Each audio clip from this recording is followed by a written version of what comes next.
Hello, hello. What? Wow. I got three important Europeans waiting on me. How y'all doing?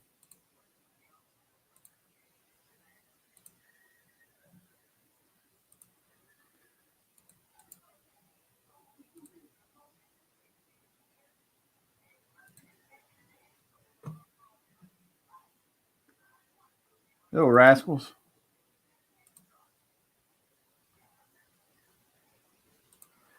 Ice Queen and Paul and Mike. Dalton. How you doing, Dalton? Y'all want to make sure you come in here and catch me today, huh? I know I got somebody waiting, some bodies waiting to pop in here.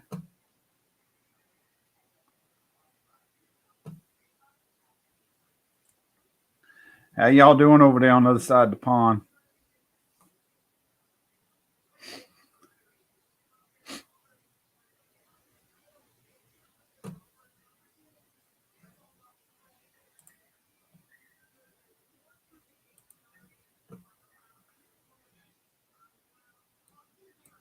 Oh, come on, no, there's somebody gonna jump in here with me.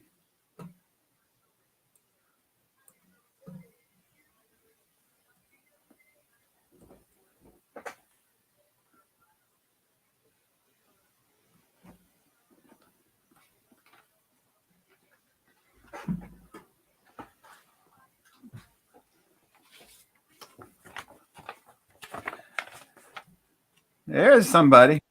Mac Daddy. What's up, girls? How you doing, Mac? Doing good. How you guys doing? I can't complain. Yeah. Can't Woke up complain. this morning. When you wake up in the morning, it's a good day, brother. Yes, sir. Yes, sir, it is. That's right. That's right.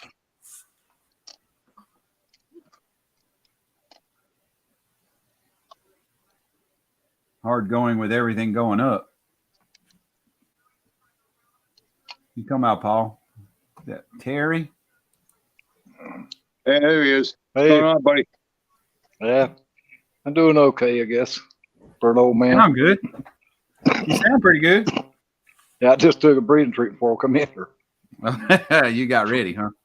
Yeah. Hey, Dalton. All of them over on the pond already in here. Mike, Susan, Paul. As long as you're above ground, brother, that's all that matters. Yep. Yeah, but I feel like somebody's just shoveling dirt on me every day, though. Yeah, gee, join the club, brother. They're Join the club. they're trying to bury me before I get there. Yeah, but hey, never let them. Never let them. Oh, yeah.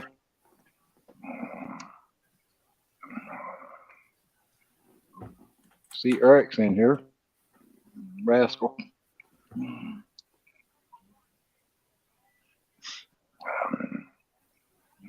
Yeah, I had already had Paul and Sue and Mike waiting on me to get on. Yeah. I know they've said in their live streams that they don't hardly ever get to catch mine. But I understand the time difference. You know, I was going to get on Frank's last night after Matthew and Heather done theirs, but I was just my heart was running away with me, and I couldn't even type in the chat room. I had to take a breathing treatment. Heart rate was 121. Jesus Christ. I told Daniel he what are sent you, me a a hummingbird? text. Huh? What are you, a hummingbird? Yeah, you'd think so. But Daniel sent me a text message and asked me if I was going to get on with Frank and him, and I told him, I said, I have to pass on this one. I just couldn't do it. There was no way that I could come in here in this hobby room. Heart would run away with me just sitting in the recliner. Just sitting there. Well, when do you go?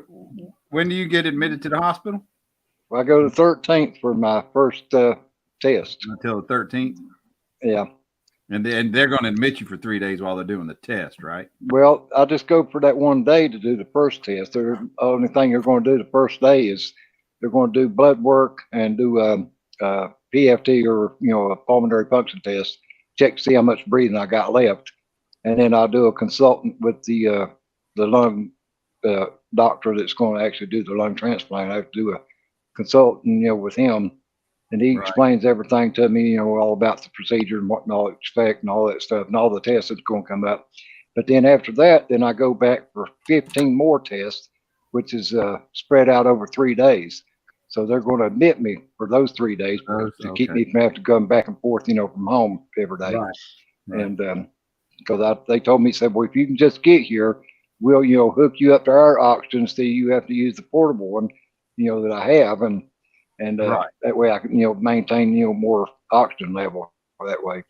And they told me, they said, we'll do everything, we'll take care of everything once you get here, that you won't have to worry about it. So, but that's good on their part, they're going to do that. Andrew Rick. It's just getting there is the problem, I have. Dan. I Hello, mean, these Andrew days I Rick. have trouble just getting from one room to the next, much less to my driveway. Hey, Papa I hear Dan. that, brother. Same way. I hear you. Yeah.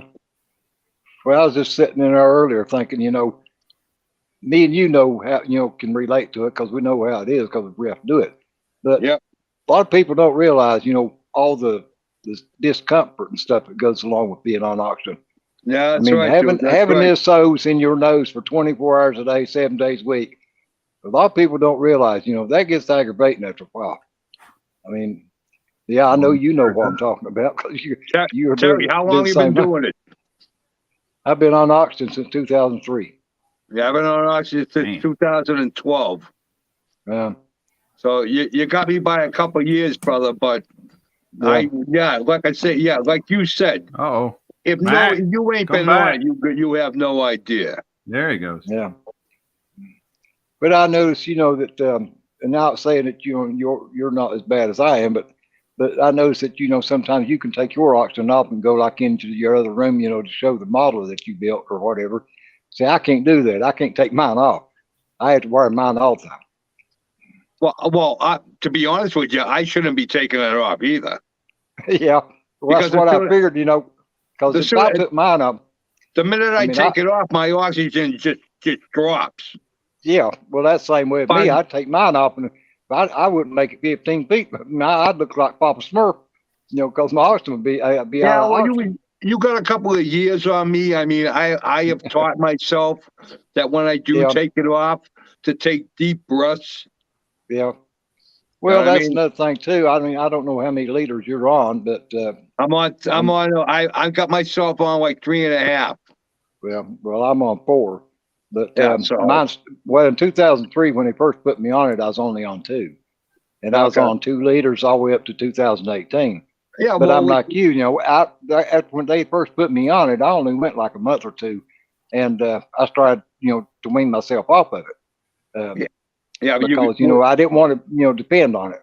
So I kind of gradually got off. We don't have a choice, buddy. We don't have a choice. Well, yeah, that's true too. I mean, we like to be, you can't breathe, we like to think with tough guys.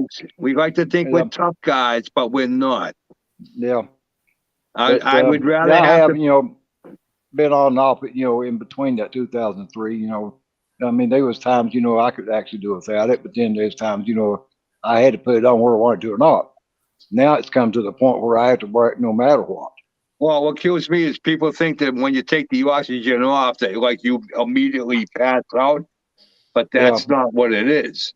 No. Everything that happens to you with that is on the inside that people can't see. Yeah. Now, do you have to go?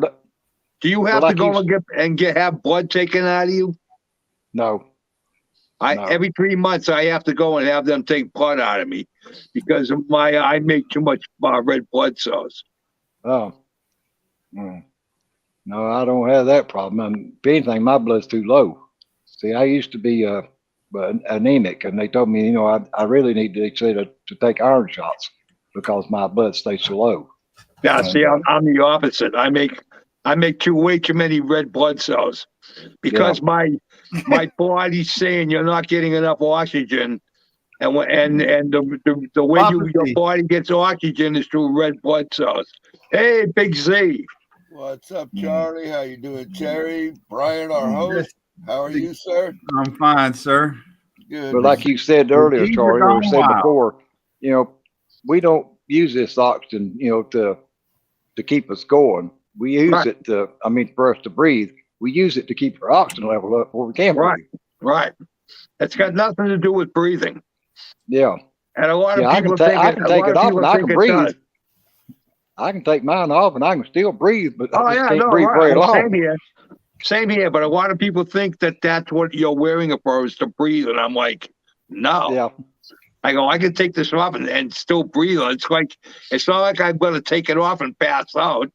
Yeah. Now you But Well, when I take it eventually off, we would. my oxygen level goes zip.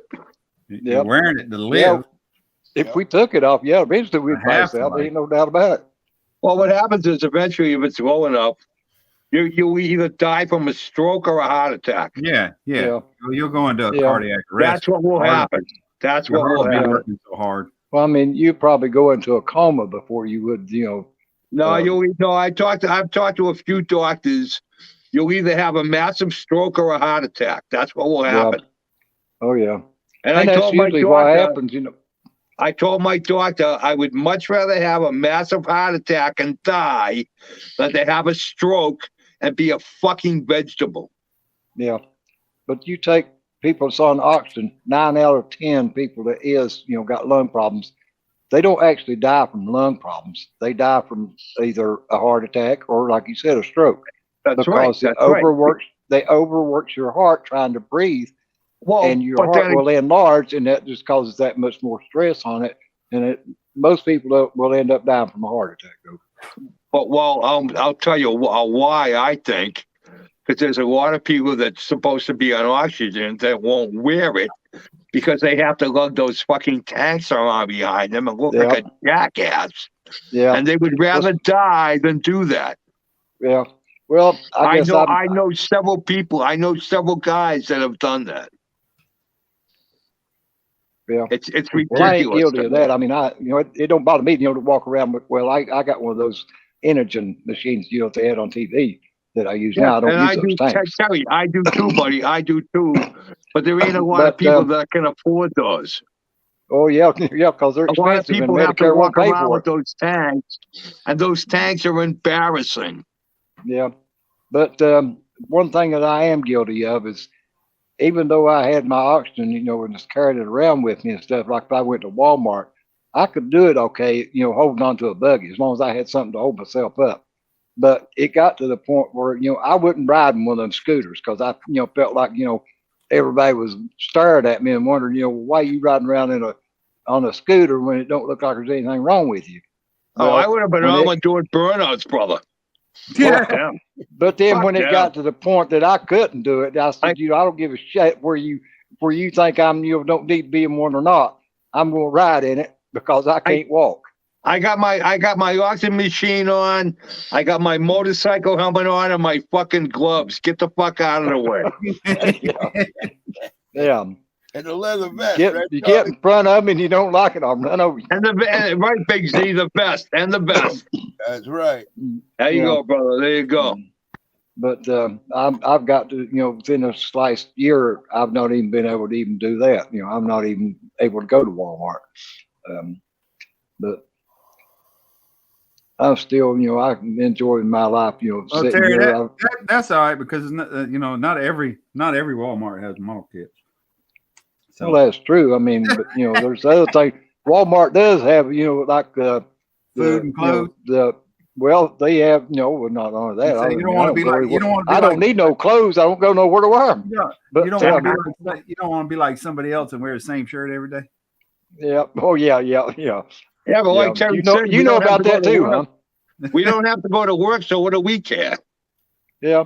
Well, I got pajama bottoms on now, but I ain't gonna get up and display them or nothing. But I don't have to dress up to be on. I'm glad you're not YouTube. gonna display nothing. Terry, I don't have any bottoms on, just a t-shirt. Yeah, I believe that. I don't believe you even have underwear on, Matt. He got the apron on though. He's got the apron. No. But I don't have to dress up, to sit here at the house, what I'm saying, and yeah, you're only seeing, where like are we chest going? up, on YouTube, yeah, right. That's what's Geezer's channel But name? no, the reason why that I went to Walmart. I mean, the other our Walmart here don't even have models, but I still like to go in like the craft section, and I'm get working on paint and go over to the jewelry or over in the nail section, and you'll find files and stuff like that. There's different things It's just that you your can get at name, right, Walmart Bobby? to you can use on the model building. All right. Yeah, there it is. Ever see the Ace Hardware stores that have the big hobby sections in them? No, but I watched a video the other day since you missed that. Somebody and damn, they had all kinds of models. Yeah. I didn't know Ace Hardware sold them. We got nothing like that. We have all kinds of Ace Hardwares out here. Not Well, one of them has a Rascal, model section in it. That's Papa Z Well- right there. That's Geezer. That's Rick Zanuck. Yeah, the geese are Say growing his wild. Whoa. Say his last name again. Yeah. Rick Zanuck? Yeah. Zink. He's adding Zink. some vowels to it, ain't Huh? I always called him Rick Zink. he? Yeah. Yeah. that's There it. you go. Yeah. Rick Zink. Rick The Zanuck. Nick. Whatever. What Is the it- fuck was that? Which one's right there, Rick? All of them. Call me. All of them. You bastard. Well, You As long as bastard. I don't call you late for dinner, it don't matter. Don't worry I've about been called everything on my last name too. So it. everything. Yeah, it even got spelled wrong in the magazine, didn't Yeah, it? even spelled it wrong in the magazine. That's right. Ah. Yeah, but you're in it though, whether they spelled it wrong or not. Yeah. Yeah, there you go. I got Don't the matter card. if they spelled it I wrong. got It's the still card. in Yeah. there. You and all of us know who it is, so that's Yeah. all that matters. Yep, yep. I got the card to prove it's me, the model to prove it's mine. That's all that Yeah. matters. That's right. That's right. Isn't There you that go, cool though Terry, to be too. in a magazine though? Yeah. And what's even better is that was the first show I ever went to. And I got Wow. That's it. That's what that same thing happened with my truck. Well, that's what I was getting ready to say. It's like I sent you that comment back. They should have put that truck on the cover of that damn magazine. Yeah, well, Instead of yeah, I sticking you over appreciate in it, it. but That's I mean, I that was never- one never more even deal. thought, you know. I got Modelo tonight, Chris. There you go, buddy. A dark Well, one. I mean, that was an awesome build. HZ. Oh, Cheers cheers, to you, buddy. brother. Cheers, buddy. Cheers, brother. Hey, here's to the shop girls. Yeah, you saw him tonight. Damn, they're getting big, Oh brother. yeah, Oh, yeah. I remember them 5 years ago. 5 Mhm. years ago. Yep. Jesus. yeah, they do a good job They're of professionals showing now. those shop girls. Yeah. They don't even know. They go, hey, Papa, get out of the room. We can handle this. Yeah, right. That's coming soon. Nice. Yeah, I have fun doing that with them. It's enjoyable. Hey, how can you not do it? How can you not, you know? You know, Yeah, and like you say, you see them growing up. You know. Yeah. So I that's remember a cool when thing too. You know. I remember when Emily was it was a tiny. She was Yeah. tiny. Yeah, Tiny. she was young when she started it. Yeah, it was. I think she was like maybe 3. I think. How old is she now? Oh, geez, she's 12 now. Oh Jesus! Yeah. Well, she already. So she Started probably doing was. that, she was. She was Well, they've probably grown a around lot 8 since years last old. year. She was probably around 8 when I first saw her. She might have been younger than that, Charlie. Maybe. She might have been only 5 or 6 the first time she done it.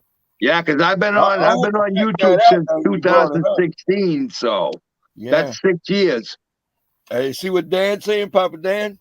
His grandson Caleb, he started out on his channel. He's really young. You see that guy now? Oh my God!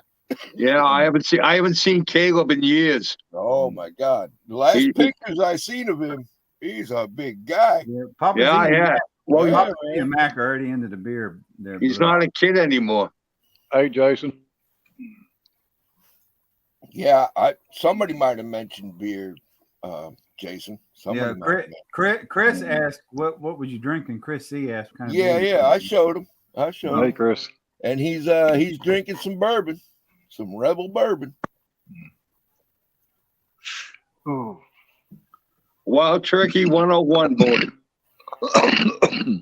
There you go. That's some good stuff. I'll be up for much too long of a time to start drinking yet. Yeah, sometimes you carry this on a while, Brian, don't you? Yeah. Sure. I think what And now you went to like 1:30 in the morning. didn't Yeah, you? I was going to say last Saturday wasn't about. I know I come back or clicked on it on my TV about 1 o'clock, and y'all was still going. Yeah. Yeah. Damn, don't y'all ever end? And by then I've been up for 25, 26 hours. Yeah. Yeah. Jesus. I've been up now for over 18. But the thing of it is, you don't realize that you've been on there that long. You get talking with Yeah, everybody and that's stuff, and just time just goes by That's before you true. know it. I definitely Right. don't get much building done. Yeah. I haven't done nothing. Well, this just week. like Terry I Stu said assembled- on his live stream that Oth- night. I other mean, than it's the- fun just to sit there and communicate back and forth with people. Even if you ain't model building, if you're just sitting there at the desk. I mean, Right. just being associating with everybody. That's why I like to come to these hangouts, because you get to Hey, was that interact for with Jeff? everybody. Was that for No. Jeff? No, that was you'll have to read the comment here. No, I'll that tell was you, for Super Sport here. Terry. Here. I thought Jeff was in. That's why. Damn it. Yeah. Now, I watched his video still- earlier, and he said he I was going still out to have eat, so he nothing probably on won't be here this for a while. guy. I have nothing on this guy. But Jeff. But this is for Jeff. All right. He's probably watching on his phone, I but he said he was going to go eat. Oh, Dad. Yeah, he's gonna go eat all right. Yeah. Yeah. He was showing his group build that he was putting in for the big rig. Hey, you think he'll ever finish one? Him and Seamus is going to do a buddy build, because Seamus is building the same one, and that's why I started to comment back to him and asked him, so, well, you ain't finished up yet? Yeah, Which he I finished last I year? couldn't say that because I ain't either. Seamus really got screwed on that one. I told him that I was going to use mine from last year for this year. Maybe I can get built this time. Yeah, I know. Fred done. He had to go on without me. I get he'll do his final some other point in time, which I get. He sent me a picture of it, waiting on his windshield glass to dry, and I said, "Well, you might as well carry on, because Well, but he's only I- got 32 parts to have put together. yeah, that's true. That's true. I do got more parts on one seat than he's got in his whole interior. Yeah, the whole interiors. Yeah.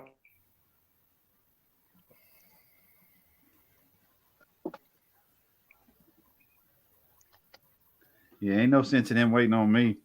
And you Go could ahead, tell he Art. was Tell us feeling. and do You our could final tell he later. was feeling guilty last Saturday night because he even started gluing the snap-in kit. Oh, Jesus. Yeah, got a snap kit, and he started gluing the pieces in.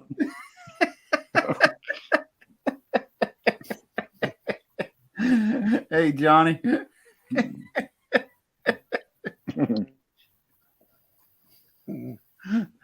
Oh shit! It's What like you working said, on, Matt? you had the part pushed in to where it needed to go when you heard it snap. What you working on, Matt? I am working on a Matchbox kit, 1973 original kit of a Walrus Mach 1 biplane used for sub hunting and search and rescue. Okay. Oh, wow. Like one of the, how can I put it? You ever hear of the PBYs? Yes. You know what Yeah. a PBY is? I've heard of the PBR. Yeah, The Martins, Mm-hmm. the big float planes. Yeah. Well, this is like the precursor to those. Okay. Yeah, Al Wood sent me this kit. It's an original 1973 Matchbox kit. You got the box cover there? Give us a look. All right, hang on.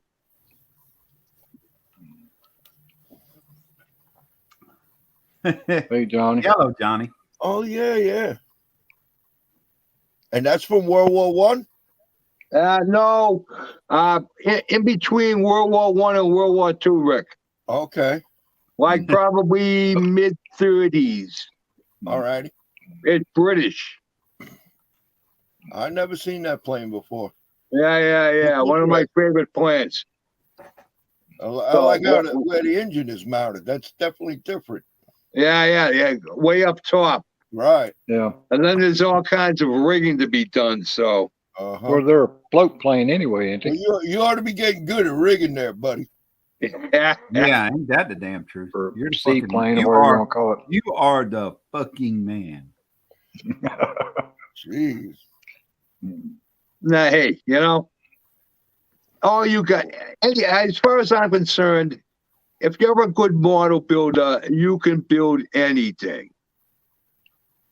It don't matter what it is. If you're a good model builder, you should be able to build anything. Whether it's a car, a ship, a plane, if you have the patience to put a car together and do all the detail work, then you have the same patience to do all the work on shit, whether it's a plane, a ship, a tank. That's true. Yeah. And I mean, it's basically all directions is the same. Yeah. They're all the same, guys. It's all fucking plastic. You take each part in the steps. It's just plastic. Yeah. So when guys some of it's got a lot more of them, parts of them. Well, what kills me is guys go, I could never do that. Matt, you're still Did you ever try? You don't take compliments very well. No, I don't.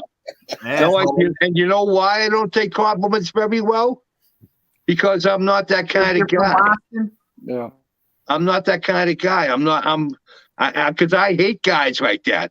I hate guys that like, oh yeah, I'm good. I know I'm good. So and guys that condescend to other people. Most people, when they're given a compliment, say, "Thanks, Brian." It'll never happen, brother. It'll never happen from me because I'm just not like that. I'm not. I can't pat myself on the back. The next time you come into my stream, instead of having your email up on there, I want you to put "grumpy old buzzard." Hey, that's my line. I was going to say that's Rick's name. Hey, Rick is lying. Rick is fuzzy old buzzard. Oh, I'm all kind of buzzards. Hey, I'm going to tell you something. He was a hospital escapee last week. Yeah. The mental hospital escapee. Yeah. Been there, done that, right? Yeah, I think you have, Charlie. Yeah. Twice. At least. Yeah, they used to let me out on the weekends. If I was good.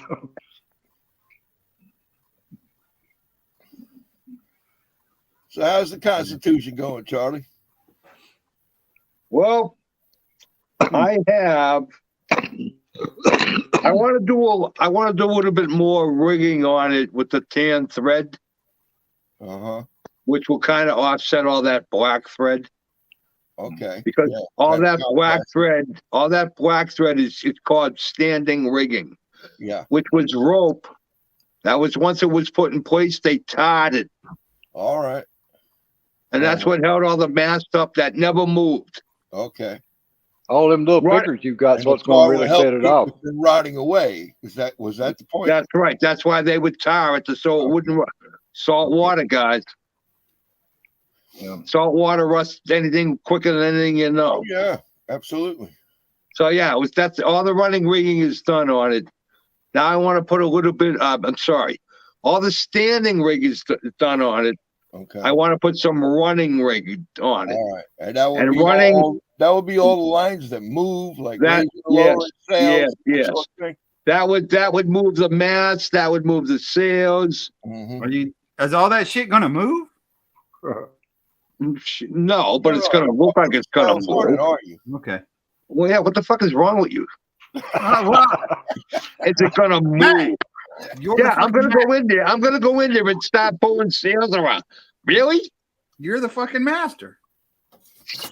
Fucking, I thought I hated, but you know, I thought I finally found somebody I like less than Jeff. Unbelievable. Is it gonna move? That's fucking real. I'm fucking real. See, I would almost expect it from you. Hey, I'm not Seamus. Okay. If it was Seamus, there'd be St. Elmo's fire around the fucking top of the mast. Yeah, he'd have little torches on there and them lit A up. real fire on a wooden sheet, on a wooden ship. That fucking guy is fucking amazing. Yeah, he got some cool stuff. Huh? And he has only a little over 600 subs. Yeah, that's amazing. Yeah, You have Jeff's got got his to work be cut out. kidding We're me. going to try to keep up with him on Buddy Bill. And I agree with that.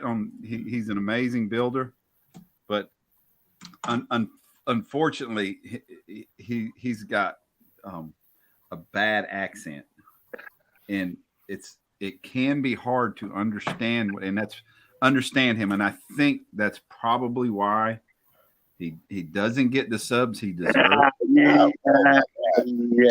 I can understand him. I just have to turn the volume up, pretty loud where I can hear. I don't know. I don't know. I don't know if but then again, I'm normally listening on my phone too, and not on my computer. Yeah, I mean, I do everything on my phone. I make all my videos. I'm on my phone now. I don't have a computer. But I mean, I always looked at it as his work. Why don't more people know about his work? Yeah. Because he does phenomenal. But I watch all my videos on my big screen TV, and then I'll comment on them, on my phone. Yeah. I mean, like I said, it's about the work to me. And that guy, he's just amazing. The way he lights shit up, and it's like, what the fuck? Yeah. Yeah. And the fact, that he can build it so quick, and get them to turn out like that and light them up and everything. I mean, that in itself is, a work of art. True. He does knock them out quickly. Yeah. And you gotta He's like a remember, soap opera. I mean, he could start somewhere on Monday, and then by Friday he's got it done. Mm-hmm. And you have to remember, you also have to think ahead of where all those wires and everything have to go. Yeah. And to be able to hide them. It's right. And so it's not like you can just build it. You know what I mean? You have to worry about where the wires are going to be seen. Like you said, Sari, you got to hide them. And then you're going to put all the little lights in and the transistors. Mm-hmm. Yeah.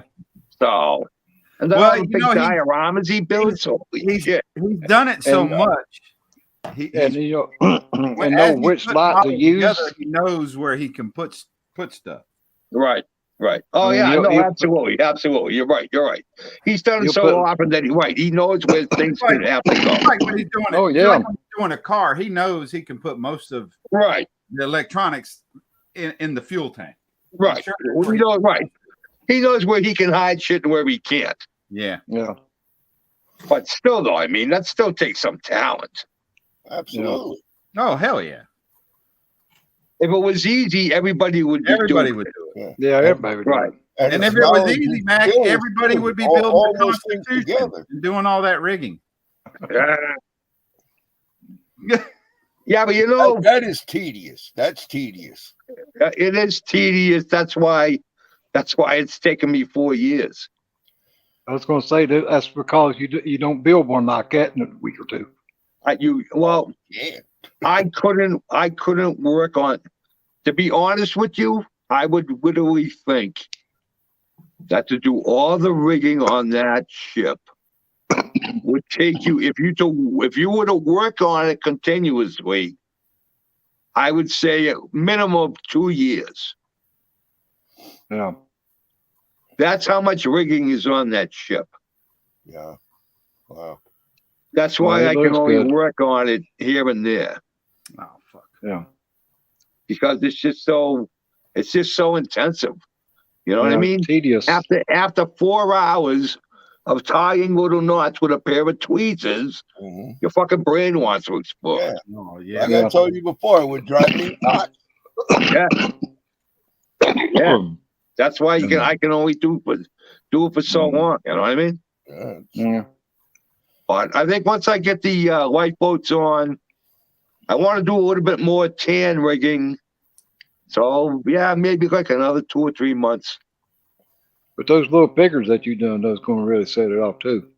Yeah, they like my wife said, they brought the ship alive. You know. Yeah.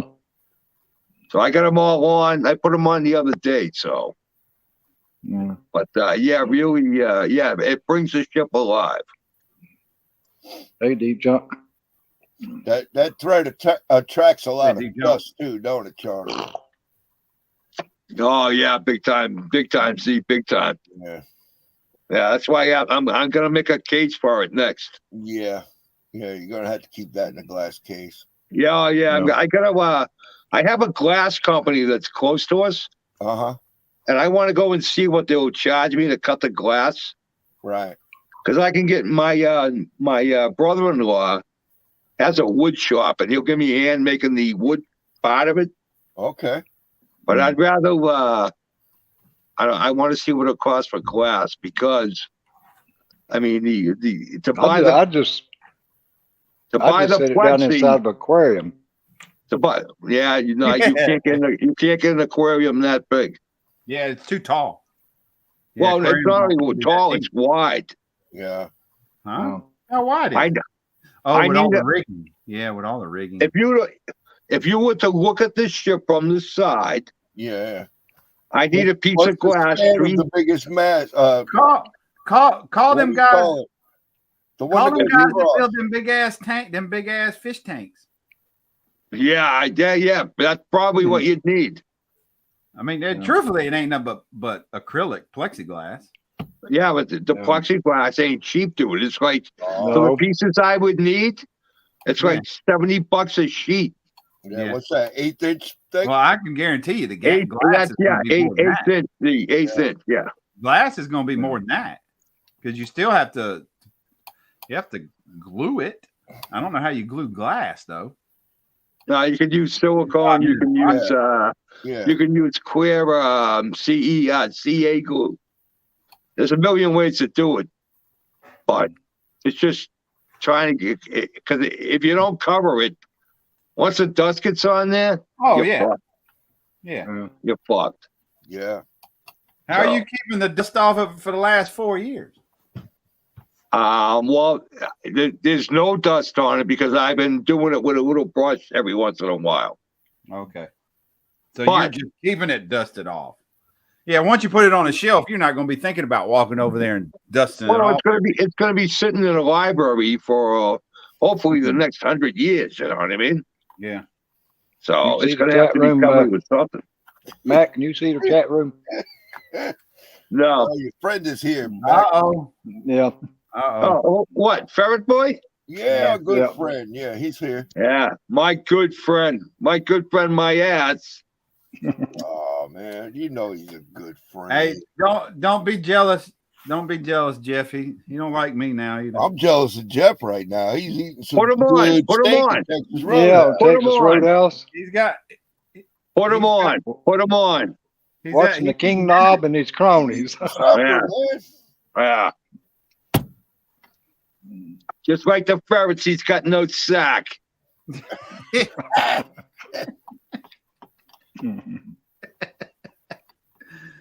Ooh, the love. 2 little peas. Yeah, about the time you leave, Mac, he'll be saying you wear high heels. Yeah, but he'll have to wait for me. He has to wait for me to leave because he don't have the sack to come up here into my face. By the time you leave, he'll be saying you wear high heels. He's a real tough guy.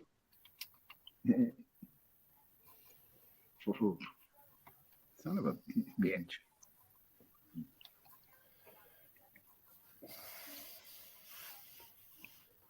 Top wing of the Walrus is on. There you go.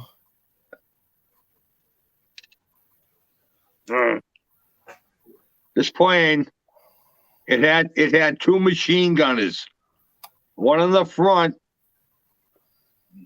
Okay. and one in the very back. All right. They had no cover. The pilot sat in here with a full canopy on him. Imagine freezing your nuts off. Yeah. Yeah, you know he's gonna bounce in, Terry.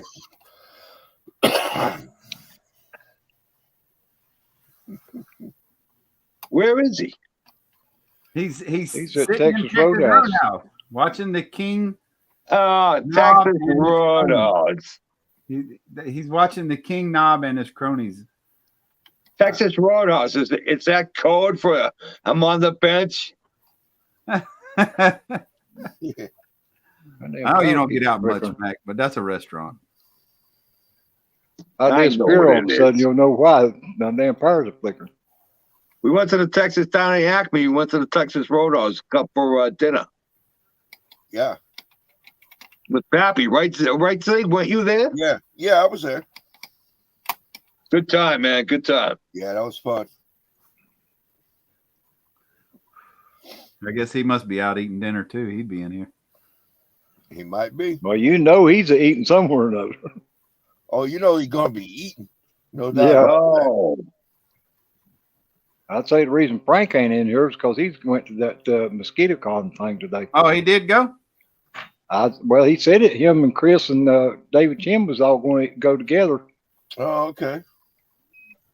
That was in That New was this Jersey weekend? or New York. Yeah, it's today. That's New it. It was in Jersey? Wayne, New Jersey, wasn't it? Yeah, yeah. I think it was Jersey. You're right. Yeah. Yeah. You know what I town? think it's the same town where they were supposed to do the NNL East. Oh, in Wayne. Yeah, in Wayne, New Jersey. Yeah, okay. Yeah. Is that I the don't know if same it's the venue? same. I don't know if it's the same location, but I think it's the Okay. same town that they're All supposed to do. That they canceled the NNL East because of. Yeah, I know. That's a shame. I don't know why they didn't do it this year. Rona. Yeah, last year I get, but this year, I mean, come on. It's, you know. It's Yeah, not right. like it was. Let's get back to fucking normal. Yeah. Yeah, what's that anymore, buddy? Yeah, well, that's just it. That's They just don't- it. Back. Normal is boring. Yeah. We don't need no stinking normal. No. Which one of us is normal? Badges? None. Please We stand don't up, need man. no stinking badges.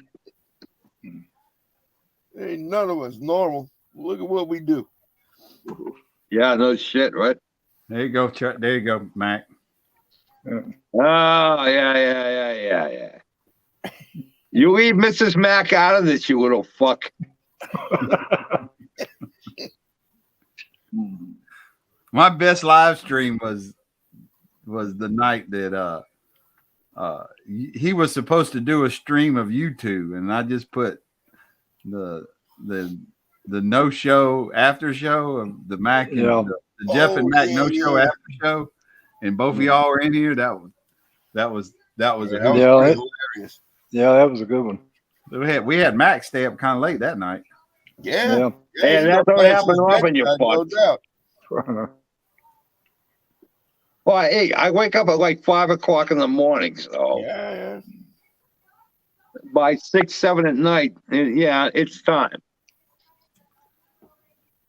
What do you call us, you poor bastard? Jeez. That's it. Well, I got a few things I call you, but all in fun, all in fun. We know that. That's the same night that Jeff was calling all those dick holes or something like that. Yeah. After he signed He out. done a drive-by. Yeah, he done signed out and then he started He called calling. us all a dickhole. I'm like, what a Yeah. You're dick right, Terry. He signed out a long time ago. Hey Mac, what's name of that IPA you're drinking? Chris was asking. golly. That's Peaks. Yeah. Peaks, Slim Hazy. This is just so unbelievable the way this model That's just, a perfectly- 95 calorie IPA. Oh, watching your weight, huh? Oh, dude, yeah, I've dropped I dropped All right, about Paul. 90 pounds. Thanks for See, stopping in. Yeah, I know. You told me you've been losing weight. yeah, you wouldn't recognize you from the last time we met, brother. Yeah, it's been Yeah. almost 2 years now. Shoot. Yeah, right. Ooh. Anytime after 6:30. What a.m.?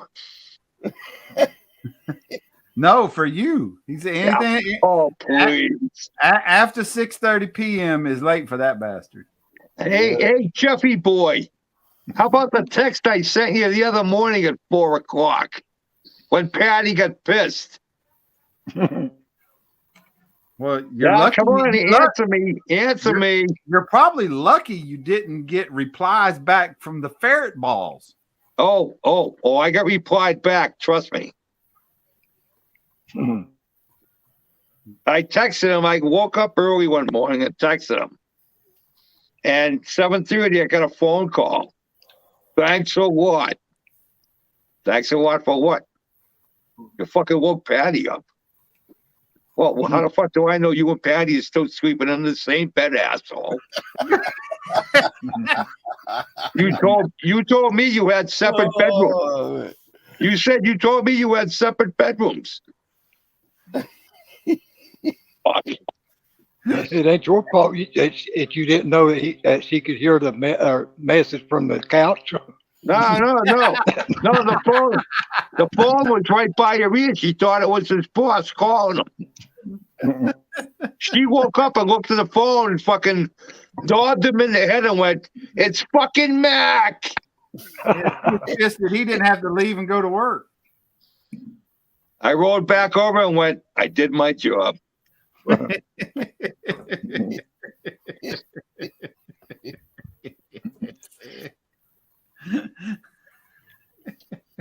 We ain't like you and he says he ain't like you and Susan. Whatever.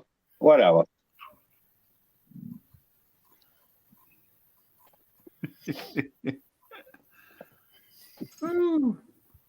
Yeah. Oh God.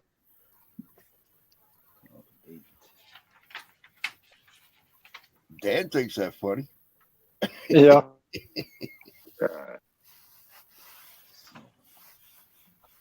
The hell?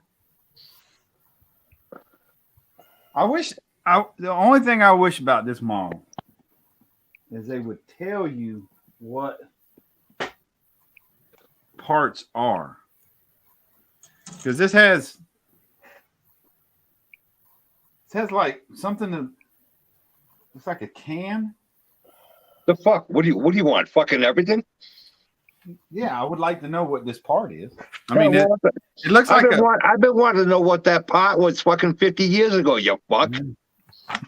I mean, as far as like Revell kits, you don't know, well, what is that? And you can look through the parts list in the instructions to see what it is. It's sandbagging you. It's sandbagging me. Yeah, they're sandbagging you. They drew you in, you bought the kit, and they went welcome to the world of modeling, brother. Yeah. That's so they don't have to put it in 50 languages. Figure it out. Like they do. Hey, Big C. It's not an instruction. Translate it. It's not an instruction kit. It's a how do I want to word it? It's a suggestion kit. The directions are in a suggestion. So we're going to show you how to kind of build it, but you might have to not follow these. Yeah. Hey, Jamie. You might have to figure it out on your own. Thank you, Z. Thank you. Hey, Big Charlie. Because you know those directions, some of them were drawn up after the 3 martini lunch. They come back from lunch and they went, hey, let's fuck these guys in step 5. I don't know. This is Japanese. I don't know if they're drinking martinis. Sake, Jack. Sake. It's all the fucking same. Rice wine, it don't make no difference. Thanks, Terry. It don't make no difference. Bourbon, rice wine, Yeah. It don't matter. absinthe, whatever. Yeah. Let's fuck these guys. Yeah. Stupid Americans. Fucking American. You want to fuck us? Fuck you. They just write it all in Japanese and you're screwed to start with. Nagasaki my ass, motherfucker.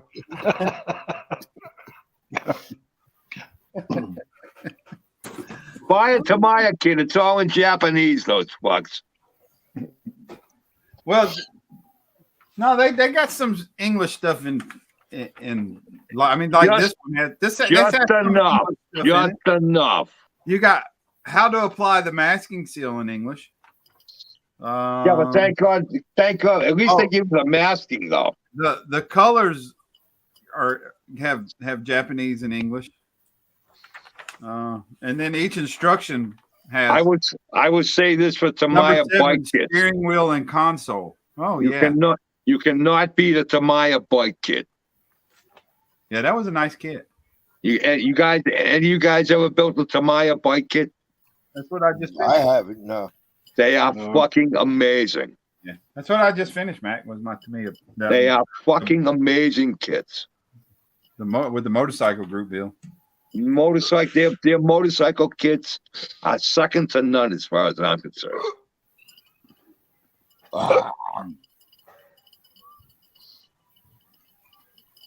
Yeah, I definitely enjoyed doing that kit. Hey, cookies. I may have built a Tamaya bike kit. What was that Yep. one you sent me, Mac? It was a BMW from the Second World War. It could be. A sidecar. No, Was that a Tamaya kit? I don't think that was Tamaya Z. What was it? I'm trying to think, dude. That was a long time ago, brother. Yeah, it was years ago. Yeah. Jesus, I can't even remember. I don't either. I might have the box around here somewhere. Yeah, but I don't think it was Tamaya. No. It might have been ICM maybe. Possibly. Long time ago, dude. Yeah, well, it was several years. Yeah. Yeah. You were my first. Kit, though. You were my first shop card. Really? I Yeah. think you told me that before. Yeah. You and Kenny May were my first shop cards. Wow, Kenny's a cool guy. I like Yeah. him. Yeah. He's Many still moons ago. Yeah, he's still doing some videos here and there. Yeah, I see. Yeah, every once in a while he comments on mine. Yeah. Kenny's a Big good Charlie. builder. Oh yeah, definitely.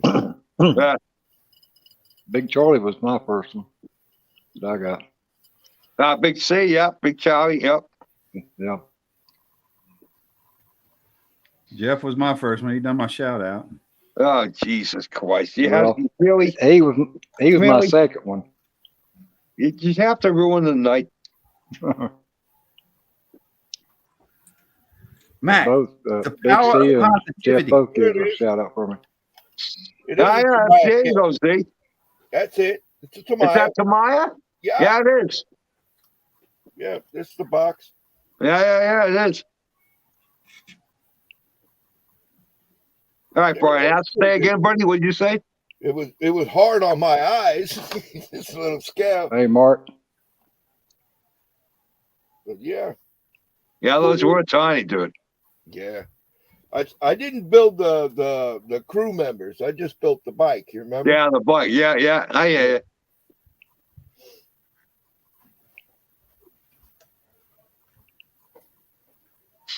All right, Brian. What did you ask me? I don't know. Ah, I don't know if I was asking or telling you. well, telling and asking, whatever. Just like the wife.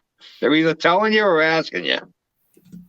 Do And they not both sound the same. compare me to your wife. No, I didn't mean you. You can You fuck. compare Jeff to your Jesus wife. Christ. You- Nobody compares to their wife.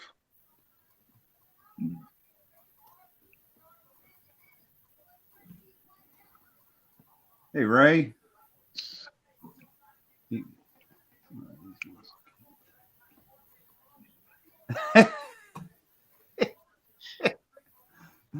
As vague as my first wife. I'll tell you much up front, except the price Yeah. and what it looks like. And open it and realize you're fucked.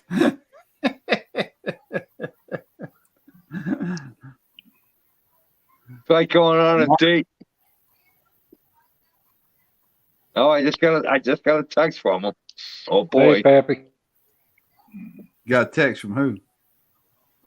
The nose. I mean Jeff. You got Pappy in the house. Oh, Pap. Pap. He's probably sitting waiting to eat. Oh, Or Pap. just got back from it. Or he just got back from it one.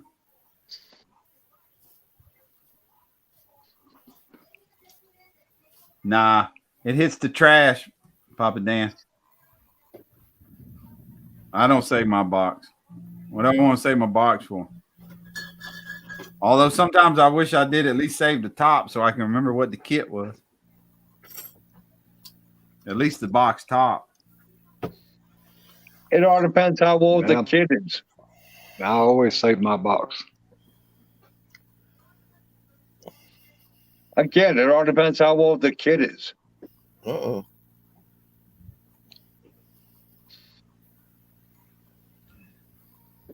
Well, I don't think I really built anything that old. Oh, I see Pappy showed up in the chat. Well, even the newer Gun boxes, club. eventually one of these days is going to be old. That's I wish true, I had Terry. all the That's boxes. true. I wished I'd had all the boxes that I had back when I was growing up. I wished I just had the kits. I know, but even the box is damn worth money nowadays. Even Yeah, even the What box. good are the kits? You're not going to build them. The build. I'm talking about the built kits. Okay, yeah. All right. Thank you. Clarify that, please. Oh yeah. I Well, don't you know all want- of them, but I blowed up and melted and everything else. When I got this house here in 2004, I come across the box, the box with my models in it. There you go. And I asked my wife if she was going to give me a spot to put them out. She said, nope. So I just took them straight to the trash can. Never thought in a million years that I would get back into building model kits. And now I regret the hell out of that. I want to divorce them. You might had barbecue and getting ready to sling some lead down range. Okay, Pappy. Yeah. He said you had the gun club. Oh, God. Fab, he's got the AK-47 out, don't he? I don't know. Yeah. Sling If some lead not, down range. he's got the big stuff out there, Z. He's got the 50 cal, knowing him. The cow. He's probably got one in his backyard with the sandbags up. Yeah, I don't know. Maybe. Hey, don't make him a bad guy, brother. He might have a 105 howitzer in his yard. Oh, the big Tom going down range, brother.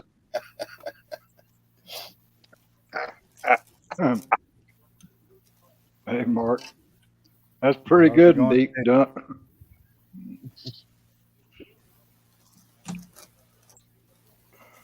How you doing today, Terry? Barbecue.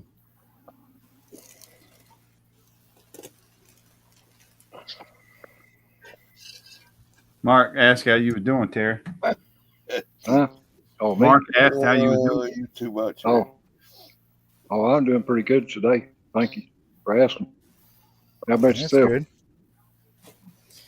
Oh, been busy as hell, but doing pretty good. Holding Canada down for a while. Oh no, fuck, she's plus 11 today, I think. Hmm. Nice and warm today. I was out in my t-shirt, so Fred say he got one of his ARs with him.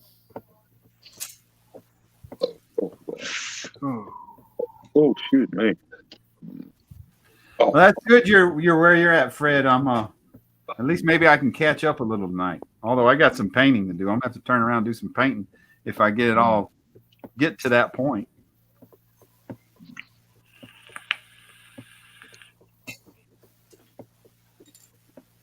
Yeah, well, he's got his AR out. He might blast it right off your bench. Oh, here you go. Here you go, Mac. You might be jealous of that one. Hey, Johnny, Mac just built that model not long ago. Yeah. Which one? Cool, Johnny. That Very cool. Highway Pioneer 1914 stud fire cat. Yeah. It's got Well, 1953 copyright on it. Yeah, What kid is that Bearcat? Revell? Oh, okay, that's a new one then. Yeah. No, he says it's got Oh, an yeah. older one, copyright. 1953. Says copyright Oh, 1953. wow, oh, really? Yeah, it was 32 scale. Nice. Love Yeah, to see those old kids It's being amazing. built. Oh, Papa Z gonna turn around and grab the kit probably. No, not. It ain't the kit. This is one that James Morris gave me. Oh, It's a wow, look at that, dude. 1960 copyright. Originally came out in 56. This is the second issue of it. Oh, okay. That is fucking awesome, dude. Ain't it? Yeah. That is fucking Yeah, I awesome. built that for the James Morris Appreciation Build. Oh, that's right, too. That's right. He gave it to me at the Acme show one year. He's such Nice. a cool guy. James is a great guy, man. Oh, yeah, Mr. Yeah. Morris is a great guy. Oh, yeah. And his son, too. Son's cool, too. Yeah, I've never met his son. He usually comes with him every year. I have He was at Acme. He was at Acme last year, wasn't he? Yeah. His son? Yeah. I've Both seen him in of the videos. I've never met him or Yeah, talked they to were him. both. Yeah, I don't think he was there before that, see, though. Yes, he was. He's been there before. I don't Really? know if he was there the same year you were, but he's been there I before. I went 2018 and 2019. I'm pretty sure he was there at least one of those years. Yeah? Yeah, usually they come together. Okay. I probably just don't remember. That might be, or maybe you just didn't get the chance to meet him. Oh, I know I meet him. Yeah. But I know I met James, though. Oh yeah. Great guy. Great guy. Oh yeah, he's a real nice guy. Whoa. And this little kit's in great shape too. This box is even in beautiful condition. Oh, yeah. That's the best part, man. You know what I mean? Yeah, I'm holding on to the box. Papa Z, you got to build it and piss off the collector. I did build it. Oh, it is built. Yeah, Yeah, it's built. That's built. yeah, it's in my video archives. You can find it. Okay. That's the best thing is building those old kits. Yeah, I build them. What good I got a are lot they to being catch up on, saved? though, Charlie. I got a lot to catch up on. If you want to save the kit, keep the box. Send me the kit. I'll build it and send it back to you. I just don't like the collectors. I'm sorry. Yeah, I know. I know. You got your thing. I mean, I can understand some of it. You know what I mean? Because some of those old kits are obscure. You'll never find them again. Yeah, But they were meant to be built. You know what I mean? I know. That's true. That's absolutely true. Yeah, I agree with that. I mean, eventually someday I might get to build the ones I have, but I mean, I'm preparing for a rainy day. Yeah. Or a Holocaust. Or Let me tell you. another pandemic. Or a Holocaust. That was beautiful. Preparing for something. I don't know what yet. It's kind of weird, Charlie, how I don't mean to be a collector. That was not my intention at all. Every one of these kits I mean to build, but Yeah. No, hey. the fact Don't get is, me wrong, brother. I understand how it starts. yeah, I can build them. I mean, I can buy them way faster than I can build them. You're right. There you Right. And part of it goes back to my childhood. Yeah. When I would get the Auto World catalog in the mail. Yeah. And I would dream of having my bedroom looking like this. Right. So I would have endless kits to build. Right. And I don't know. It's a sickness, buddy. Yeah, but Yeah, but No hey, you doubt. know what though? That's you. You know what I mean? That's Yeah, you. Well, And what you can't fault anybody for being themselves. no, but You know what I'm saying? there's some people Yeah. though that I that can't afford they got it sickness. and they really don't have much of a plan on building it because now it's a collective. Well, Yeah. my whole thing is, don't call yourself a model builder when you're not a model builder. You're a model collector. Because there are a lot of guys out there that I'm sub to that you never see them build anything. yeah. Oh, yeah. I got these 5 kids. Yeah, you gonna build one? Oh no, I just got them. I You're can't referring to fault me, ain't somebody you, Mac? for collecting either, though. No, I'm not If referring. I'm not. somebody Terry enjoys has complete collecting them, that's intentions on doing it when he can. Oh I'm yeah. not referring to anybody. I'm just saying. Just Don't like call Brian said, yourself a wait till I builder get when them you're new a set of collector. lungs. My God, it's on them. But as they say, you got to look at the big picture too. That it don't matter what you do with a kit. Yeah. The model manufacturers exist because they make a profit. Oh, absolutely. And the main thing, like you say, they're made to be built. And yeah, I agree. But mainly they're made to be sold. Right. Yeah. Oh Yeah. no, Generate a Lavelle don't give a shit where Absolutely. you build it or Absolutely. not, as long as you Yeah, buy they it. don't give. Yeah, Well- exactly, Terry. They don't give a shit if you build them or not. Just buy the son of a bitch. See, Right. you're Yeah. right, see. Like you said, see, they're made to be sold. They don't care. Right. Yeah. Well, So that's why they don't. I wouldn't That's say why they don't worry yeah, about the instructions there's- being right.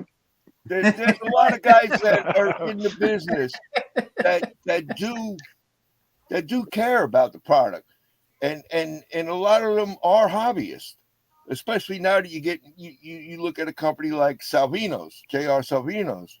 These guys Yeah. are hobbyists, and they care about it, and they care about the product they're putting out. Right. But their bottom line is to sell But it. but the big sellers, Revell, AMT, they just pump them out and they don't give a fuck. Well, Because there's they guys know you're that gonna- work for them too that also, are hobbyists and enjoy the Nah. hobby. But the bottom line, like I said, is the bean counters. Right. You gotta be making a profit to stay in business. Right. And that's what they're doing. And you can't blame them for that. But at least give me a good set of directions, you fucking assholes. Yeah, they do goof that up sometimes. Well, that's Don't just tell like me- round No, two. I don't much care if the directions aren't all that great, but the kit should go together relatively easy. Yeah, Well, that's just it. If you're a newcomer to the hobby yeah. and you buy this kit and you try to put it together Mhm. and you can't because either the directions are all fucked up Yeah, or the parts themselves are all fucked up, yeah, you're gonna say, fuck this shit. yeah. Yeah. It's- So there's somebody you lose becomes a out of the bad hobby. experience, and you won't go back to it again. That's right. Yeah. You're gonna have a bad experience and you're gonna say, fuck, I'm not gonna try that again. Right. So there's somebody Yeah. we lose out of the hobby. Mhm. I have seen people post on Facebook groups about this is my third kit, and I hope this isn't what to expect from the hobby because all 3 of these kits won't go together good. And then Well- you would ask, well, what are they? AMT, AMT, AMT. There you go. Well, Well- that's not completely true either now, Brian, because Well, You the thing look is, Mac, though, what like came you, from, you from point out, early on, when you the see early something on wrong. stuff, is promo based and doesn't go together too well. But you go to like AMT Erdl in the late 80s or throughout the 90s even, where they were putting out some new kits aside from the old stuff they had. They were putting out some new kits, and those kits really aren't all that bad. Like, for instance, take the 66 Nova, which Fred Henry loved so much. It's a great little kit. It came out first in 1988. That one does go together well, but the molds are so old and wore out. Well, now they are, yeah. I mean, they came out in 1988, and if they don't keep up the molds, it's going to deteriorate, and you're going to, and it also sometimes, even if the molds are in good condition, it depends on how they're set up in the press, in the machine. Right. If they're not set up properly, you're going to get a lot of flash. You're going to get a misalignment. Yeah. Yeah, but you also have to think, though, when somebody says, "Oh, I did 3 models," yeah, well, that's sticking the whole fucking scheme of things. You know how many fucking models we've built? Well, Yeah, so no, 3 models is shit to me. I built 3 models when I was fucking 8. Yeah. Mac is what a lot of people here recently, just in the last 2 years, have gotten into model building because they're stuck at home. They're looking for something to do. Right. Yeah. Right. You're absolutely right. It actually has helped the hobby in a way. Yeah. When they go and buy a kit, when they see what they see pictures on Facebook, for instance, of somebody that built that kit, they probably went through a lot of work, a lot of cleanup, a lot of misaligned parts, and then somebody else says, "Ooh, that's a nice kit." They go and buy the kit, and it goes together. And they're going, "All right, this is what I want to get into." Yeah. All right, let me interject for a minute. All right, that's all well and good, but if that guy who's showing that model has been building for 30 years, a lot of experience there. Well, you're not going to be able to pump out the same thing. Well, I don't think they're expected to pump out the same quality as far as. Oh, I don't know. I think some people go, "Oh, well, if his turns out like that, mine's going to turn out like that." As far as paint and detail, I don't think somebody that's just getting in the hobby knows they're going to build something like that. But as far as having a kit that can go together relatively good, and just like my worst kit to put together was the AMT 70 Monte Carlo, and the chassis went together good. The windows and all went together good. The interior went together good. But when I went to put the body on the chassis, I fought that fucker for 3 days. Right. To get it. And something like that for me, I'm kind of expecting it, although it was only about my 6th kit into the hobby. I never expected that. Yeah. I literally thought I was fixing to have to pull out a Dremel on a fully painted kit and go to town, or either just put it in the box and save it for and be like Jeff and just put it away, then never touch it again.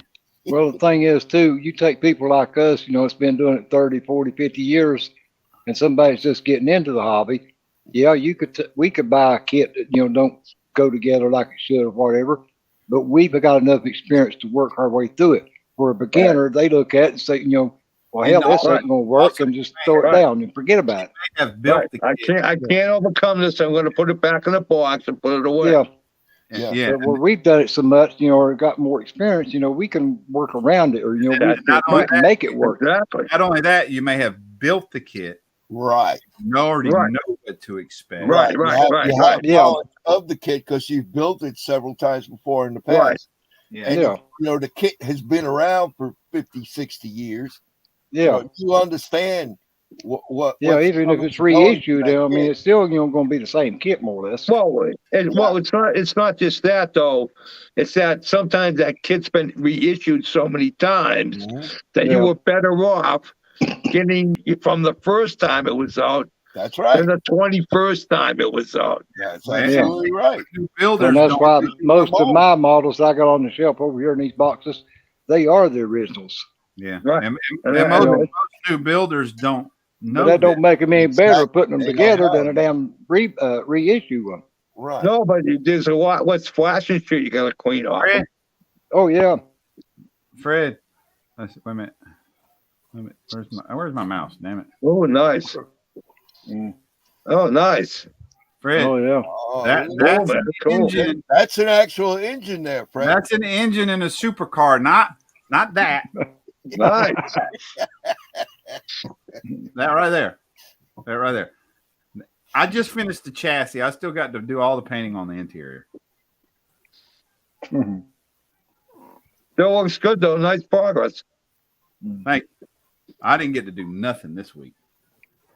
No building at all this week. I put a little bit. I think I put the suspension on it earlier this week, and Oh God. I broke down twice, and one time with the trailer, one time with the truck. Oh, that sucks. Yeah. Mine was easier. Yeah. Thanks, Fred. Mine was All right, easy. boys. I'm jumping ship, lads. Oh goodness! Jesus, already? Jump Yeah, over this it's been ship a out of the long day, man. Constitution. That's what you need. I've been up since 5 o'clock this morning. All right. Oh, is that all? Yeah. That's about the time I went to bed. Hey, But Rags went to sleep. I was already in bed in that recliner. I'm gonna leave you bastards with this. Back in the cocaine days, I would work fucking round the clock with no fucking stopping. All right. Yeah. Okay. That's why your lungs are fucked up. No, hey, you know why my lungs are fucked up? From painting. That's why your lungs are painting. Yeah, we used to paint. I was a mechanic welder for the town of Canton, DPW. We did all our own work in-house, painting and everything. And that's what got me, was painting the trucks with no paint fucking booth. Oh, We'd wear the fucking, the white mask. just a little white dust mask. That was it, brother. That was it. Yeah. Plus, all the welding gases, the Right. asbestos from doing brake jobs. Right. Yep. Is what it is, brother. Is what it is. I'm just giving you a hard time, Mac. Hey, you know what I'm giving you? Yeah. A bird, A double. a drive-by. Yeah. Hey, No, hey, that's a Brian, fly. That's a Brian, fly. Terry 2's waiting in the background. That's a bride drive. Oh, A bride well, I drive? seen the How message do you couple- say that? That was a flyby. That was a drive by, That's a flyby. bastards. All right, boys. Have a good night. See Charlie. you, Mac. Cheers, Have a buddy. See you, good one, Matt. guys. Good night. Take care. Hey, if Jeff comes on, Yeah. We'll tell him you sent your love. See you, Mac.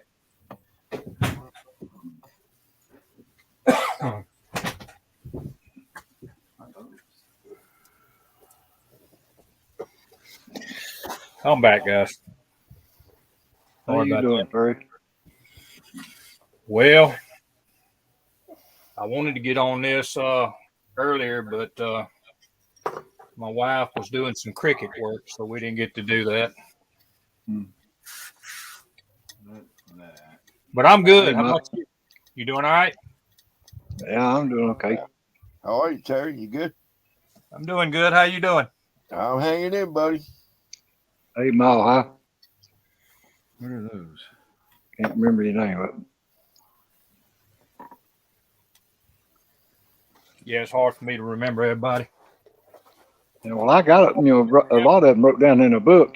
So I could tell. Remember. And some of them, a lot of them I've got remembered, but a lot of them don't. You don't see very often. You forget who they are. Yeah. But the ones you see all the time, you get to know who they are. Even if they got their screen name or whatever they're using. Oh, Jesus. Sometimes I forget who I are. Yeah. It Well, you're feels all the time good, guys. changing yours. All right, looking good, Terry. It feels good, but I really don't want to stick my finger on it for too long. Yeah. Yeah. You say you're gonna let that dry out for a few weeks, huh? Yeah, I'm just to put it back up there, but I mean I can touch it, but I'm not gonna keep that finger on it. That finger, Yeah. It's I'll it's delve too, the print yeah, into it. Yeah. Yep. too soft. Let it get good and hard, man. Let it Not get gonna good do and it. hard. I will show y'all something that me and the wife bought from Walmart, and I don't really know if it's gonna show up real well, but I took this old '69 Camaro body that was messed up, And probably ain't gonna show up real good. Got color shift paint on the back of it if y'all can see it. That is metallic. Can y'all see that? Yeah. Yeah. Can't really see the shift. I can Yeah, on mine. It's light's like gotta from hit blue to a green. Yeah, it's actually blue to a purple. Well, it looked blue to green on my screen. I was trying to get it to maybe where the light had hit it just right, but you can see all the metallic in it. That's Rust-Oleum. Yeah. Got a hell of a shine on it. Yeah. Does Rust-Oleum sell that flip-flop paint? Yep.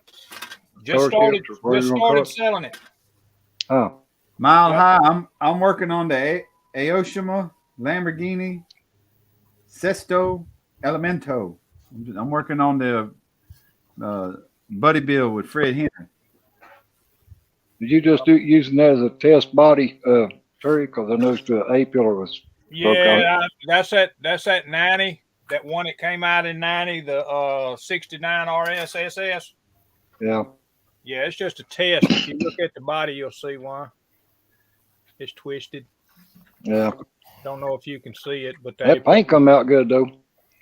yeah, I mean, I put too much on it on the side. It's got orange. It's not real bad. I could probably buff it out with some 3200, but I mean, I ain't worried about it. You know what I mean? Well, It's that's the problem with that color shift paint, because you got to watch, because you know you're trying to get it to match, or you end up building it up too quick or put too much at one time. Well, I shot all this at one time, Terry. I put the black base coat down, which I just put regular black gloss down, and it wasn't 5 minutes after I sprayed that, I put the color shift on it.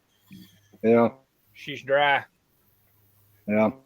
So it's probably been drying for about, I don't know, hour and a half, 2 hours. So yeah, it's kind of dry. But I mean, it's a pretty color. It's got a lot of flake in it. Yeah. Yeah, I like the color of it. And I didn't clean it. I didn't wash it. I just sprayed it. Yeah. But yeah, this is just a test body now. Is all this is. Yeah. When I go to doing something else, and I guess if I take this and I put this right here, let me get it up here where y'all can see it. I guess. See how that body's twisted, sitting on a flat surface. Yeah. Yeah. A little bit. Yeah, I can see It's it. pretty bad. I mean, you turn around to the back end of it, and it's twisted. That's the 69 Revell? Yeah. The RS or the RSSS? It's the RS is what it is. Oh, it's the RS. I know fucking look That's like what this. I'm doing with Fred, is doing it for RSSS. It's going to have that 572 in it. I mean, I'd actually started working on that Camaro. I mean, that's the 90. That is the 90, 1990 published release. Yeah, the release. I'll get it out in a minute. I got the other one that I'm actually using. I think it was, what was it? Street Machine, Motor City Muscle. Fred, Brandon saying you need your mojo back. That's why you did it curbside. That's the way I read it. Look, Brian, he was just so tired of having to build a model. It took him a couple of weeks, 3 weeks. He figured he'd build one. It took it took him 3 weeks to do a kit that had as many parts as my interior. Yeah, but he's probably going to tell you that he had to paint each individual thing on that one part. You know, might have had 12 things need to be painted on that one part.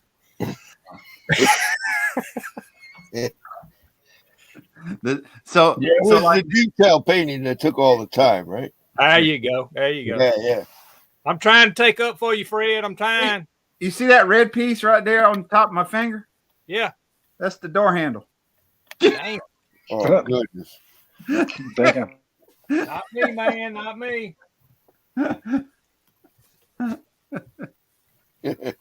Fred say you crying. Boo hoo hoo. Well, boo freaking hoo. However it goes. I didn't open up the kit and run the Hobbytown, and because I got scared of all the parts. Scared the crap out of you, didn't it? Yeah, when I opened this kit, I was like, "What is this? The interior pieces?" I got no idea. That's the way that Sienna is. That thing's got a freaking ton of parts in it. I haven't opened mine yet. I got one too. Lord, I did. Just look at it. I just want to get through with some of this other stuff. I'm sure that Ferrari kit up there I got up there has got a bunch of pieces in it too. Oh, sure. I mean, it does. I got several of them. I don't even remember if I opened them up or not. I got 2 Porsches sitting up there. One of them's black and one of them's yellow. To me, a kit. And then I got actually a Toyota Supra, and I also got one of them R34s. I think me and you was talking about earlier this morning. Yeah. Yep, it's a GTR is what it is. Spec 2. Yeah, I got that up there. I got to put another coat of paint on this right here. I don't know. I ain't even fooled with this stuff yet. Just now breaking it out, but oh shit. I wish that interior would sit there like it's supposed to. There's the interior on that 55.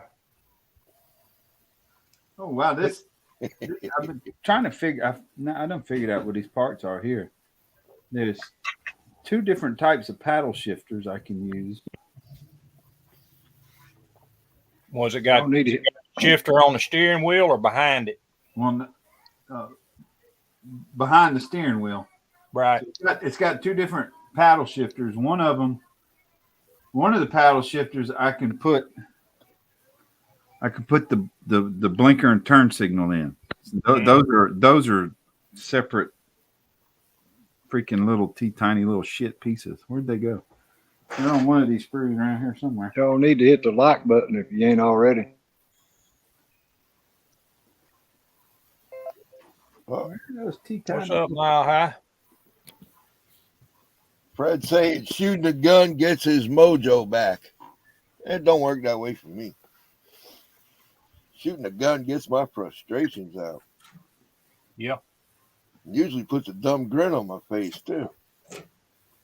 Brandon is Mile High. That's your name, isn't it? Yeah.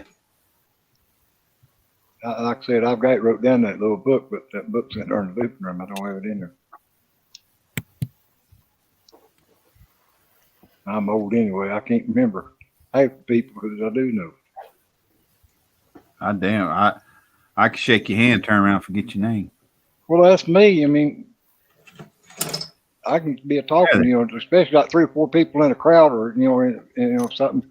And everybody introduce themselves and tell me their name. And shit, I can walk off and turn back around and I forget half of them. Right. That's me. That's why I said, I can watch TV and commercial come on. By the time the commercial's over with, I done forgot what I was watching. I don't know about but you got 5 minutes of TV show and you got 15 minutes of commercials. There's a reason why. I don't know if that's gonna work. Is it? I forgot what I'm watching right now. Dalton, you need to make a damn video. That's what you need to do. Yeah. I'm going to try my best to get in here tomorrow and make 3 videos that I'll make them, back to back, but I'm not going to load all 3 of them at one time. Yeah, just load them. Yeah, because once I get the videos made, and I can sit in there in my recliner and upload them from my phone, to YouTube. Well, you can upload them and set them to show up at a certain time. The next day. Yeah. Yeah. But I don't want to put, have 2-3 videos come up in the same day. Y'all see how close that damn grill is? Not the grill, but the radiator. But I need to do one bad on, the shop card and stuff I've got in the mail.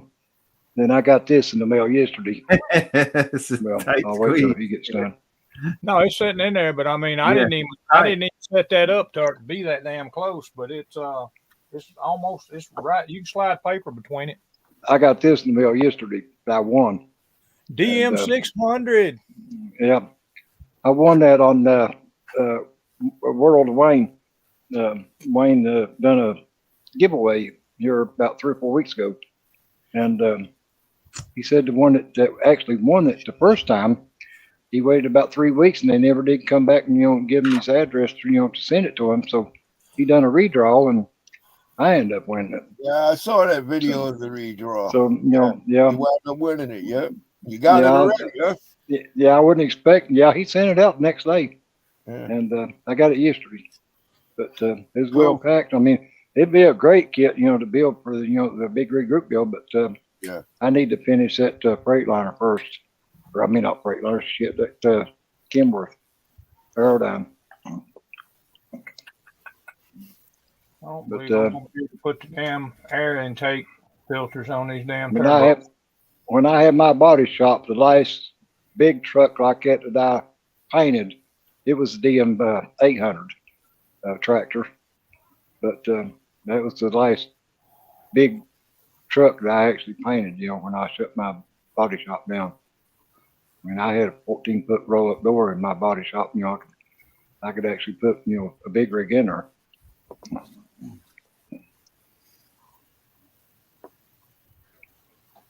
Hey, look at Frankie B. He's stealing some of Fred's lines. I'll be back. Huh. Yep, you right, Frankie. Tighter than a bullfrog's ass in Portland. Oh, was that you, Steve, that won that kit to start with?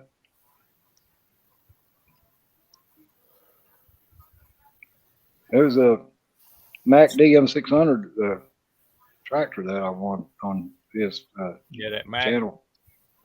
Yeah. What's up, Curb?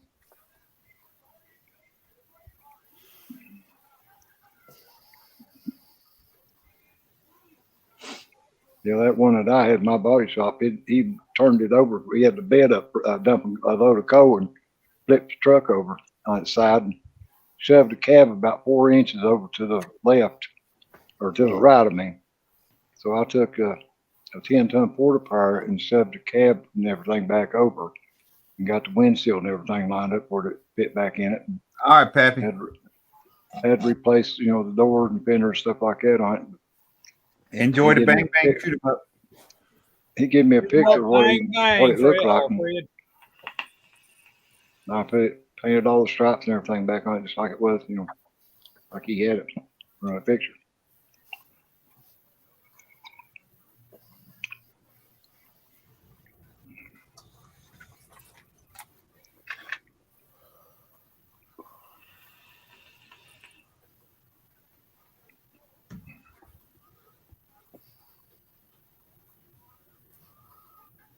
P28.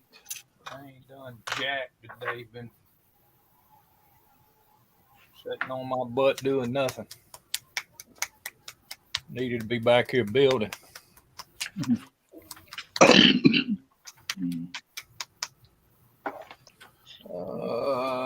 trying to decide on interior color. What's going to be what?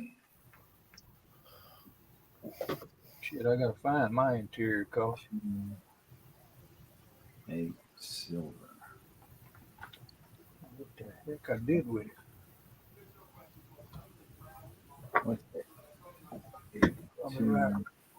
Nope, that's the silver. Probably right there. Yes. 8.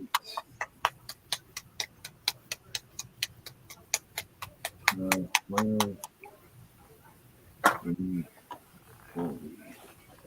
Yeah, you'll be back at for too long, Cookies. Get back down there in Florida and get your hobby room and everything all set up, and you'll be good to go.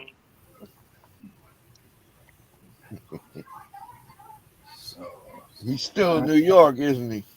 Yeah, he probably is. Yeah, I think so. He said, though, he's getting closer to getting everything took care of. Yeah, he pretty much got everything out there except for a couple of pieces of furniture and got the place repainted and all the stuff cleaned up. I talked to him last Sunday on my little old live. I did it. Yeah. All 1 right. o'clock. Yeah. Terry knows he was there with us. Yeah. You gonna do another one tomorrow night or tomorrow evening? I'm gonna try. Tomorrow day, when Yep. Probably gonna be about 1 o'clock 1 o'clock Eastern time. Central. The Eastern time, it'll be 2 your time. Yeah, 2 my time. Well, I didn't get to see it. Was you just doing like a hangout or? No, I was just testing StreamYard because I'd never used it before. Oh, okay. So I got in there, was trying to figure it out, what I was really trying to do. But I mean, the little figuring out ended up, we stay on there about 3 hours, something, a little over 3 hours, I think. When Yeah. we finally got off. Yeah. Just trying to figure it out, that's all. Yeah. Really needed somebody in there to, test stuff with. Be able to. And I couldn't do nothing, just sitting there in the chat room. So I come in here and got on, and then I don't remember if somebody else got on with us. I think it was Mark. John Poe came in there, and Yeah. Frankie was in there later, and Are you gonna try to like do a certain hangout day or? yeah, I don't know if I'm gonna do it on Sunday or not. Everybody, that's what I was trying to do too, was to figure out whether Sunday was a bad day or whatever, Yeah.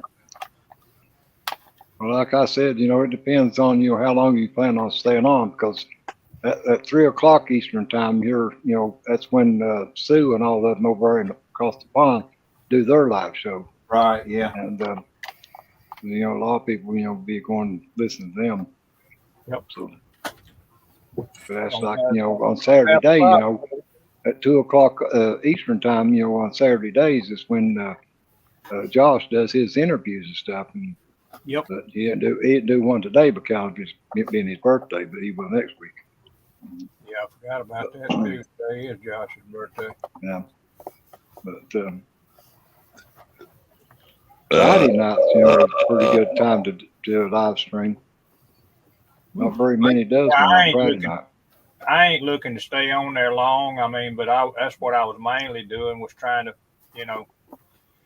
not just figure the thing out. Also find out whether Sunday was good or not good, Yeah.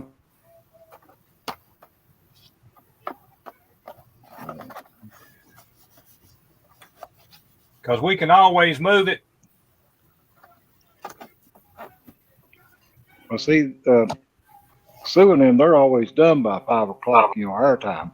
Hey, So Kurt. if you done one on Sunday evening, starting at 6 or something, they ain't nobody usually gone that time. Yeah, but that's just it. Everybody else is just got to go to work, is doing their thing, trying to get ready for work. That's the only thing. I know. yeah. I'm generally trying to be knocked out about that time myself. Yeah, Brian's usually in a bit for them. Yep. Yeah, that's why I didn't want to really do it later on. Sunday is really my zombie day, because I Mhm. stay up late here on Saturdays, and Sundays I'm in a vegetable state on the couch most of the Yeah. Veggie steak. That is the veggie state. Oh.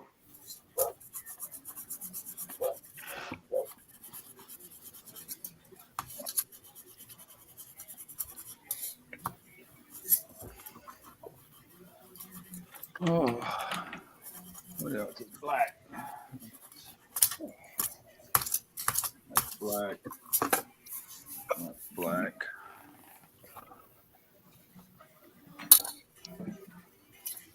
Hey, how you been, Curb?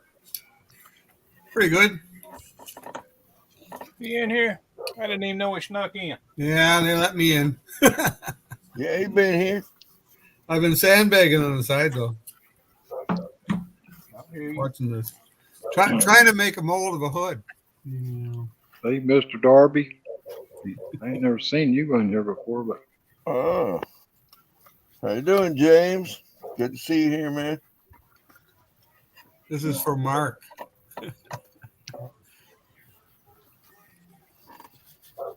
Might work. Not the way I normally would do it.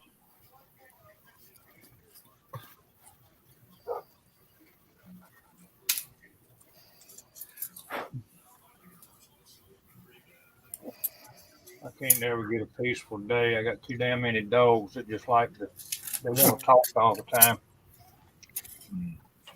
That one outside right by the bedroom window just barking her head Yeah, off. yeah. Yeah.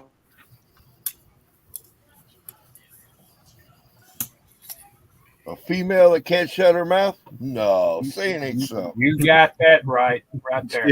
Mhm. You said that right. Of course, my wife ain't back here in this bedroom either. See, hear you say that, huh? Yeah, she ain't back here to throw that brick at me either when that was said. Apparently, she don't watch the replays either. Yeah. Nah, she ain't. I mean, she's got me subscribed, but she don't do much watching. If she did, I'd be in trouble.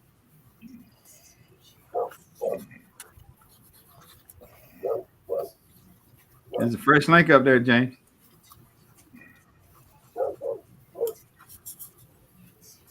Like my grandma always used to say, I'll tell it up front where it won't stick out behind. There you go. I won't talk behind your back. If I got anything to say, I'll say it to your face just the same. That's the way to do it. That way you can't get in trouble. Yeah, that way you can't, get rumors going around. Well, I heard you say so and so said you said this, you said that. No, I'll tell you to your face, so that way you'll know exactly what I said. This thing it wouldn't make no difference anyway, because I tell them I don't really care. Yeah. How you doing, James?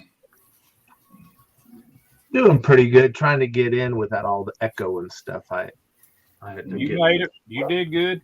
Yeah. Yeah, I had YouTube. I guess, I clicked on from YouTube, and so I heard it on YouTube, and then it came up here. So I heard that also. So it was echoing. So. Yep. Yeah. Yeah, you just mute YouTube. And I'm not in YouTube now, so. Yeah.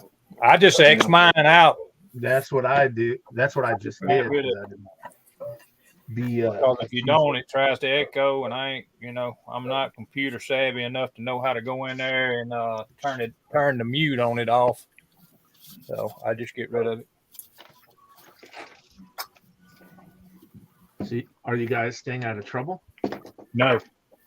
Yeah, well, that ain't no damn fun. You know that. Well, I didn't mean to ask Rick up there. I know, that was a silly question for him. Yeah, yeah. How you been, James? Doing good, buddy? Been real busy, I'm trying to take care of my wife. She's been having a lot of physical issues lately, so I've been busy with that. I know how that can be. Yeah. Hopefully she's gonna be good. Yeah. Started working on that Mobius Nova kit. Oh yeah, how you liking that? It's not conducive to putting aftermarket rims and tires on it. Oh yeah. Probably don't like. Yeah. Other than that, it's been. What are the tire wheels real narrow or what? Yeah. Yep. The tires. Which one are you doing, James? The gasser or the factory stock one? I am doing the yellow one. That yellow one. Yeah. I was going to try to have it done for the Buckeye Classic, but I didn't. I took it there, and a lot of people looked at it. But I'll show you what I got so far. Oh, you took it there unbuilt?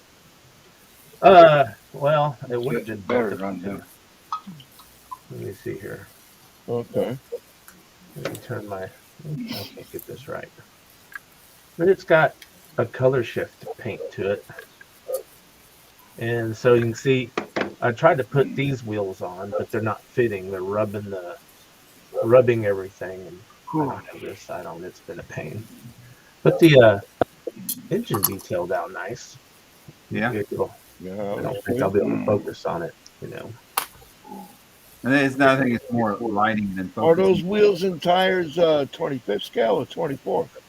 I can't remember. They're probably 24th on a 25th scale model. So that's Yeah, they look kind of big.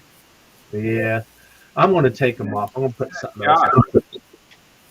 I closed it up and put it in the box to sit for a while. fellas? Hey, Josh. Hey, What's up? Hey, How's it going, buddy? pretty good. Nice to see you guys. Yeah, good to see you too. yeah.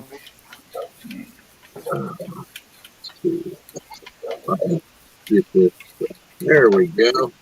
What's up, Yeah. Josh? Just getting to the bench. Left. Gonna have to try to find something to work on. So Oh, I'm sure you got a project. yeah, I'm debating on one of the F100s or the B-52 tonight. I think it's going to be the B-52. Yeah.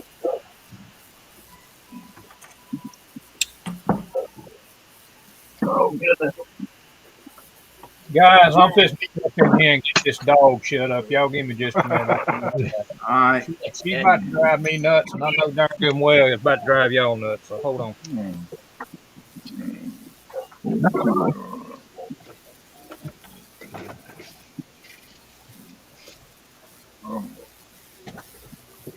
Just dropped a porcelain tile and broke it all to shit. James, what was that?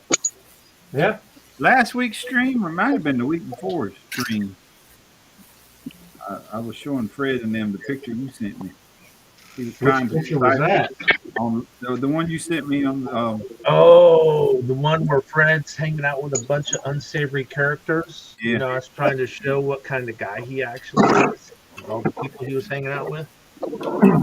Oh goodness. Yeah. Because I think it was he was in the picture. I was in the picture. Eli, inside voice. Who else was in the picture? Big Saul was in the picture. Yes. Yeah. And I met him and oh shoot, what was the other guy's name in there? Big Will Ryder was in there.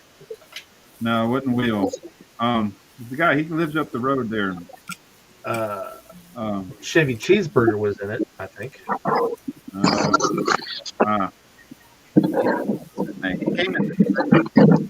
He came in the stream the night before I went up to Atlanta to the. You talking about Tim? Huh? Tim? Tim Hoadley, yeah. Yeah. All right. Oh goodness. Timmy. Yeah, I met him and the other guy, Big Sal. Yeah. Oh yeah. Big Sal. Met him at AtlantaCon. Yeah. I haven't seen he's him nice in a guy. long time. Yeah, it's been a while. Yeah, last time I saw him, we actually went out to eat, him and his family and I, in Hammond, which is near Chicago. And at the time, that's where he was living. Oh wow. Yeah, because I had a conference I had to go to in Chicago, and so I just met up with him there. God, that's a big bird.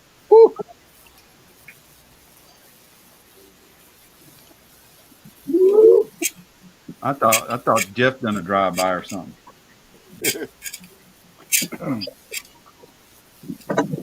Here we go. Here's another.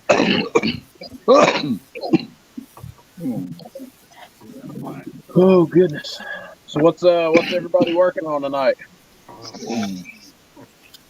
Breathing.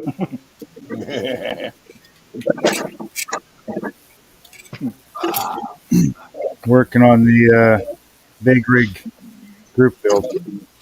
Oh yeah. Yeah, still working on this chaos to my There we go. See, is that the picture I sent you, or did I send you a different one?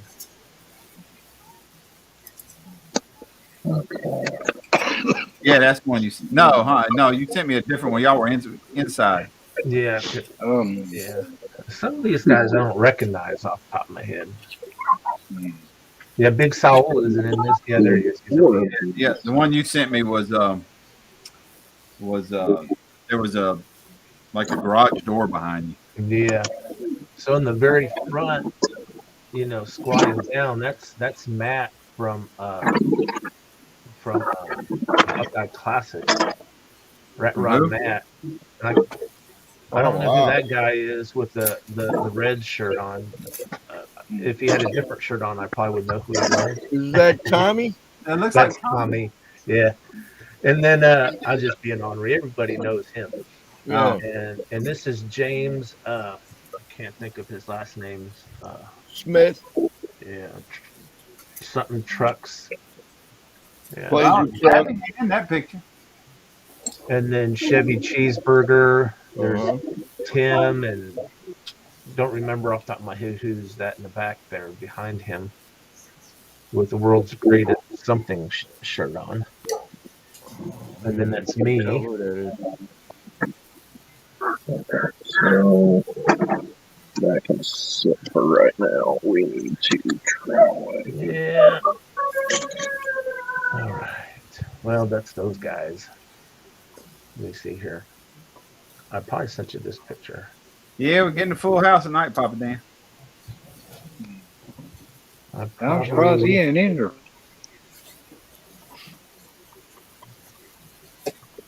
He kind of surprised me when he come in the other week. Yeah, I think I sent you this picture here. Yeah. Oh, cool. Yeah, that one had Monty in it. Yeah, that's the one. Yeah, Monty Davis there. Wearing his classic plastic 101 shirt. Yeah. Santa Claus. Yeah. I don't even know what year those pictures are, man. That's a while back. It said, I thought Fred said he thought it was 2018. I think, if I remember correctly. It might be. It was the Whitewater Classics. It might have been the first Whitewater Classic show.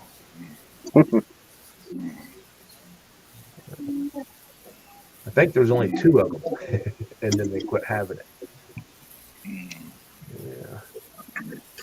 Where is Fred tonight? Has anybody talked to him? Shooting a gun. Is that the gun Wow. range? Yeah. Hell yeah. Oh, yeah. So I ran an idea past my wife last night, and I think she's good with it. I was going to do it anyway, but you know, I heard that the Russian military has abandoned Kyiv and Hostomel Airport in Ukraine, and I decided that you know, I want to do something. I want to do something to show support for the Ukrainians, and I think I'm going to order a 144 scale Antonov AN-225 and put it on a display base, kind of like a forced perspective type thing. And I think I'm going to find a way. Ukrainian colors? Yeah, it'll have the yellow and blue stripes up the side, and, as it was before it was destroyed. And I think I'm going to do like a forced perspective where I take the face of my base and print off an image of Hostomel Airport along with the hangar the plane came out of, and I'll mount it on an acrylic rod. That'll be after this B-52 build's over with, and then I've got to get back on my actual build. So Here's from last weekend. So this is an Acme picture. It's got Fast Jimmy back there in the very back. Now, he only came that 1 year, I believe. Yeah, here's Dr. I don't remember Frankie. what year it was. I can't see. Where's Dr. Frankie? He's right across from me. Oh, okay. On the left, the third person back. come here. What are you doing? Well, it was You after gonna say hello to everybody? Acme or before Acme, just the night before, something like that. We all went out to eat. Okay, baby. There's the four in the foreground. That's Big Saul and his family, his wife, then Yeah. two kids. Oh, okay. Then Yeah, I Dr. was going to Frankie ask and I. you who was right there in the front too. And then I don't know who is sitting next to to Dr. Hanky's left. I don't. But I think at on the right, on the very end, that's Fast Jimmy and his wife, or maybe not. I know it's Fast Jimmy. I don't know who the lady is. It's hard to see when they're paying attention. Anyway, Yeah, I don't know anybody, so What are you doing, dear? You gonna tell everybody hello?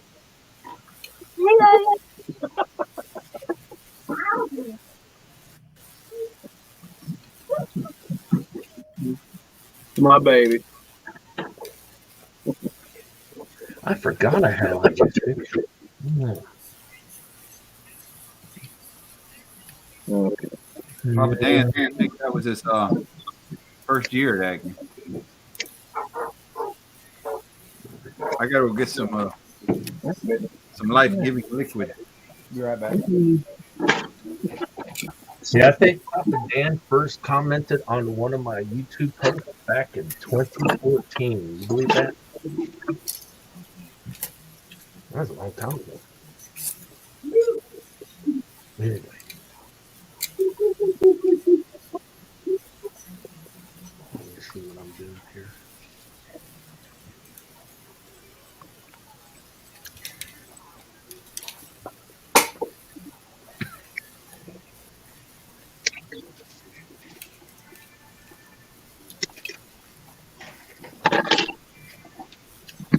How's it going?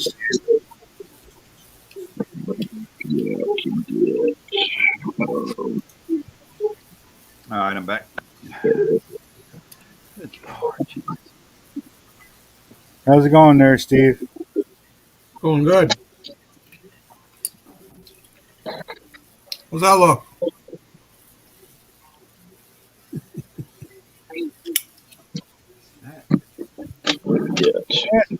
Pretty close, eh? Yeah. Well, we'll see. You can let me know when you get them. I can probably send you a couple of them. Yeah, probably at least wreck one, anyways. Yeah. Well, it's the first time I've tried doing it with aluminum. Bingo. Yeah, it's not easy finding that hood scoop. No, I don't like to butcher a good hood scoop like that. Sorry. What hood scoop you looking for? 1967 Corvette Stinger hood. Oh. Yeah, I remember you putting that on. Like this. Yeah. What kid is it that's got the ain't it an L88 Corvette or something, the hood scoop everybody uses? That's probably the Yeah, Stinger I hood know. you're thinking. Everybody likes the Stinger hood. Kind of looks like a modern ZR1 hood. Ooh. Oh, Yeah, don't know. So it's an L88. What year is the vet? I always like the cow induction hoods. Yeah. it says it's a 69.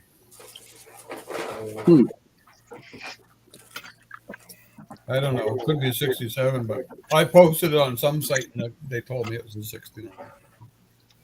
I don't have the kit, so I just happen to have the hood. I know I showed this a little while ago, but there's been a couple of other guys come in. Mr. Derby was talking about that yellow car he had with his color shift on it. That right there is Oh, That's flipped. that's beautiful. that's just a test body. I just sprayed that. I sprayed all of that really quick. That is some Rust-Oleum color shift is what that is. That's wild. It's going to turn out to be a nice paint. I was just testing it, see how it was going to do. That's that 69 that I'm doing for Fred. And you said there wasn't no clear on that. That's straight paint. That's straight paint. Do you use primer for that? Yeah, black gloss. Oh, okay. No, just a base coat for it's all I did. I mean, that's how shiny it is straight out the can. And that's It's got a hell of a shine for it to be without clear on it. Yeah, there's no clear on it. See, a lot of people saying that they don't want to use Rust-Oleum because it doesn't work. And it's dry. Oh yeah, Freaking dry. It don't take long for it to dry. How long did that take? Rust-Oleum dries good. When I sprayed it, I went outside and I sprayed the black. I walked back in, got the other can of the color shift, and sprayed right over the black. wow. That's wild. Yeah. That's all. I've sprayed that Rust-Oleum like that on ceramic stuff before, and 10 minutes it was dry, or dry enough you could touch it. That's dry. I mean, if I put my finger on it, and the heat from my finger may. You just got to be careful with Rust-Oleum because you can easily go on heavy. Oh But Yeah, I mean, it's weird. I've got some decanted Rust-Oleum. What is it? Desert sand tan, and the stuff is water thin, but it comes out in the can thick as hell. I can't really get the light to hit it just right, but it's a color shift from blue to purple is what it is. It's mainly blue when you look at it, but when it hits its shadow hits it just right, it turns purple. Yeah.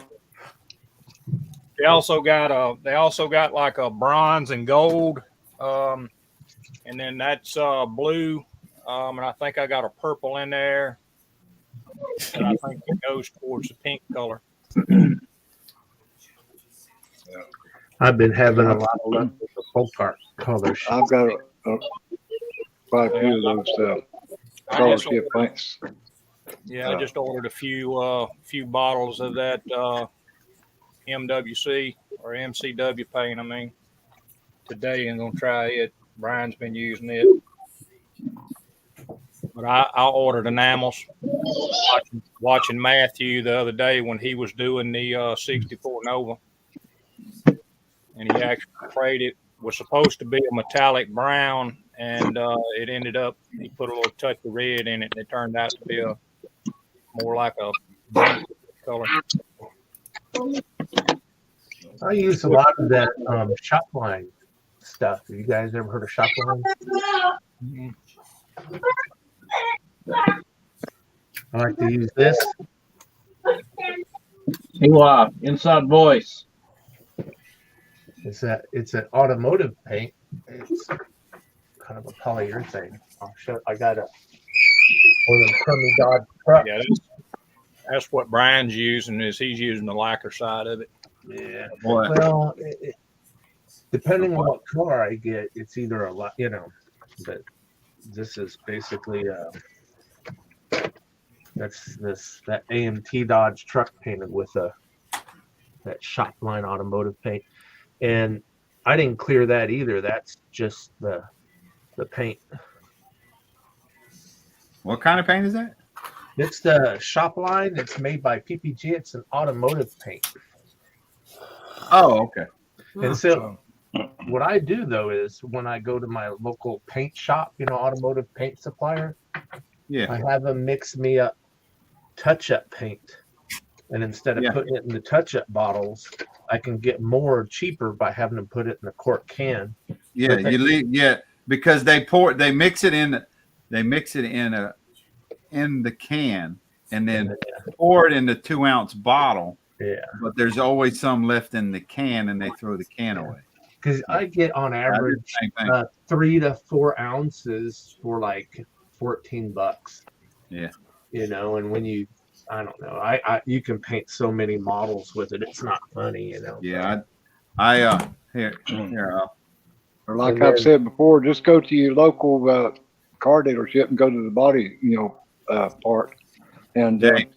they'll give you all the paint that they have left over for free. Yeah. All right. Huh. I That's, didn't think about that. that's James, that Oh, I've Ben, got I use a probably lot of 300. black. Yeah. At one time, I had probably 300 cans or quarts of paint that I got from like a Ford dealership, Chevrolet, and it's all factory color paint. Yep. And it's base coat, clear coat, so it's already mixed. It didn't Yep. matter to they poured it back in the can because they almost thin it Yeah. down anyway, spray it through our airbrush. Yeah. You put it on a model, spray Yeah, all it you clear gotta over do- top of it.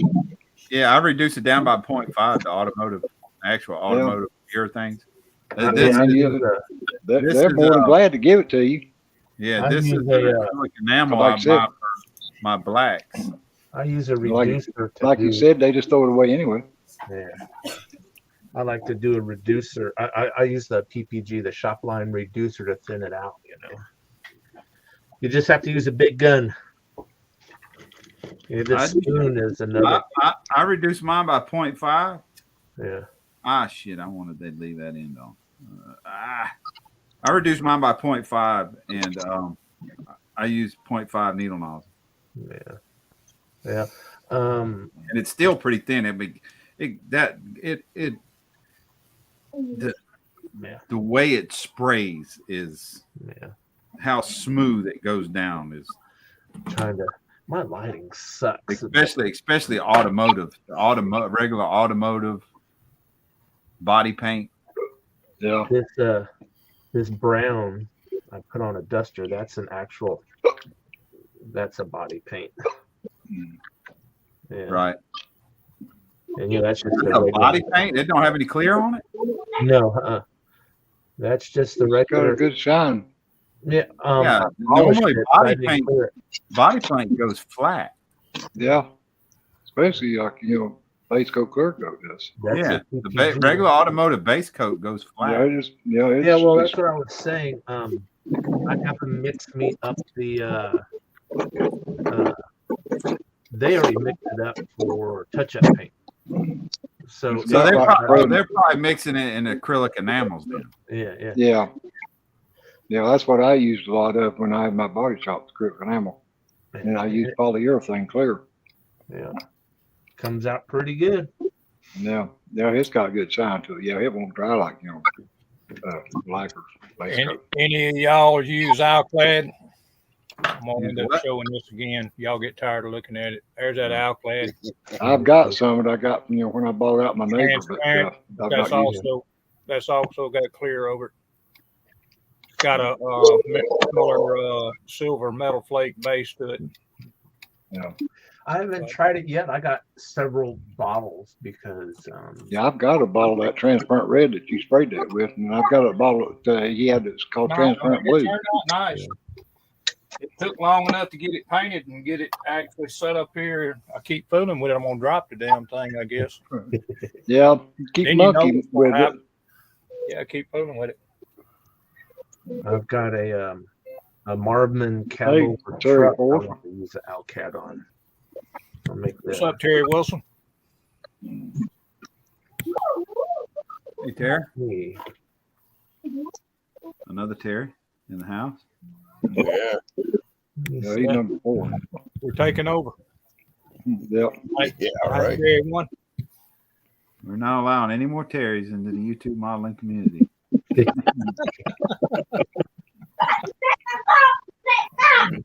Yeah, we passed the quota, ain't we? Yeah. Well, that's how it all got started anyway. We was on Cliff's live stream one night, and we had 7 Turries in the chat room. Lord have mercy. So we started numbering them from the oldest down. And me being oldest, I was number 1. And then Terry, he's number 2. And then Terry up there, in New York, he's number 3. And then Terry Wilson's 4. And I don't know who knows 5 and 6, 7, but There was a bunch Yeah. of them. So there was 7 of us showed up at one time. who's the oldest so far here? So far here in this stream, Yeah. Oh, Terry. well, no, Terry won. Papa Zink's a few months older than me. Oh, is he? Yeah, that old buzzard. I'm just gonna hush. My birthday's in September, and Yeah, you're what's you're yours? definitely Rick? the baby. So in you the bunch. baby of the bunch, right, Josh? Yes, sir. 31. Oh yeah. Hey, Good for Rick. you, man. Hey, Rick. But I'll be honest with you guys. I you. find more enjoyment out of hanging out with people that are older than I am than people my own age. Don't feel bad about saying older. These Gosh, Yeah, we old, buddy. Josh, No I doubt grew about up. I grew up with my parents having parties. So and I'm talking about from like from my birth. They Yeah. were partying, and I grew up watching them drink. I grew up having a couple beers with them when I was 12, 13, 14. And I so get what in you're saying? You're just a big kid. well, yeah. I'm the same way. No, they're big Oh. kids. They're big Papa kids. Dan's got us beat. He's 66. You know, and for all you And old Chris guys, does too. and then I get into high school. I'll be 66 old. next month. Then I get into high school, and I go to my first high school party. Party starts at 7. 7:30. Guys are already passed out drunk, and I'm like, "This is a party."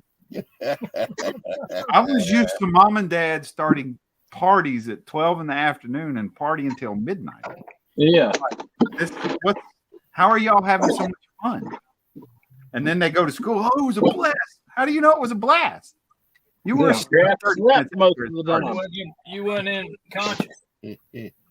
also, Dalton said he'd be 18 in December.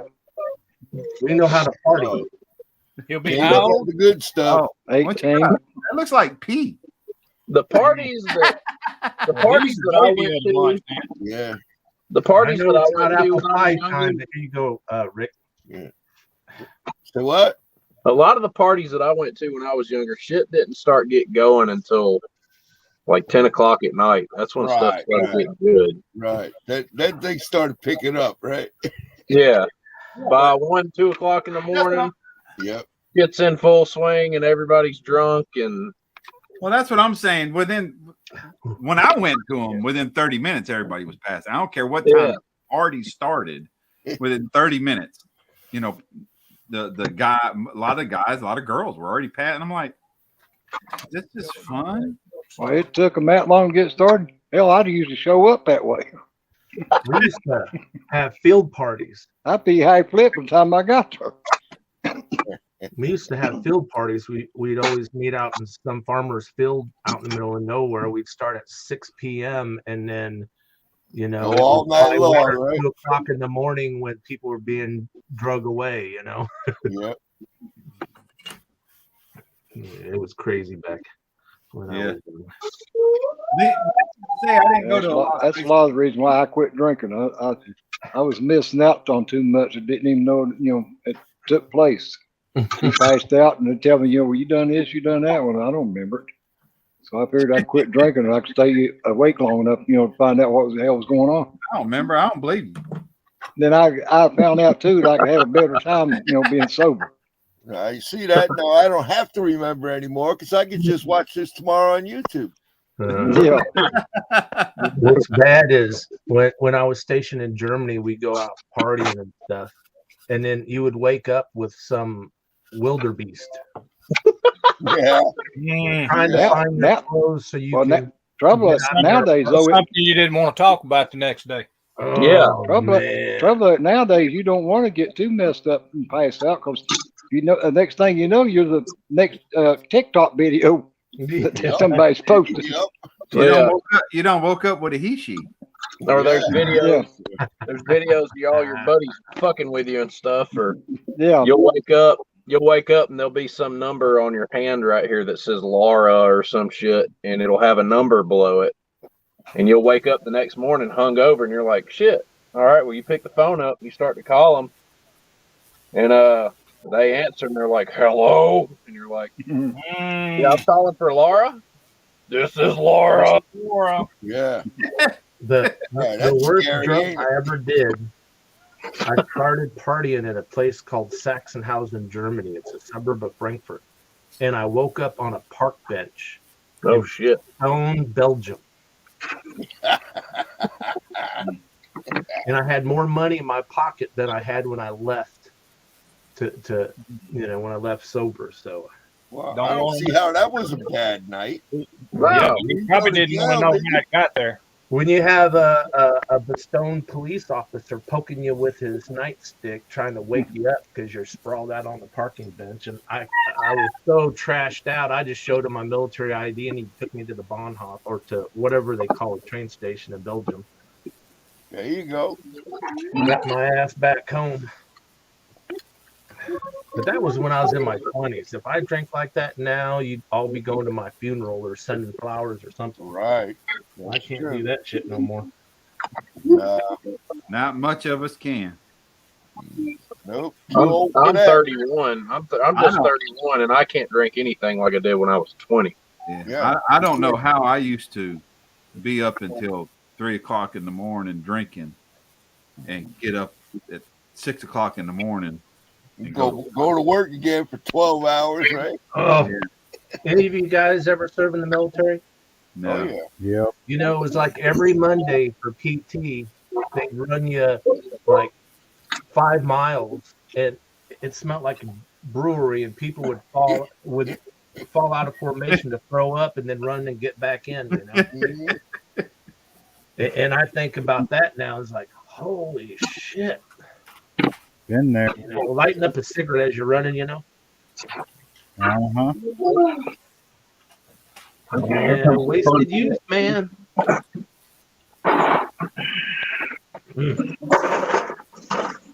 Yeah, I do have a lot of stories, but I never tell them because people would think When I worked in the plant, when I worked manufacturing at night, yeah, I used to go to work with a 2-liter bottle and a fifth. Yeah. I'd leave there smashed.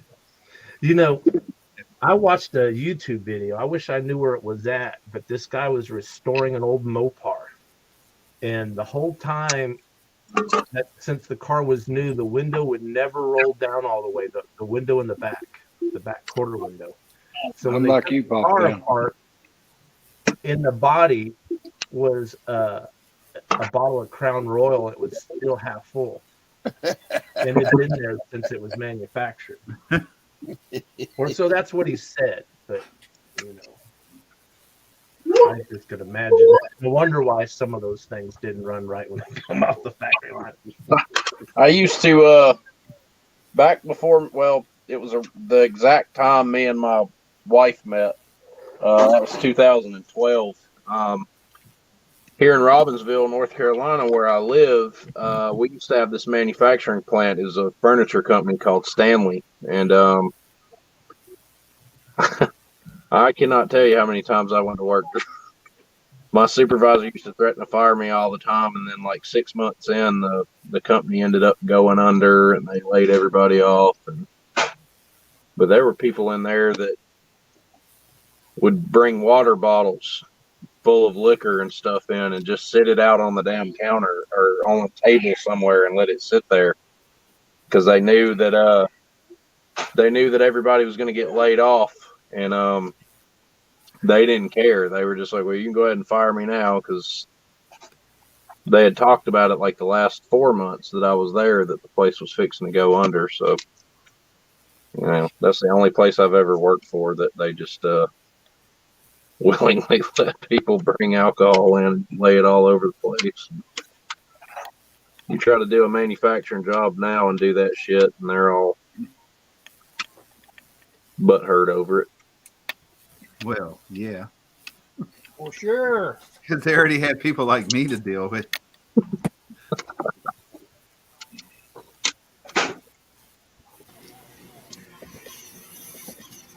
Oh boy, this one's going to be a pain in the ass. Well, whoever poured the boat with my Kenworth Aerodyne, he must have had a bottle in his pocket when they fucking made the damn thing, because ain't nothing fits on it. Had to re-drill every hole to work on. Yeah. Who's the kit manufacturer? Huh? It was a kit manufacturer. Yeah, it's a Rebel. It's at W900, Kenworth Iodine. But everybody talk about, it's like a snap kit. Well, everybody else might be, mine ain't. Every part on it, I've had to re-drill out the holes in it to get. Well, the parts that's just to the thing. They pressed it together so tight that it just snapped together. But I mean, the fuel tanks wouldn't even go together.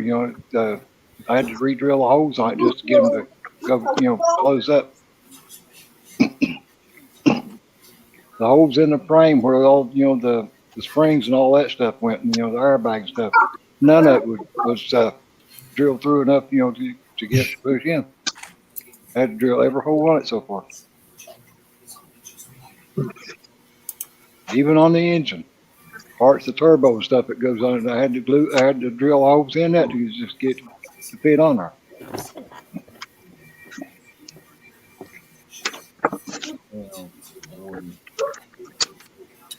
But that's just like we was talking earlier, that's the difference, between somebody, there's a lot of more experience than others, most people, just starting out and, modeling, they give up on something like that, where we, kind of work through it. I mean, that's just like, yeah, I bitched about it, and all that, but still, at the end of the day, I'll drill the holes out and I'll end up putting it together or make it look right. Just have to work a little harder than what some others, didn't have all that problem. Yeah, I can sympathize with that because I think I've folded 2 kits out of getting pissed off at them, and the worst one was a old early tooled Italeri 1/48 scale Eurofighter Typhoon. It was the 2000, and I messed with this thing for hours trying to get the fuselage halves to go together. The way that the kit is manufactured, the fuselage halves come together this way, and the cockpit sits in between them. And I lined everything up, and I could not, for the life of me, I couldn't get them to go right. And I got pissed off and just folded it. Kind of like what that right there almost got done. That's what I was getting ready to say. At 54, Trey, too, if he drops that one again and misses the paint apart, that's probably what happened to it. That son of a gun was fixing to go to the can. Then dropped it 3 times. That's the 4th paint job on it now. Wife running in there in the bedroom, wanting to know what was that slammed up against the wall I just heard. No, I wouldn't go up next to the wall. I'd just make a basketball hoop out of the garbage can. I just talked to our old buddy James Morris. Oh yeah. Yeah, he's not doing too great. He had. Well, I was going to say I ain't heard from him in a while. Yeah. I started to send him an email the other day. You and might see how want he's to. doing. He just told me that he had to go to the hospital. He had congestive heart failure. Ooh, Yeah. So, wow. Not good. if any of you are praying, guys, throw them in your prayers. But he wanted me to say hi to everybody, and he wished he could watch it and everything. But I hate to hear that because James is a real nice guy. Yeah, he's nice. one of the better of us, We had to deal with that mother-in-law. She went in the hospital with congestive heart failure. She just went back in. Well, this was like almost a year ago now, but they couldn't get her heart up past 29%. So now she's got a defibrillator sewn into her kind of thing. Yeah. That is lovely. Just in case, like her heart decides to slow down too much or stop, it'll give her a zap. I need more CA. I asked her if they put a test button on it just in case, so we could go by and give it a push and make sure it's working. But apparently the doctor didn't put one in for her. So I came in late. What's everybody working on? It looks like Brian's got a Gundam from the way it looks. No, Oh, you see these parts right here? Yeah. I've taken some off the sprue. Yeah. Let me enlarge myself. That's just the seat pieces.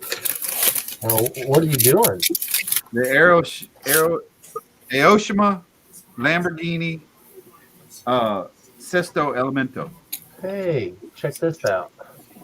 Fred and I are doing a buddy build, and his whole kit had his interior had There as we go. many pieces as my seat. They were aggravating the hell out of him. All right, last Brian. weekend about that. You ready for this? Hang on, let me get you big. Hey, check Darby out. There you Oh, go. is that it? Oh, you're working on it? No. Oh, that's cool. It was a 48-hour build back when I was in the Siren Syndicate before. 48 hours? You built that in 48 48 hour hours? Yeah. Oh my Yeah, god. I used a actually Damn, Brian, he's making you look bad. Yeah. If you were here and you got to look at it more closely, you go, oh hell, I can do better than that. You're probably right. But yeah, back when I was in the Styrene Syndicate, There you go. we did a 40. Yeah, there you go. I've got another one unbuilt. I bought one from Kel Gafer unbuilt. But I also got the clear body for that, you know. The clear body for it? Yeah. Oh, You ever wow. see the clear body? No. Give me a second. I'll see if I can find it. I think I know where it's at. While he's doing that, I'm gonna get a beer. Who was it that was asking what we're building? Yeah, I was James was asking. late. All right, for the 75th time, and not meaning that in a bad way. Without icing around and dropping it. No, we ain't touching that one again. Oh, Okay. The oh, you showing the? That's the I 55 figured you I did. figured you was going to show him Yeah. the Camaro. See here, Rick. Oh shit, it's at 55 again. No, There's what's in it, I Josh. didn't I don't say know if that. you can see it. I'm gonna pull that radiator out. You'll see what's in it. I think you already seen it. Hey, hell yeah. There you go. We got an LSC twin turbo in it. Them guys is going, yeah. You done sold that about 75 times. Yeah. Saw that about as many times as we've seen that that Chevrolet over there. Yeah, that 54. Yeah, 54. Yeah, but we're getting closer on it. Hopefully, here in a few more weeks, I'll have a 55 up there in the case. We won't have to look at it no more. There you go. I gotta get on Fred's Camaro. I done cleaned up a lot on it. I still got Anyway, I don't know if you guys can see that. That's That is a good looking 55. the clear Oh, body. that's the clear body for it? Wow. That's awesome, yeah. dude. Yeah, that is cool. That is awesome, man. That way you can Yeah. display this Yep. that Yeah. you work so Everything hard under. that you work so hard to cover up. So the trick of the license would be it's There you go, got, James. okay, that looks good. Fred's motor is that.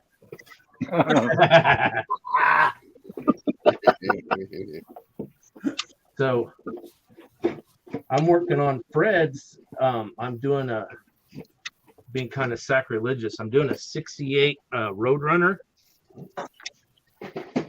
and I'm putting a mod top on it. Wow. Cool. Putting a what on it? A mod top. The mod If top. you guys know anything about Mopars, so here's the body. It's the 68, and I drilled out the lights and put in metal rings, and I want to backfill it. Yeah, that With, 68 colored had that epoxy. little round side marker light, didn't Yeah, it? yeah. And so here's the mod top for the roof. Oh, cool. That's a decal. Yeah, it's a decal. Cool. And I got several of them, so I can do the seat up too.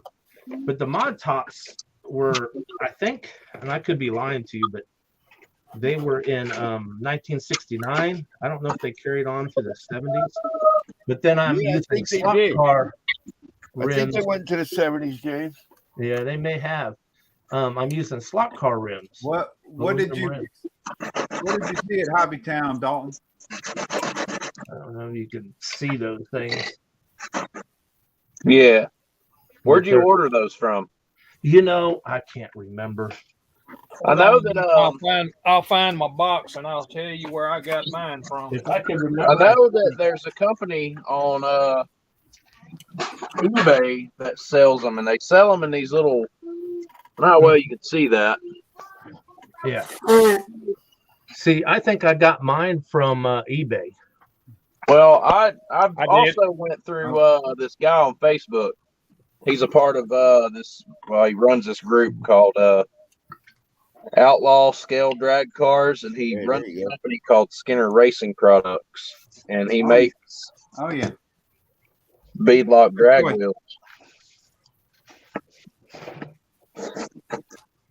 Remember, what does this say on here?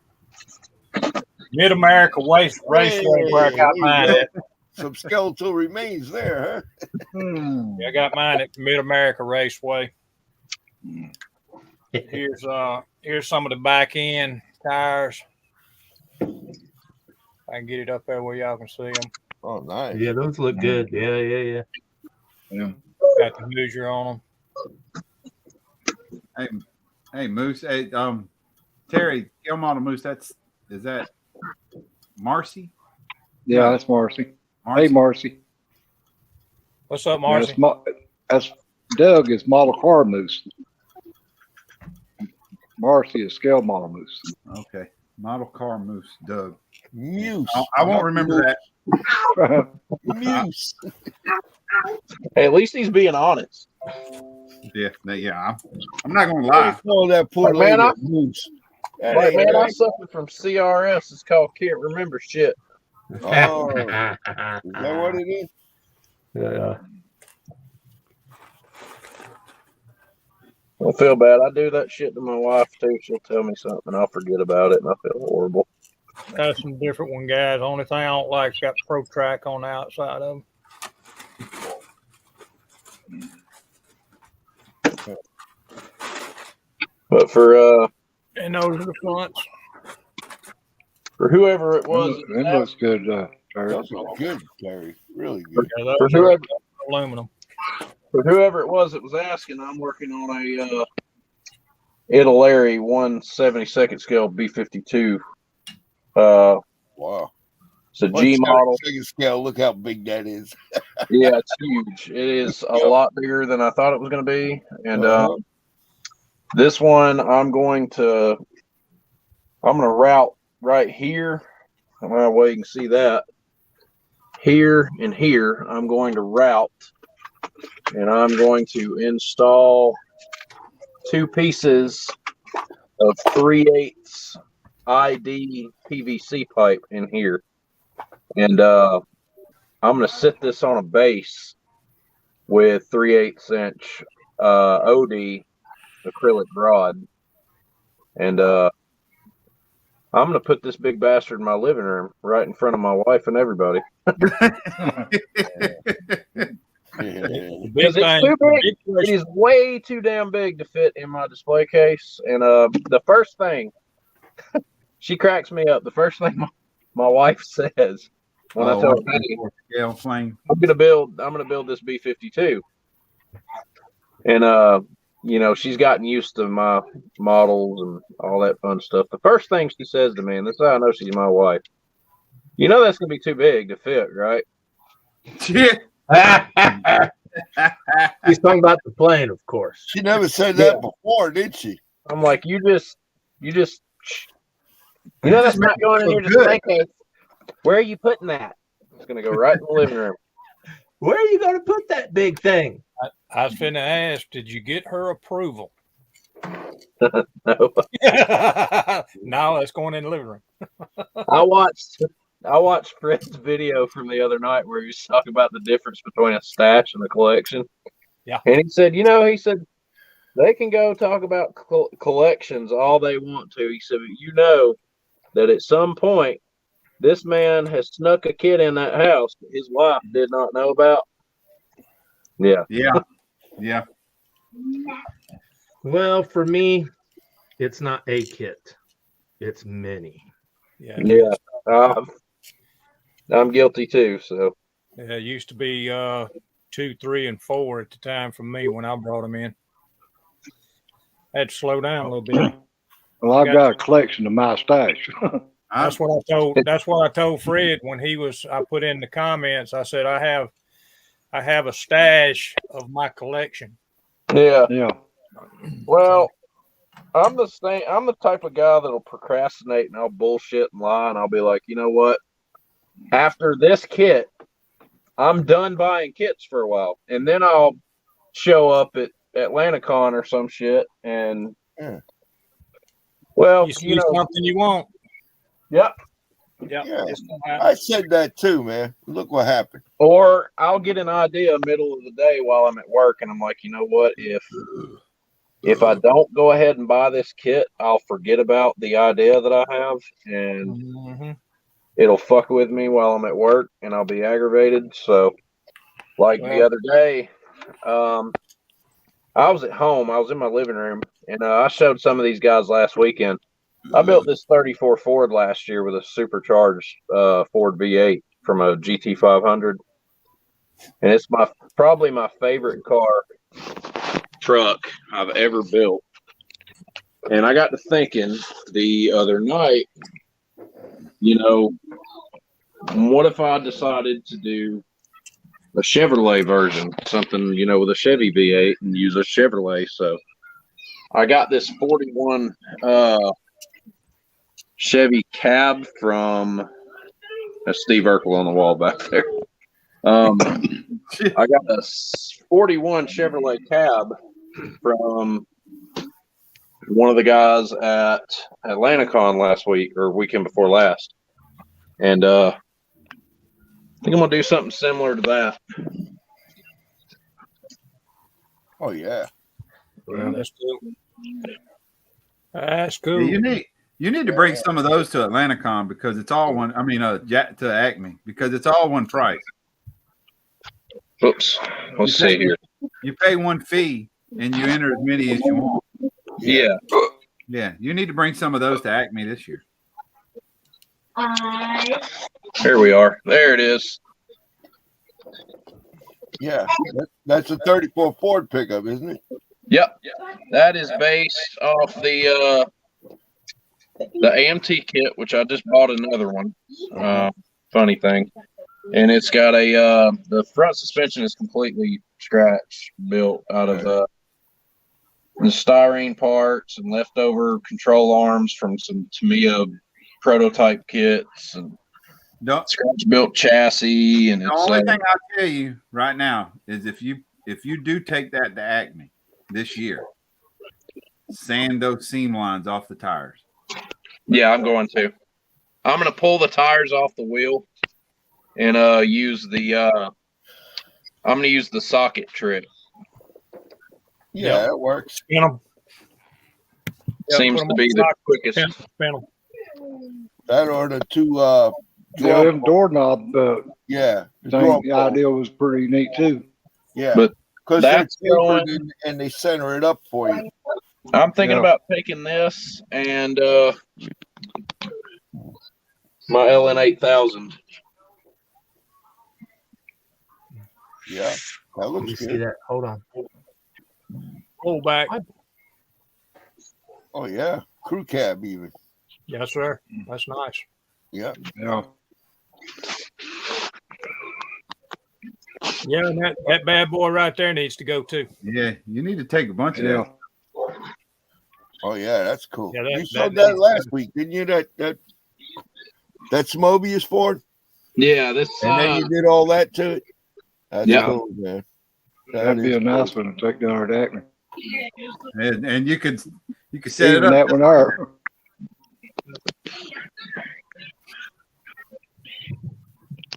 Yeah. Oh yeah. You got some cool radical rides you got going on there, man. That right there's sharp. What up, brother? What's up, Frizzo? Frizzo. Frank. Hey, Frank. What's up, Frank? Let's see here. We'll get this thing turned back around here. I need to get a computer or something easier. There we go. I'm standing in the living room and my kids are watching a movie right now. So in case you guys are wondering why it's so loud. Oh goodness. Yeah, I told him, Frank, that's where I thought you was going with David Chan and Chris and them. Ow. You win anything? Oh. So let's try to get this landing gear door to fit. That one is not as bad as the other one. I was going to say that back in the day, I think it was Revell put out a B-29 Super Fortress where half of the body was clear. Yeah, they've got a bunch of different cutaway. I believe they do still do a bunch of the clear cutaway kits also. Yeah, they did a submarine like that too. Yeah, I need to put a couple military kits together. I sold all of mine. I like my in-flight builds. I think they're a little more interesting. Who's Toolbox Carl, Jeff? And they I often have a hard time closing gear doors up and stuff that wasn't meant to be closed, because a lot of these kits, the tolerances are different. You know, they may look the same, but you know, I think you're referring to Charlie Mack, Terry. Oh, I had never heard him called Toolbox Carl. No, but he said it's after 6 p.m. So yeah, yeah, he's in there. It's Mac. Yeah, he's screwing Mac.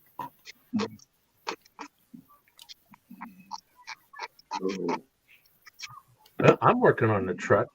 Hopefully, I'll have it ready for Acme. I've got one myself that I'm doing the J&J buddy build. James Morris is supposed to be doing one in green, I think. Oh wow! You make any videos, Frank? Anybody else working on the big rig build right now? No. Jeff's getting ready to start, he said. Who's hosting it? Jeff. Yeah. Molocrod is in the chat room right now. Huh. Yeah, I'm just. Mac's not in here. You can't do a drive-by. He ain't I'm here. just starting mine.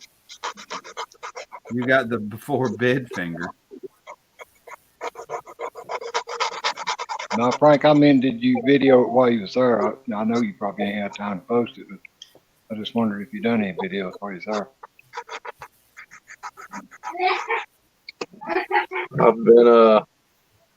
I've been watching I've watched basically all of Casper's builds on YouTube, and I'm telling you, that guy's a freak of nature when it comes to building models.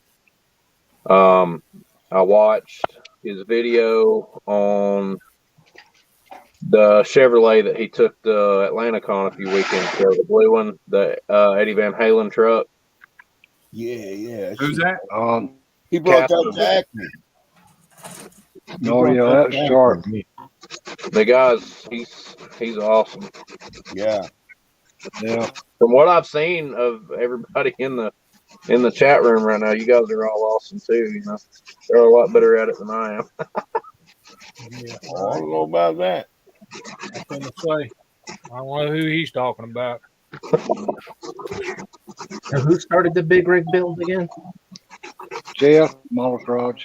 I might get in it if he doesn't mind that I started this a few months ago. He better not care. Help, he let me in. He let anybody. He better not care. Yeah. I like the way I did Go with that. I ain't got mine done last year. You gonna say hello? Say hello. Hi, baby. Hey. So Jeff said hi to you. Hey. Hello. That's my little co-pilot. Hey, come here. Tell them all hey. Say hey, buddy. Hey, how's it going? Hey. Hi. She's shy. Yeah, she prettiest probably one on the knew chat. knew how many people was on here watching. She probably Yeah. couldn't see everybody. Yeah, both of mine are high functioning autistic, so they're full of life. I mean, they're just excited about everything most of the time.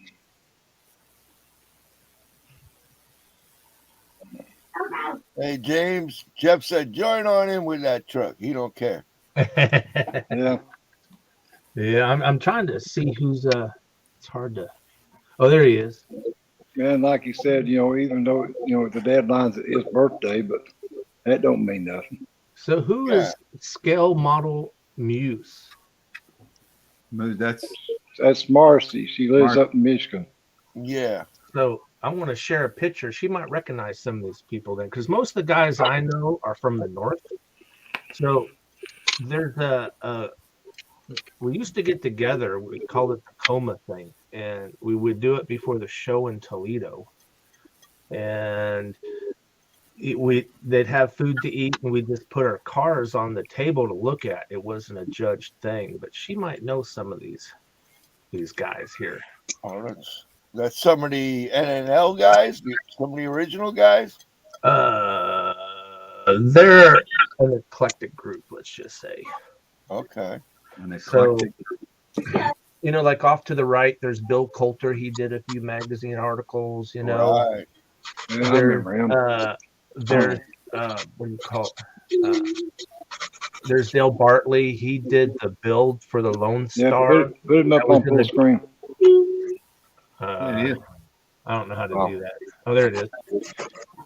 But the guy in the blue shirt towards the middle, that's Dale Bartley. He did the model and the directions for the Mobius Lone Star kit. Wow. Yeah. Okay.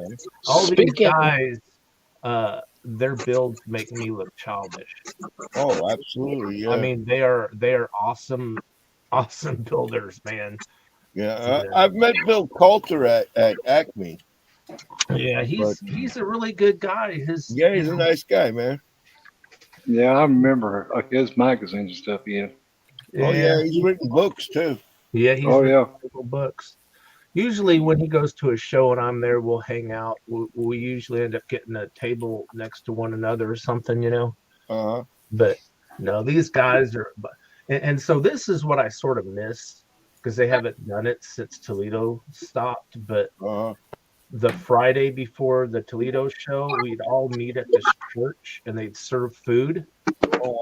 And we just put our kits on the table and hang out. There's no judging, no trophies, but we'd all just talk about our builds. Yeah, just talking. Yeah. Yeah. And usually you could, one of the kits, or at least three of the kits that were there, would be in the top 3 at the Toledo show. Wow. That's what I was told about the about Acme coming up in Smyrna in November, that there's no judging, there's no, it's just a bunch of guys hanging out, showing off their builds, talking and trying to have a good time, and the judges are the participants. Right. You all get a ballot when you come into the show. You get a ballot, and you go around in different categories and pick out what you like, and then it's just a matter of judged by the peers. I've never got anything at Acme. I do notice that people do stop and at least look at what I built, but I usually don't, win anything at Acme. The thing that kind of set me off at AtlantaCon, and I don't know if you guys might know the judges that we had this past time at AtlantaCon. But one of the guys was just, I don't know, he's just being an asshole and was complaining about every little thing. And, if a base, like he was going on about the stain on somebody's base or something wasn't the same color, or it wasn't uniform, or I don't know. He just sounded like he was kind of, I quit going for being a judge years ago, That wasn't a judge that was doing the complaining, was it? Yeah, it was a judge. Wow. I don't think I did. Hey, some of them, I mean, when we were walking around taking pictures, me and you, Justin, there was Josh. down there by the planes that, I was like, Jesus, really? Well, that was the guy I'm talking about. He was, I can understand, like, when you're on somebody about alignment, like, for example, wing alignment from side to side needs to be as straight as you can possibly get it. But, other stuff, I don't know. I think he was kind of overdoing it. And, I just. Yeah. No, they picked they picked that one plane up and moved it, said it was in the wrong location. I'd have come back over there. I'd have been fucking livid. Yeah. That seems to happen a lot at the IPMS shows, though, Brian. That they'll reclassify stuff, and they seem to do that. Well, one classification may be overloaded with things, so they try to figure out how to balance it out a little more. Well, I'll agree.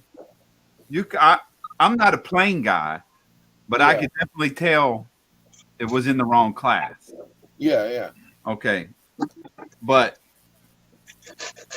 if you got a commercial jet sitting with fighter jets, it went from this side of the table to the other side of the table, and they picked it up by the wings.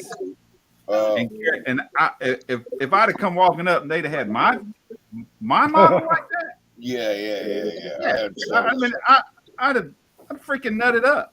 Yeah. You'd have bitch slapped him before you thought about it. Huh? Yeah, I have seen judges break models at shows too. That's a fact. Like last June. Yeah, it was last June.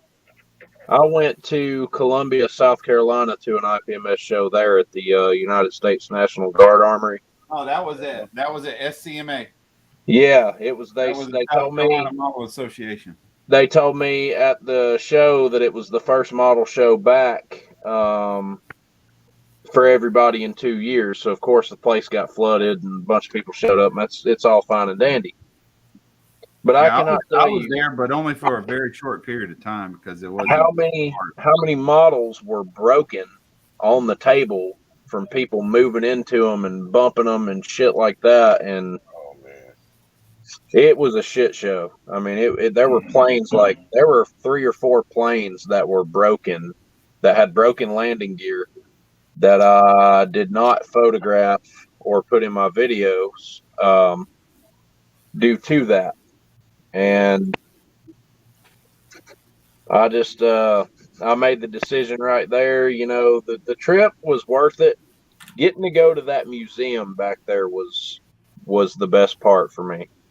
But I probably won't go back to another show for them again because it was not very good for some of the people who were having models judged. There was a lot of the planes ended up getting broken from people moving around, and I'd have been pissed. Was that people you mean like participants or just showgoers or judges, or who broke them? I don't know. I don't know if it was judges moving them around or people bumping the table. I mean, the place was packed. It's the first show they said they'd had in 2 years. Okay, because of the COVID thing. Yeah, it was. I don't know if it was judges moving them around or the participants or what. There were several models on the tables that were entered that had like they'd break the front landing gear off and then they'd move it over to the side and set it down. And like at AtlantaCon a few weeks ago, the first model I photographed was a Blackbird, and the guy had wrote down on the paperwork that it had been damaged in transit to the show. Okay. And that's how you can usually tell whether or not something was damaged beforehand or if it was damaged at the show. But, it's still, there was shit broken all over the place. And there were people that pissed off and mad. I know for a fact, and this is why I don't do military kits anymore. I've taken and entered things, and people literally will break wheels and stuff off, so you're out of the judging. And that's why I don't do military stuff anymore. You know, because they want to count rivets, and then you get those guys that it means so much to them to win. They're willing to destroy another person's build to Really? have a better. Yeah, Well, Um, that's probably why they're brave on taking things and getting caught. yeah. I'm Well, like Brian. I catch somebody messing with mine. I They're forget gonna all throw the about ass that whooping. model. If Me or I them catch once will somebody get one. messing with mine, if I catch somebody messing with mine at a show, they're gonna tote an ass whooping. and then I may get kicked out. I went to one in Louisville when I was still in the military, and I was building Bradleys and Abrams to match vehicles in the motor pool. You know, actual real vehicles, and I was building it for the guys who, you know, they would buy the kits and I would put it together for them, and they'd let me take it to the show. And you know, mine looked, you know, I thought they were really, really great, and they should have at least placed.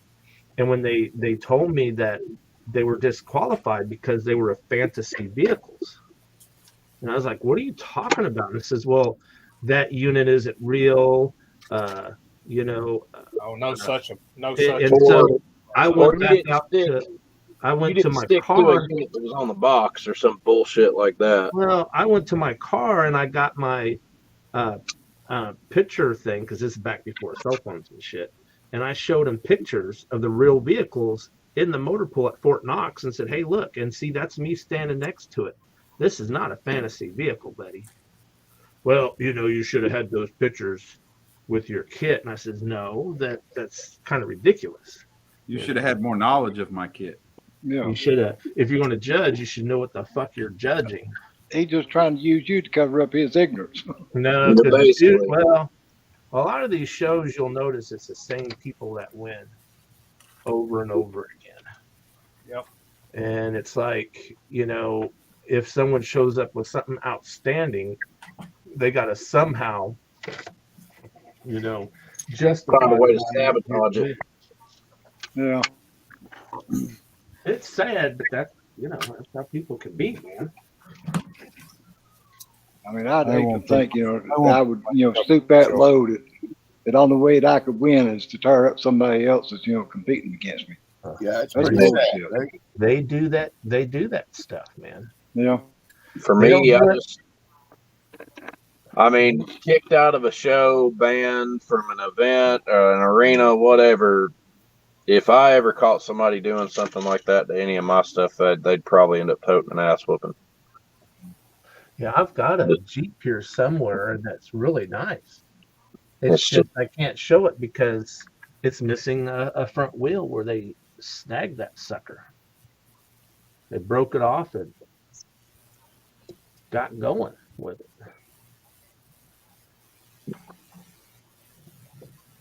I can't stand it when somebody will intentionally destroy something that somebody worked their ass off to go in and complete, you know? It just Yeah. You know, it's like Marcy put in there, you know, about some woman getting close with a pocketbook or whatever. You know, I was thinking about that. I was watching the video today of a model car show. I can't remember now which one it was. But anyway, I'd be afraid, you know, of taking like a GoPro or something other and holding it over top of them models, you know, in video. Something happened to that GoPro come off that damn tripod, and you're going to tear that model all to hell. I did. Somebody's going to beat the hell out of them for doing them. At JaxCon, my sleeve caught somebody's rigging, and boy, I felt like shit. But it didn't. Yeah. Thank God it didn't hurt anything. Thank God Yeah. it. But now that happened, I know I got. You could have easily jerked, you know, your sleeve or something on that rigging and knocked it off completely. Yeah. And somebody, and then the guy standing there said, "Oh, a buzzard." I said, "Yeah, a big dumb buzzard." Well, see, Marcy agreed with me. Were you? Were any of y'all at AtlantaCon last year? No, they. I don't know if they had one last year. Yeah, they did one in 2021. I've got the video for it on YouTube. The And only one I know that might have been there would have been Fred. yeah, I didn't Well, go. y'all went to that one this year, didn't you? Yeah, Brian? that's 2022. Yeah. Yeah. well, last year, this guy had a ship. I can't remember the name of it, but he had, I mean, clove hitch rigging everywhere. Went crazy with this thing, and I seen him on a couple of occasions having to shoo people away from his boat because he was scared they were going to screw it up.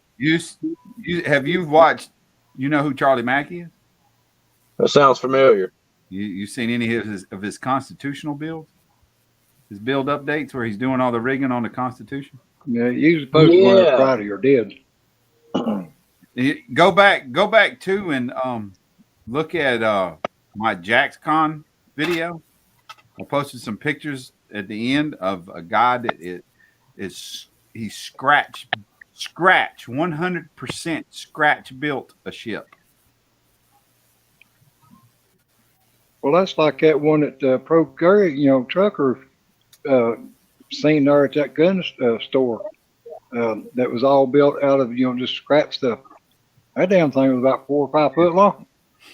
Yeah, that thing he built, that was impressive. Every bit of it, every including he put cannons. The ship is hollow, and he's got cannons inside of it, and every one of the cannons were scratch built. Yeah. Is it Jeremy? Brian. They had to be. Oh yeah, I know the one you're talking about. Yeah, he even had pictures there in the album showing step by step. Yeah, he had a full album of. Yeah, now I know who you're talking about. Now. Process. Yeah. Is it that Jeremy? was something else. Incredible. Yeah. I'll be right back. We'll get another beer. Extremist. Is that See you, Jeremy? Marcy. Have a good one. Have a good one, Marcy. You guys can hear me? Yeah. Oh, okay. Is that your name? Is Jeremy? No, Josh. Josh. Okay, sorry. Yeah. I'm still learning them all. No, you're good, buddy. You got a channel that I can check out? Yeah, extremismodels.com or .com. Extremis Models. Yeah, I'll put it in the I got all fucked up for a second. chat.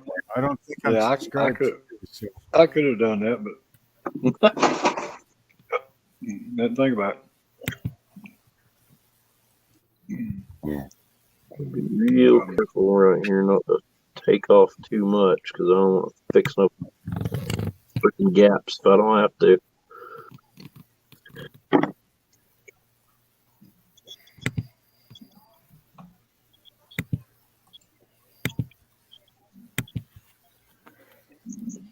Get some of that material off there. See that? Just There you go. Appreciate that, Brian. Thank you. Yeah. Is that a Ford truck on your logo? Yeah, that's the 70 Mobius F100 drag truck that I just recently finished up that I was showing these guys earlier. Just making sure that I'm clicking on the right one. Yeah, that's me. Nardo Gray. Yep. You just click that link, or it should be the right one. I was already ahead of him. Oh. But thank you. So there you go. And now, I found the channel, with just typing it in. I didn't have the link or nothing at the time. Yeah. I love it. I subscribe to you. I appreciate it. I love it on YouTube when you finally get to a point where you'll start typing your name in and it finally becomes a suggestion. I felt so successful when that happened. I was like, dude. Because I've got 2 channels, right? I've got the one I put all my YouTube stuff on, and then I've got the one that I just kind of watch everything on. And I'll be through, and all of a sudden I'll see, a suggestion for my other channel. Oh, here's another one for my other channel. Like, cool. That's just awesome. Yeah. Like I'll start see your own videos like in there. Yeah, before I'd start typing my name in for like my mom will come over or some shit, and I would like, hey mom, I did a video the other day. You want to watch it? She'd be like, oh yeah, I'll watch it. And I'd start typing my name in, and nothing would happen. I'd have to type my whole fucking name in, and Yeah. even then, YouTube may have a seizure and decide, hey, we're not going to show your channel just yet. And now, like, I'll tell people that I work with about it, and they'll be like, "Oh yeah, that's cool." And then they'll be like, "What'd you say your channel name was?" And of course, being a tree guy, they aggravate the fuck out of me about what I do. And it's all in good fun and stuff. But they'll start typing my name in, and it'll go ahead and suggest finish my name, and I'm like, I'm a celebrity. I'm a celebrity. And I know I'm so full of shit, but it's kind of a different feeling. When I type in my name, it usually comes up with a message saying, "Who are you looking for again?" Yeah. I'll be who? I don't even think I've ever even tried. I've only got like. Oh, wow, that's some shitty fitment, man. I type in my name and a picture of a dirty toilet comes up. You could probably find my channel quicker by just typing in hospital. Sad, that's sad. Because that's about all my videos, all the titles is either coming or going in the hospital. So, Paul? Hey, Cookies. Good to see you all, man. Yeah. What's up, Frankie? Just chilling and hanging out, man. Getting my model, my model building fix in, man. Watching you guys build and stuff, Holy crap! You just making big plans for Florida. Ain't nobody even gonna see you when you get down to Florida. You're gonna be building so much stuff. No, I'll be building, man. I got to now once I set up that area, man, and I go through my tools and get that crap out, and I gotta set it up. I'm gonna probably go. I think I'm gonna go to Harbor Freight and pick up like 2 or 3 of those long high workbenches. Yep. And I'll put my model building area around 2 of them. I'll set one up over by a paint booth or something. And I got to figure something out, But I just built mine out of 4x8 sheet piece of plywood. Yeah. And cut a 6x2. Hey, little man. When you sneak in there, turned it into an L. Yeah. I got my spray booth over behind me. I was thinking about going with the ply because this way I could put them right up against the wall and then put foldable legs and shit on it. So if I need to get anything in the garage, I just basically take the stuff up, flip the tables right up to the side of the garage. Pick the stuff up on the workbench. Yeah, yes. Take all the stuff off the workbench. Yeah, sure. Well, whatever you do, don't decide to build the Italeri B-52 because it's a pain in the ass. About that. Oh, really? Is that good, huh? What's that? Yeah, I've had a couple of. I remember you guys talking about some bad kits, man. I just built that a while back. I built that ETC Hawkeye, that kinetic. It's one thing. Horrible. It's one thing to get a kit that's got fitment issues that are like bad. Like you can look at them and you're like, oh shit, this is fucked up. There's no way this is gonna work. It's another thing to get a kit where shit is just slightly off. Like it's enough to piss you off, like you're expecting it to go in. And no, that kit I did there was fitment issues all over the whole damn thing, and I came very tempted to ruining a good baseball bat on it, but Like something I would have done. Yeah. I'm running out of baseball bats. But I look at it as all right. I'll take it as a challenge, but fuck it. Nothing. I'll just buy a boat and tie a chain to this thing and use it as a fucking anchor. Yeah. If it doesn't go well, that's not going horrible. It's just, it's just some little stuff. See, you know what my problem is I like to buy kits where I like the vehicles and I like the cars. I mean, I like quirky shit. Like I like quirky cars, man. Like, quirky cars, quirky shit that I like to build, the oddball shit.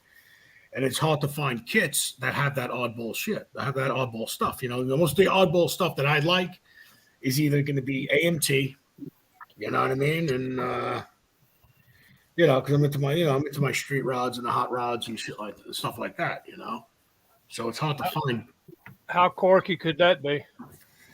See, like, yeah, stuff like that I like, stuff like that I like because obviously years ago, Gypsy wagon. yeah, Get it up there where you That's can what I'm building for my motorcycle build. yeah. The clip. See, those kits are great. It's sitting right here. Just ain't started it. You could take those kits and chop them up and make your own trikes and stuff, Yeah, I got a ton of shit right here. You'd probably like, Frankie. Yeah. See, one of the first trike kits I ever built was back in the 70s, and it was the Evil Iron kit. Yeah, I wished I could get. Yeah, they reissued that here recently. Oh, really? You know what I like to find a trike kit is the Dragon Fire from Rebel. Yeah. Yeah, that's about a full $500 kit. I know, and I remember building it as a kid. Hey, Frankie, you like them show cars? Always. What's that? You like them show cars? Like Beatnik Bandit and all them. Like George Barris and them, or Tom Daniels. I'm really not into They're the show kinda cars. They're kind of off the wall. I mean, they're not Yeah. any average vehicle that you normally build. Yeah, well, I liked a lot of the Tom Daniels stuff, man. Yeah. I like the quirky Tom Daniels shit. But as far as cars, I mean, I love quirky shit like the Quicksilver. Popcorn. The popcorn. That's nice. Machine. That's one I want. Popcorn machine. Yeah. Yeah, the popcorn machine. The other one, what the hell is it? The other one that's the Undertaker with the coffin in the back with the thing up top. It's like I forget what the hell it's called. It's like a clear. It almost looks like an old wagon where the glass on the side is like a coffin in it, and you're up on top like a stage. I love buggies, man. I love doom buggies, man. That's Hey, all guys, that I'm gonna- all that's you ain't talking. Hey, Frankie, you ain't talking about Blue Hill Express, are you? Yes. Yeah, that's the one with the coffin in the back, right? Yep. Yeah, Boot Hill Express. There's an engine in the back. I didn't know there was a coffin. Well, Where you there moving may in not be a Florida? coffin in the back, but there's a guy It's out got here. the engine in the back. Skeleton with a cowboy Made hat. kind of like a stagecoach. Yeah. Yeah. There's a guy out here on the island that lives in Mineola that did a I don't know if it's one of the original ones or it's a replica, but yeah, he had one of those, man. It looked awesome, man. Frankie B, Papa Dan's asking where you moving in Florida. I'm moving over the West Coast, man. Northport, Venice, right in that area. So Yeah, because he's over in The only guy I he's know over in Orange Florida, Park, which is Jacksonville. over in Jacksonville, yeah. the only guy I know in Florida that did a Boot Hill Express is Perry Board. He used to live around here in Kentucky, but he moved out there. Hey, Taylor. Hey, Taylor, yeah. On my I'm gonna- Facebook page, I've got a Blue Hill Express on my cover page. It's a real, build. Somebody, sitting in front of somebody's house. I don't know who it is. But I can't give him credit for it because I don't know who the hell it is. Who it belongs to give credit. Yeah, I Thanks did for all having me on, Brian. the stuff was from the one of my- 70s I did, man. That was one of my earlier builds, when I was growing up, back around 67 when it first came out. I remember that kit real well. See, that popcorn kit is awesome, man. But That's the something- original kit, comes molded in orange, and the big wide, white walls or whatever for the tires, they was molded in orange. If you get the The Boot Hill you're talking about. Yeah. yeah, but if you get the remake of it now, it's got like white walls. They're not orange. Oh, wow. I think the body's still molded in orange, but it's not, the same kit as the original was. Yeah, my thing was, all the kits that I've built, I've always built kits that I gave away. For example, like that I did recently. I did a 65 SS convertible.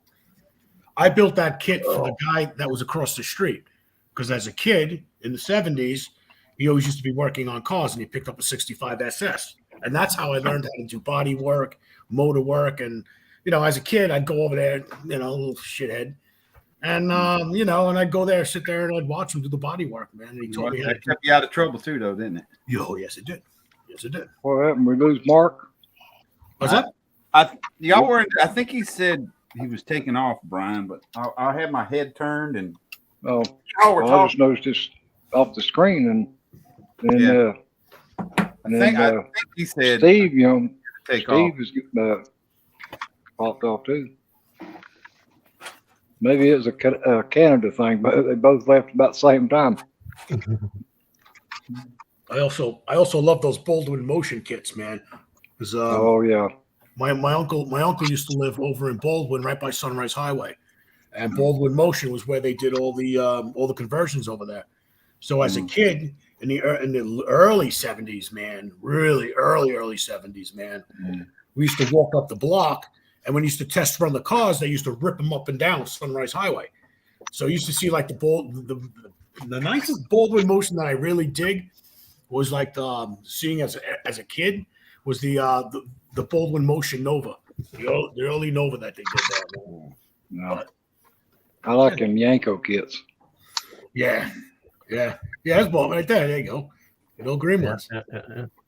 You know, a kit I want to do is the Mr. Norm's Dodge Dart. Back when he had his club, you can order a model car kit from him, and he would send you a miniature build sheet and everything. Oh, really? For it, like what would be on the real car, and he'd have a serial number for that model car. So if you built it the color that was on the build sheet and everything. And What's up, little man, Ben? so it's kind of like a limited edition, although it was just the Rebel kit that he would sign it. Nice munchkin, ain't it? That's cool. Build it to the spec of the production car. Of Yeah, and it was actual copies of the real production car stuff, but miniaturized. So you couldn't use it as the real thing. But he just took the serial number off and put a different serial number on for that model car. One of these days I'm going to build it, but a lot of people don't know what I'm talking about when I, because he hasn't done that in probably 10 years or so. I don't know. Well, a lot of the model building hobby went to the wayside. You know what happens, man. If you're into it in your teens, you're all good. It's all fine and dandy, and then all of a sudden, you know what I mean. It was all wheels, and then the wheels turns to tits and wheels, and then after the tits and wheels show up, you drop it for a while, and then then you got to fucking go to work and do what you got to do. Mm-hmm. The marry the kids, or this, you know what I mean, and then then you finally, you finally figure out that shit. I need a great escape just to chill out, man. Yeah, and if either one, if it's got tits or tires, it's going to cost you some damn money. Oh yeah, tits and wheels, brother. Problems and money, man. Everybody knows that.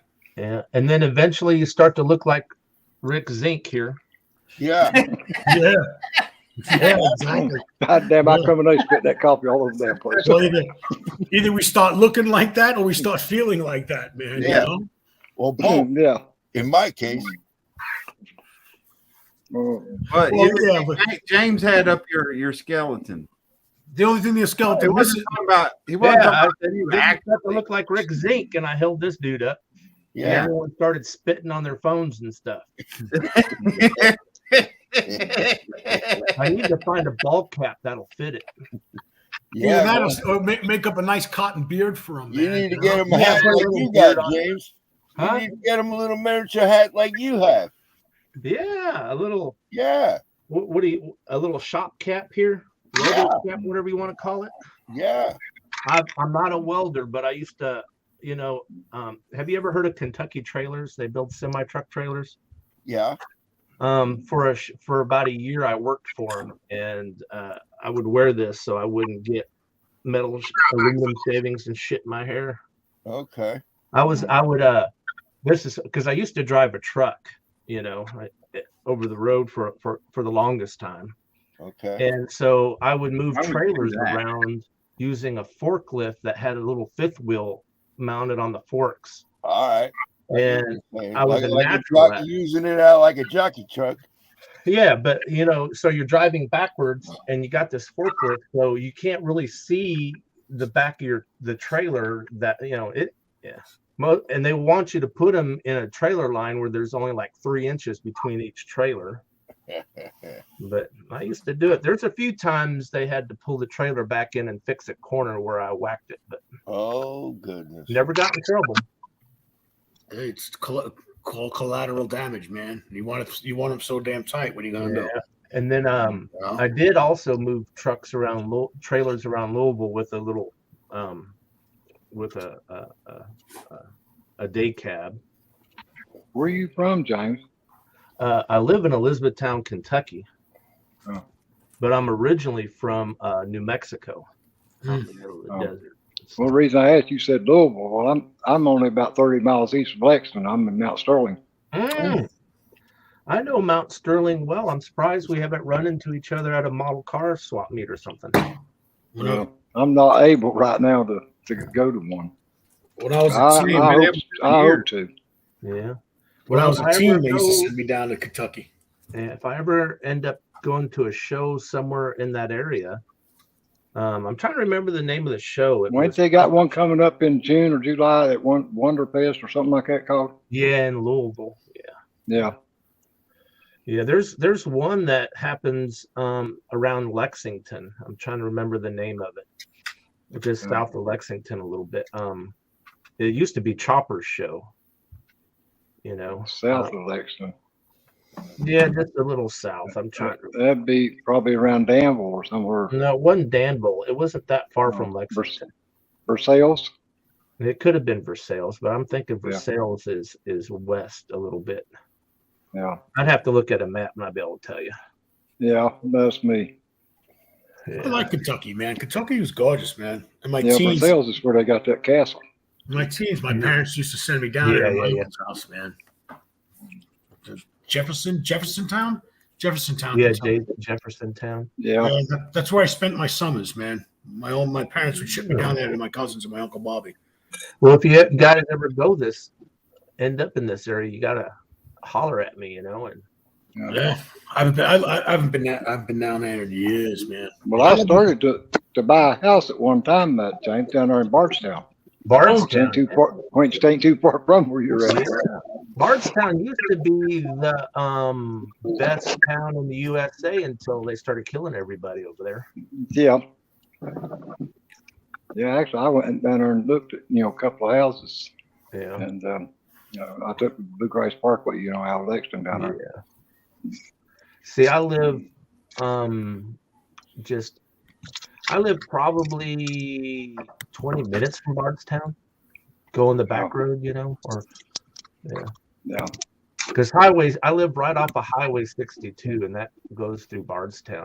I go to Bardstown to pick up my meat. I go to Boone's Butcher Shop up there. Oh. Yeah. Hey, Miguel.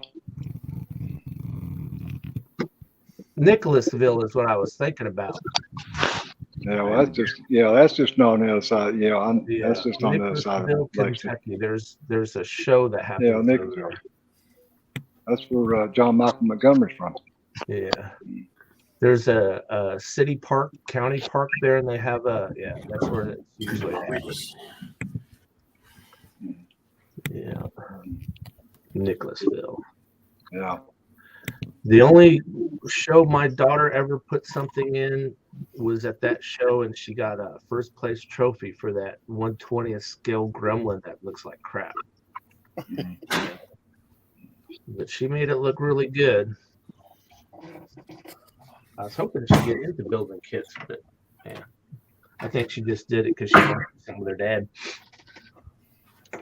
Yeah. But that's okay.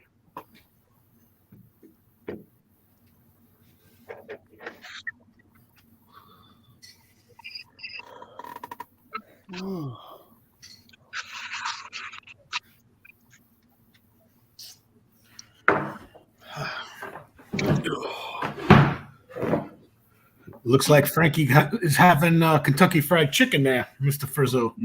That's the prison. Kentucky Fried Chicken.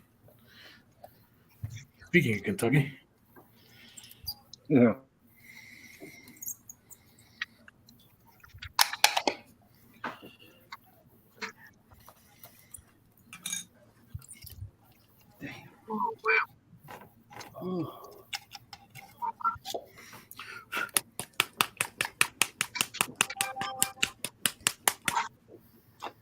think we're going to wrap up B-52 work and move back over to the F-100.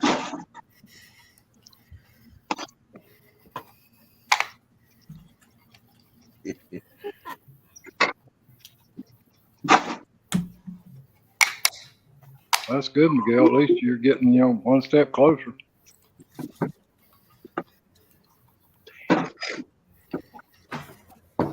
need to be getting 2 and 3 steps closer.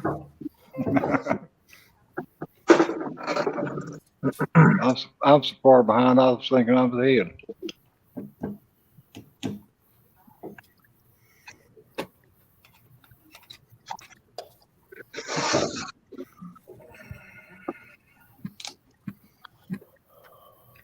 I think I'm gonna try the future trick on clear parts.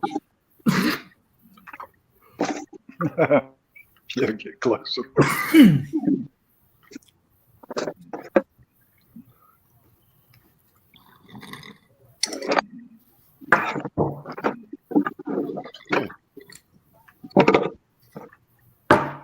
Get closer, get closer. My wife says, "Get away."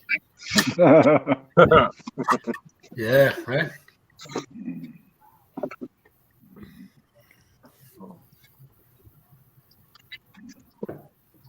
I can't get any further away from my wife now.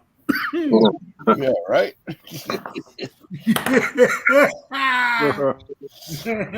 Nah, I love my wife, yeah, but it's good to spend some time away from her. You know what I mean? Yeah. As long as she's all right, man. As long as she's feeling fine, everything's good, and I don't have to go. She had any medical issues and shit, man. That's a tough gig, bro. Yeah. I I did know that. about that. I did that with my wife when she was going through. I mean, when my son was 1 year old, my wife was diagnosed with cancer. So I was taking care of my son. She was going through chemo, radiation, and working around the clock. But not good, thank God. She's good now. Wow. Yeah. So I kind of got that independence a little bit now. I can fucking actually take a shit in peace for about a minute. Well, that's good that she's doing better. Yeah. No, we thought she was gone, man. We thought, the only thing, honestly, the only thing that kept her going was the kid. My kid's not 8. Yeah. My kid's 18 now, going on 18. So, he was like 1 year old when she was diagnosed. Wow. Kind of cancer. So that that was a good. I'd say a good 6 years, 7 years, man, between the chemo, the radiation, the recovery, the reconstruction, this and that. Oh, she had breast cancer? Yeah. Yep. And it was just fucking. It was hell. It was hell. Well, it's awesome that she beat it, and I'm really happy for you guys. Yeah. Yeah. You know what? It's tough. It's tough, man. It's tough fucking mentally, physically, and not just on her, on everybody, the caretakers, being myself, and Absolutely. it's a tough one, man. But yeah, we can do.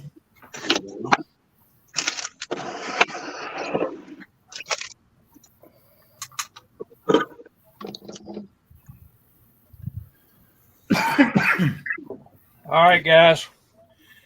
I just took a big risk. Uh-oh.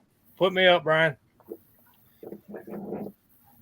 I'm glad you didn't say blow me You're up. going to keep fucking with it till you mess up. I didn't say nothing about blowing me, so. You didn't get that same jar back now. Oh, you've been playing with it. You're going There you go. Yeah. put fingerprints in it.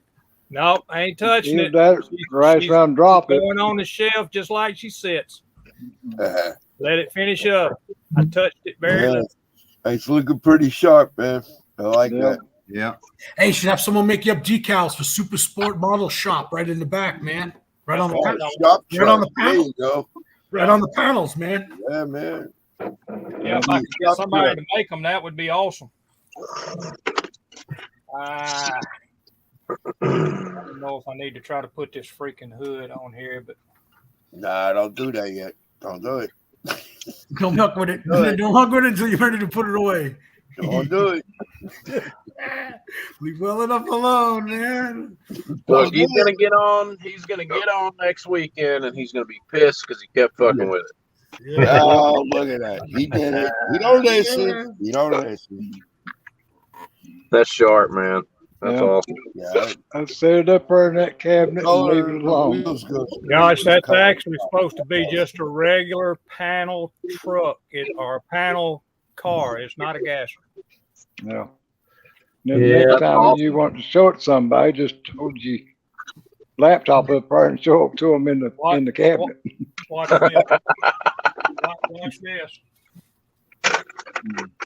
If you want to see it, wait a minute, let me go up and show you the There cabinet. you go, right there. That's where it's going. So I That ain't got to color worry reminds about me of the, touching it. Tester's pearl. She can sit right there for another week and let that paint dry on down. Mm. Been sitting for a solid week. And I've been worried It about looks good. Gas it out. worried about it freaking falling. You see what I'm talking about, though? See this? Boom. Yep. That's what happened before. Yeah, man. You know what? Yeah, I've had that happen too, man. The best to drop. Man, boy, I'm gonna tell you, A slick scale. Was that the one that you said you had to do like 2 times over, man? that's four Yeah. paint job. Yeah. I remember talking to you, man. I think you were doing the test, man. Yeah, You were thank you, saying Slim. you were getting it done, and it took a fall, and I haven't dropped any. That I hit haven't the dropped any concrete, cards man. I yet. had it outside, and it hit the concrete, and I had to go back and I had to fix the corner where it was actually. It's on the channel. yeah. Yeah, remember you told me, man. I was like, oh shit. Yeah, it was.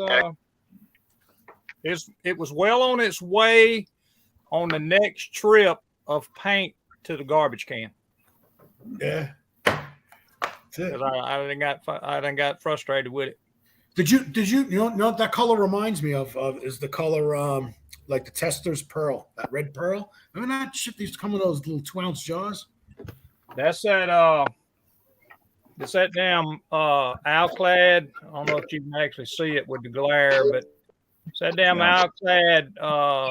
Bring it up a little more. I want to see the paint itself. Wife Yeah, called. it's So it's a candy transparent color. red. Yeah, Transparent. candy red. Yeah, it was transparent red. All right. It So you is see what actually ALC 401 is the number on it. you I got a bottle of it sitting here beside of me. And I've got the Metallic transparent blue. blue. So you know that stuff is a little rough. When you go to spray it, it's got some. It's a lacquer.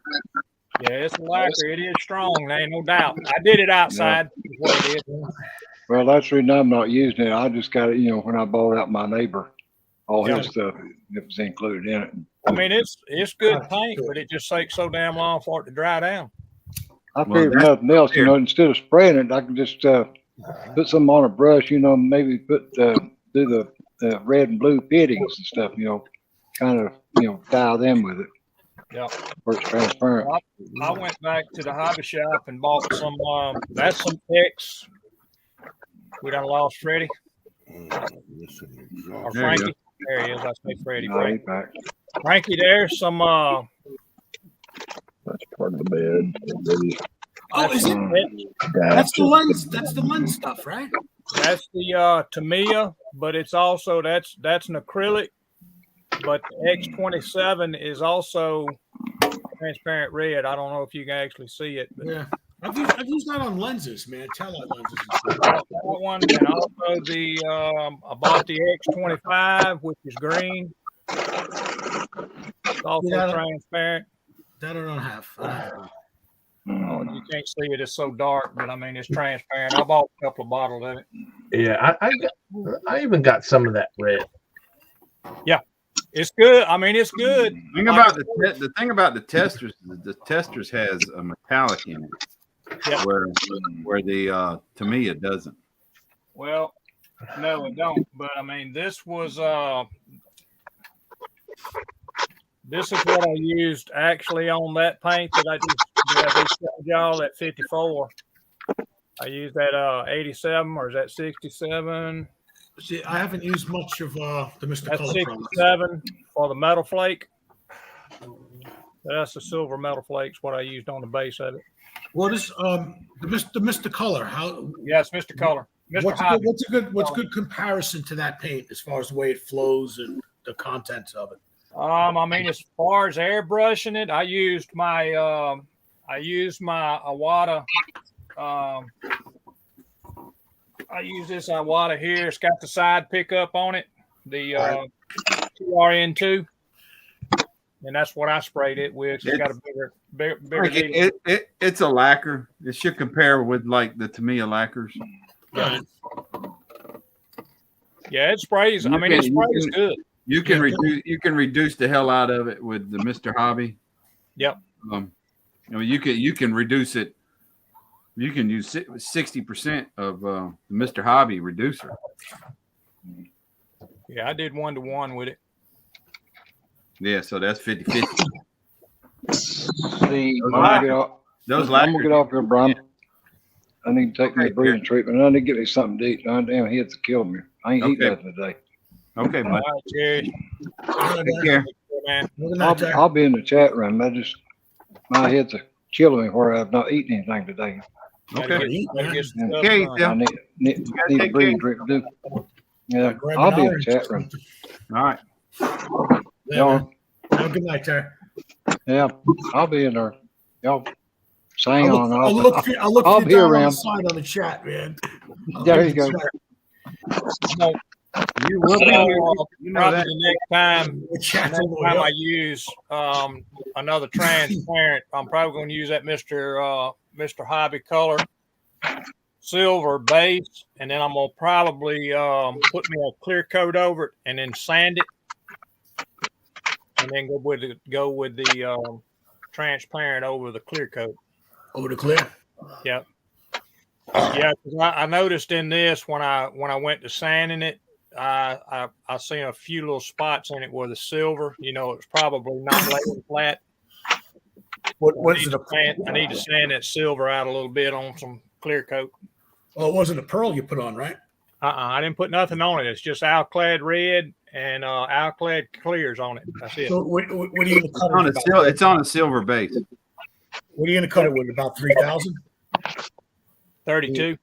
3,200 you start? Yeah. Yep. Start 32 and then work up. Yep. We'll see how it plays out. You know what I mean? Yep. I'll show you guys something real quick. Well, what do you want to see it? What do you do on your final polish? 7, 6? No, I'm gonna be. I'm probably going. I've actually took the 3200 and actually used the Novus on it on the 3200, and it polishes out. Yeah, it does. The Novus is good shit, man. On the lacquers, yes. Yeah. This is they're pretty good on acrylics though. They're pretty good. Well, yeah, but yeah. This is my paint setup.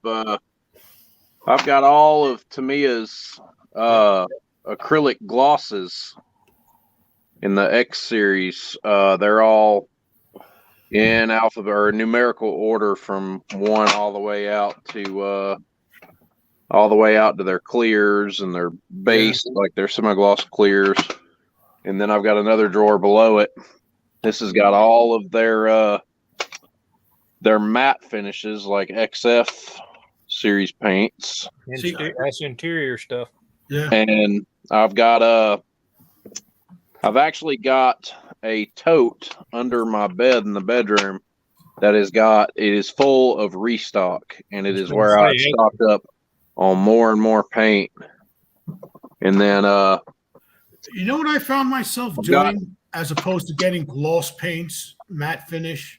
I was just basically going with the color as a flat and then just hitting it with the type of finish I wanted, man. If I wanted a gloss or a flat, I would just do that, I've got some zero paint stuff here that I ordered. This stuff was a pain in the ass to get a hold of in the States.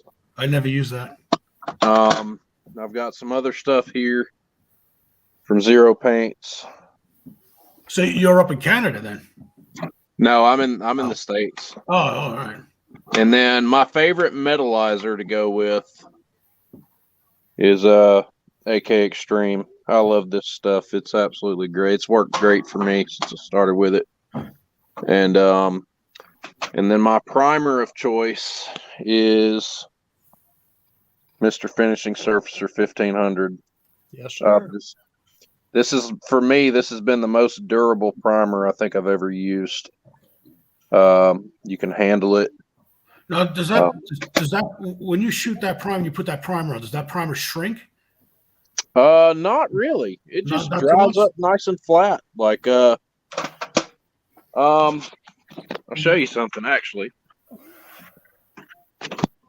So I use a lot of the Stynylrez. Res. The Stynylrez Res seems to go lock in. This 70 F100 four-wheel drive right here that I built is finished in Mr. Surfacer 1500 black, and it's a little dusty right now, but. So is it a satin color? Is that what it is? A satin? Yeah, it leans more towards a satin finish than a flat. Yeah. Got just a little sheen to it. Just a little bit. And then I just recently started using these guys.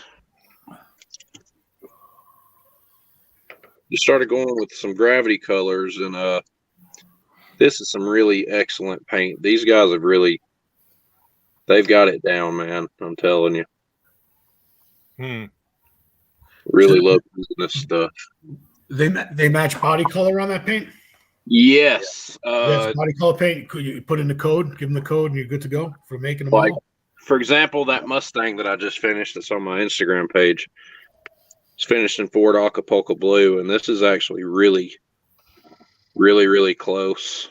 Flip that over, guys. I want to try to see the grain of the flake, the size of the flake. Let's see here. I'll get it somewhere where the light's not killing my camera on my phone here. No, but on the bottom side. On the bottom side. Yeah, I just want to see the size of the flake, man. That's pretty scale, man. Yeah, it's pretty nice. See, what I've learned with zero paints, and I mean, this is nothing to them. I'll give you guys an example here. If I can find, there it is. Okay, everybody here has seen Gone in 60 Seconds with Nicolas Cage. So what I've got here, I'm shaking paint bottles right now. Everybody here doing. Yeah. Don't forget to put the cover on. Wrap. Oh, there it goes. So obviously this isn't completely mixed yet because this stuff is a pain in the freaking butt, man, to deal with. Did you see the size of the flake in that bottle? Like, the bottle looks like it's alive. Look at the top up here. You see how flaky that is? It's a nice color and everything, but it's not the same as what's on the front. And it is, in my opinion, way too much flake. And the flake is way too big. With this Gravity Colors paint that I bought, that looks like it's a little bit closer. If I can get the camera to focus. It has a bigger flake in it, right? This actually, it looks like a smaller flake. Smaller? But the paint is it's almost like the paint is more, it's like it's more condensed, basically. Like it just looks, it's just a better paint, I think. I do know this, that Either that, or you got to keep laying many more layers. You know what I mean? yeah, you want to shoot this stuff right here. I learned with the most recent F100 that I finished that you want to shoot Gravity Colors really, really light. What needle are you using on those when you're shooting those? I run a stock Iwata HPCS Eclipse. I actually have two of these. Yeah, the Eclipse is pretty good, man. So and you change out the needles, or you just that's a 3, isn't it? I just fire stock through the stock needle. That's a 3, isn't it? I think it's a 3.5 or 0.35. Yeah, no, kinda, 3.0. That's kind of small for running. They came with a couple of them. Didn't they come with a couple of needles? Or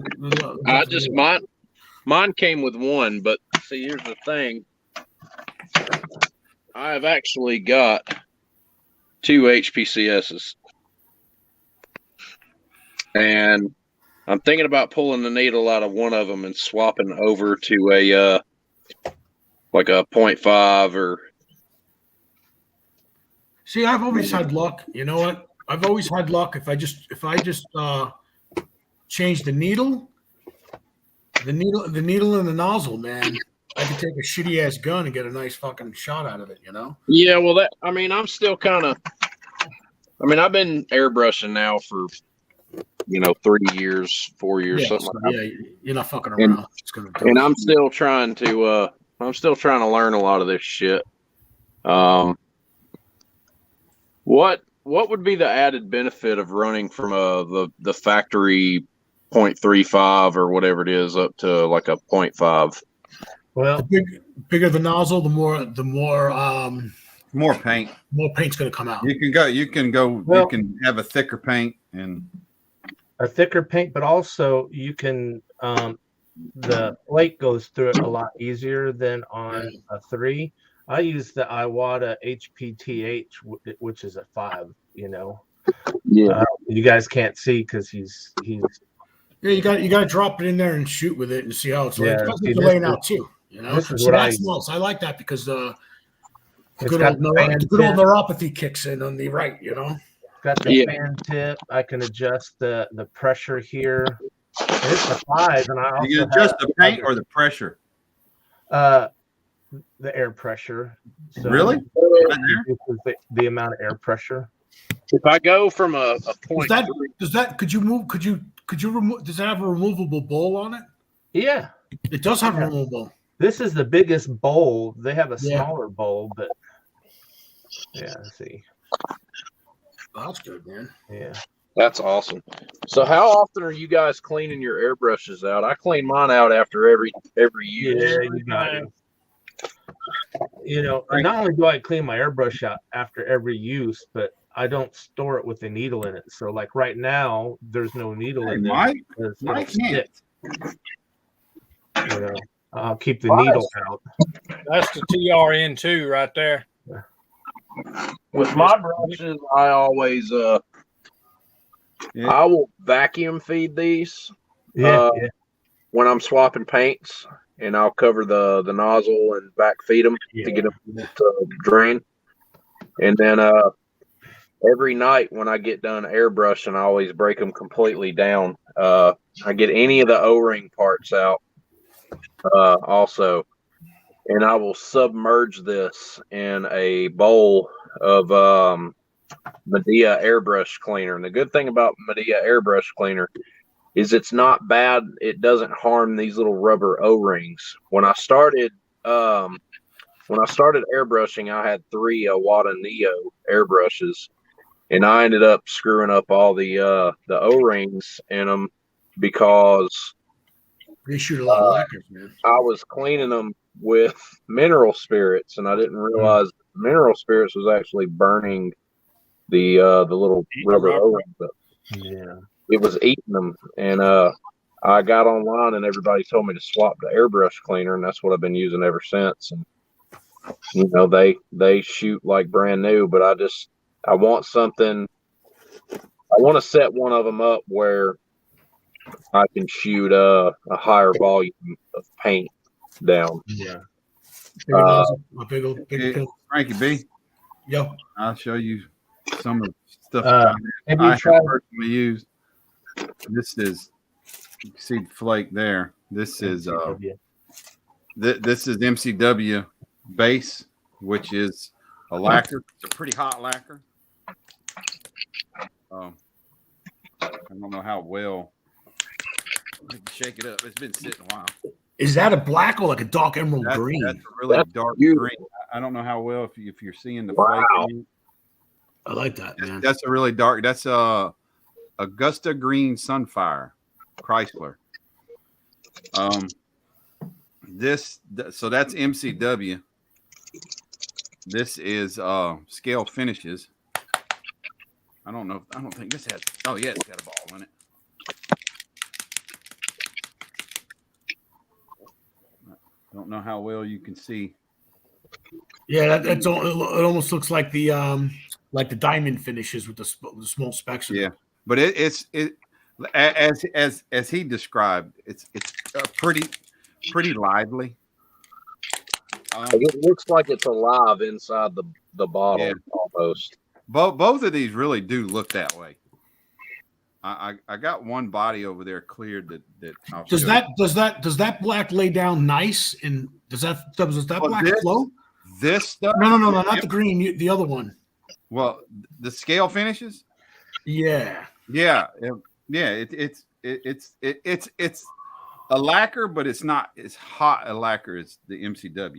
The MCW so the other one's not as hot because I was thinking about using something like that for ghost flames. Yeah, this isn't really hot. The scale finishes isn't as hot as MCW, but MCW actually makes touch-up paint for automotive body shops.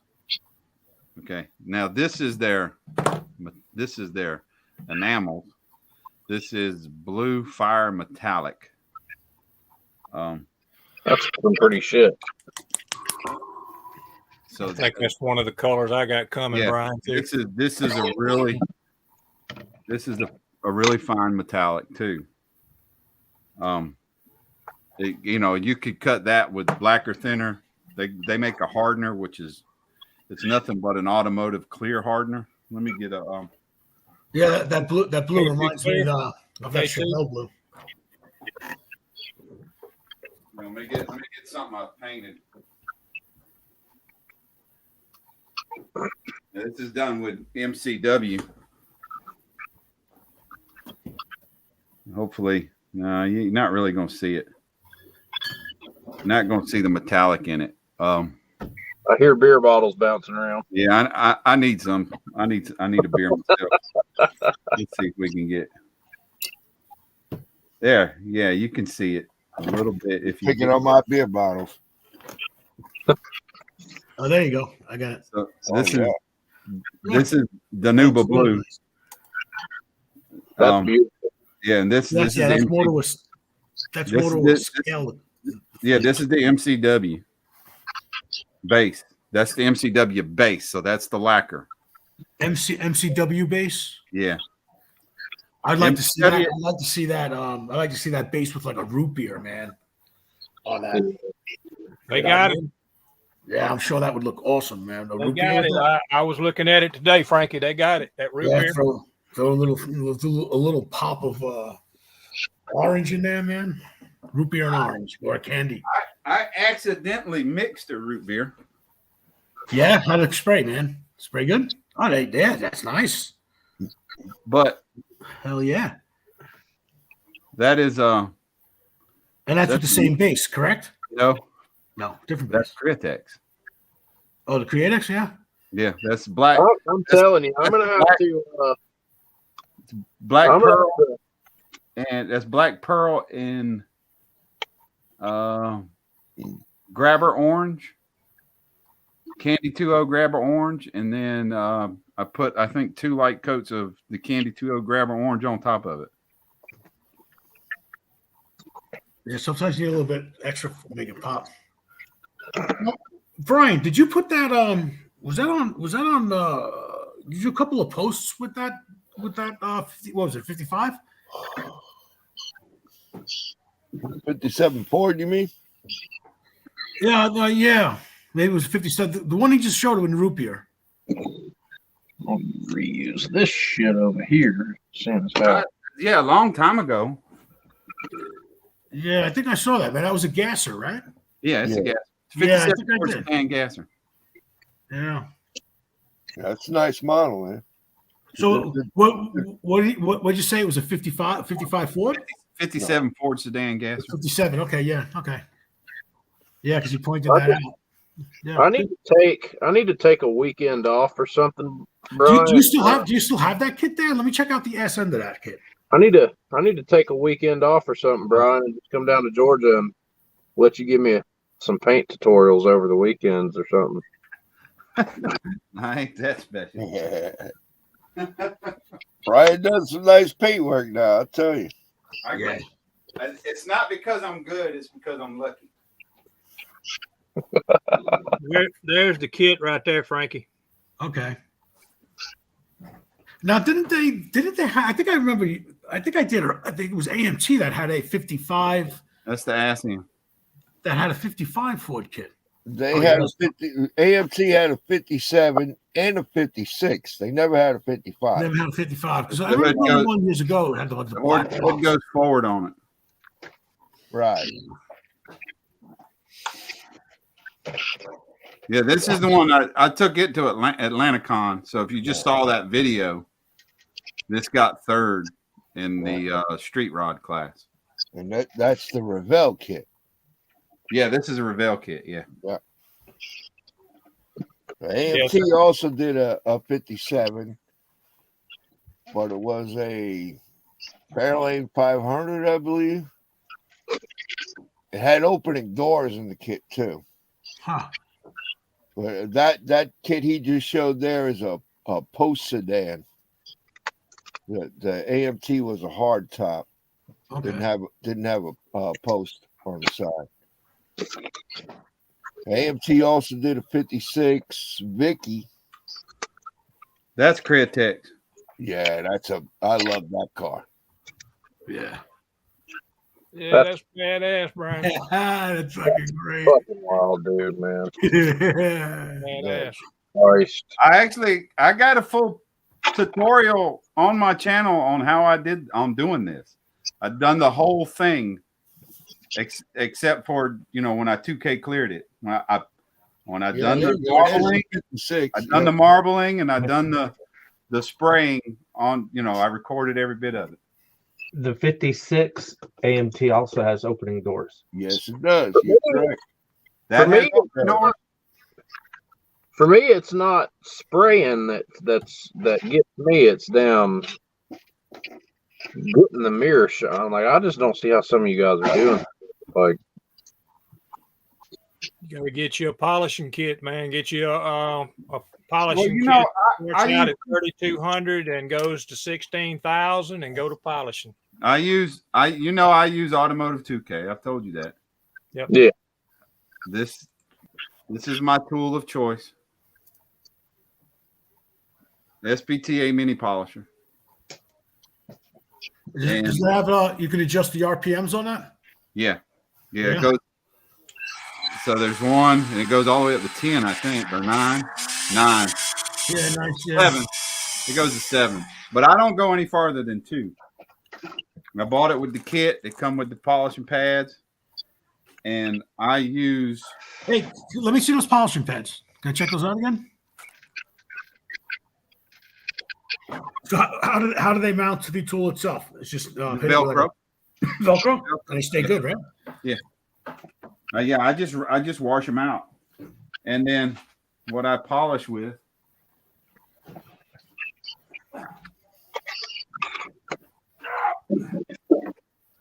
is automotive cut polish. There you go. And that works good, right? Nice. Yeah. That's exactly what I use on everything. the pack of pads that you were just showing us. That came with the SPTA mini polisher. Go to Amazon and search SPTA mini polisher. Let me write that down. Yeah, I'm old school. I use a diaper. Yeah. So Well, being I use 2K, it's much harder than your rattle cans. Yeah. Your rattle cans Well, are lacquers and they're soft. I have to be careful because I'm doing craft acrylics. See, I'm using this stuff. What? Hang on. Oh yeah. And so I'll use a But you lacquer can put clear. 2K on that. You can put automotive 2K on. Oh, I anything. do. I do. In fact, I don't know if he has it handy, but the Corvette that I built for Rick is a craft acrylic paint, and it's not a 2K. It's You just ain't quite. I got it not too far from you. Yeah, I mean that's what your Createx are acrylics too. Mm-hmm. So the pads that came with that polishing tool that you've got, Mhm. those pads will be in multi grit pads or what? Yeah, I mean, you can feel them. Okay. The blue ones are the harder ones. The yellow ones are soft one. It even comes with the little I'm checking out that wool. The wool. Look at padding. that. Woohoo! That's the wool pad for cutting. All right, that's a vet James built for me. Let's get a big shot of the The vet. man. Where is he at? I gotta find him. There you go. Yeah, that case kind of hides it though. It glares. Yeah, I'll get it out the case. But this is the color shift paint I used on it, and I always paint spoons before I paint the models because I'm too afraid to. You put that on a black base? Nope, that's. If you look at the spoon, you can see that's where. color. Oh, okay. You put it right on on the model kit though. You put that. Yeah, That's right on the white That's the same color. Yeah. Here's the paint mixed. It just isn't all that shaken up. Yeah. So now you're using the cutting pad to cut through like a layer of orange peel, right? This is the wool. Yeah, I can literally, if you wet sand 2K within 2 days, so give it 48 hours and wet sand it. You don't have to go any higher than 3,000 grit. And what I use, the automotive stuff, and this will give you that shine. You don't have to go 5,000, 6,000, 8,000, 12. You don't have to do all that with automotive, because the object is, I spread it around on with number one. You can't do this with a lacquer. It won't work. It'll burn right through it. Right like through, that. But 2K is harder. And the object is with 2K, when you're cutting and polishing it, the object is you got to heat it up. So you got to heat it up, but you can't just sit. You got to just move it slowly at about that pace. Like that. About that pace. You need to get it, you need to warm it, but you don't want to burn it. Yeah. And when you're using something like that. Okay, so the pad's spinning clockwise. So when you're coming up here, you want to take the pad and angle it away, the front away. So that way you don't catch and snatch it, because if you catch it, you're done. It's gonna just burn right through it. Especially, you get into wheel wells. You want to make sure you're angling the way it's rotating into the body line, and not in because see, like it's spinning this way. Let me zoom in. So you'll be spinning this way, right? You don't want to go in that direction where it's going to catch and dig in. You want it to come this way. See what I'm saying? Yeah. Be spinning clockwise. So you got to be a little bit more careful. You're basically, like, for example, this line through here where the fender is, you're kind of wanting to sort of roll off of it. You're not wanting to try to cleat it. Yeah, you're not wanting to roll into it. You're wanting to roll away from it. Yeah. How well do those does that method work with say Tamiya clears and stuff like that? That's lacquer. Okay.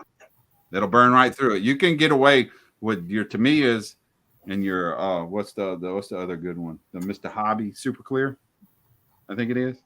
You can get away with 5,000 grit and then novice. Okay. Probably need 5,000 grit. So when you're wet sanding, you're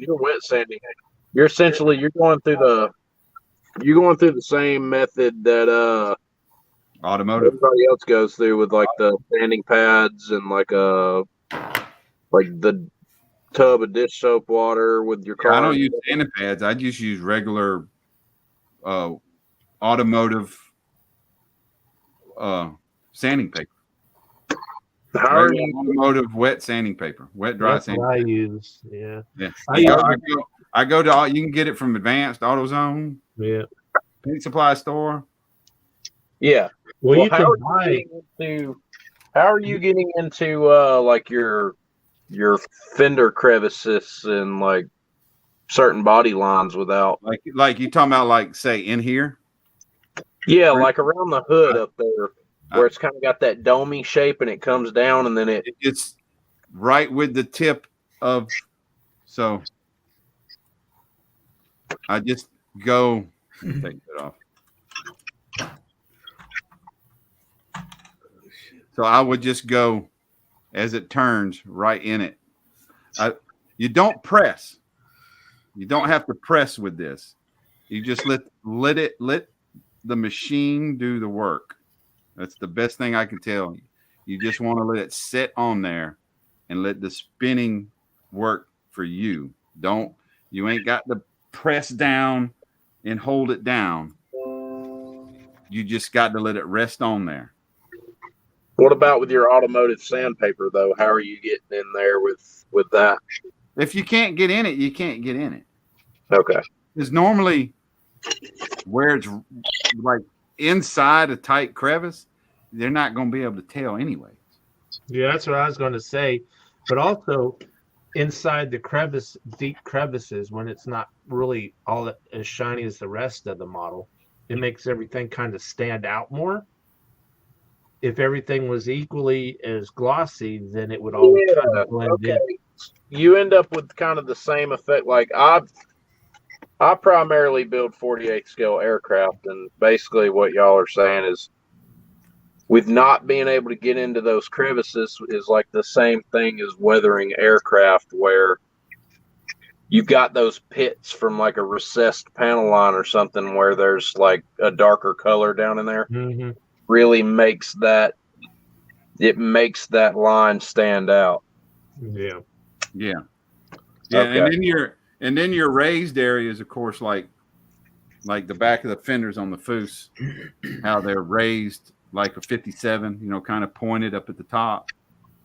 You don't even want to hit that with sandpaper or anything, because the paint is going to be super thin, and you're going to go right through it. Right through the material. Yeah. Yeah, you'll go right through it. Yeah. So I literally, you can't be rambunctious with it. Yeah, I literally just went right across here. Okay, on this one. So I literally went right across here. I didn't go on the top, and then I went just down inside just a little bit.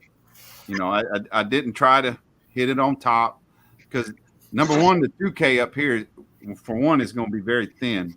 Two, because it's rolled, yeah, it's going to be really smooth, more than likely to begin with, because of how tight it's rolled. So when you did your final buff by hand is when you up the top of those areas, right?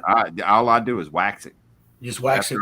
After I use the McGuire's. So after you're done cutting, 101, you're doing and McGuire's 202, 205. I'm sorry, I use McGuire's 105, McGuire's 205, and wax it. Josh, probably, and everybody's probably going to agree with me. I would say get you an old body that you're not going to use. That's what this is. Do some test painting and some test polishing with it. Yep. So you know what's going to happen, whether it's going to burn through if you apply a little bit too much pressure. Just don't hit the edges of the fenders, back end curves. It burns real quick. Yeah, that's what this right here is for. And that's what I like about 2K. And then I get automotive, because I can buy a quart kit, which is a 1 quart can of clear, a half a pint of hardener, 4-to-1, for $27. Now this is the cheapest stuff I could get. Cheap. Yeah, that's cheap. And a little bit of love, and this looks just as good as any other model in 2K clear out there. Mm-hmm. And you can put it on anything. You can put it on your craft acrylics. You can anything. Yeah. It's not going to hurt. It's not going to hurt any paint at all. Yeah. What's nice about that is you're always using the same product, so you know how it lays down. If you have a quality, And then I reduce it. I do reduce it. I mix it 4 to 1 to 1, one reducer, and I spray through a 0.5 needle nozzle at 20 psi. I've got this 2013 GT500 body that just lays around, and that's what I use this for is test mule work. And then for planes, you know, when I'm using more military like colors, like, you know, your ghost grays and your olive drabs and stuff like that, where you're going to be using a lot of pre-shade marbling techniques and stuff like that, I've got this this F-18 that I've got as a dummy plane. And I think what I'm going to do is I'm going to shoot this sometime, excuse me, with some gravity colors. Yeah. I'm going to shoot it with some gravity colors and hit it with I screwed up and bought 2K before I even knew that the stuff has a shelf life. And all of my hardener is dry. So I'm going to have to go back. I'm going to tell you. Let's see, let me get. What's up, Let me get mine out. Harry Skyring? oh, there you go. There's a chat. Yeah. What's up, man? How's it going up there? Hey, Aries, what's up? That's I mean, and that stuff. Go ahead, Brownie. Finish up some things. This is what I use. This can right here. This is the hardener. This is 2 years old. And it's fine. What brand is that? It's Smart Classic. So, what was your ratio on that? It's a 4 to 1 mix. 4 to 1. Yeah, it's right here. 4 to 1 mixing ratio. 2 parts clear coat, 4 parts clear coat, 1 part activator. This is the activator.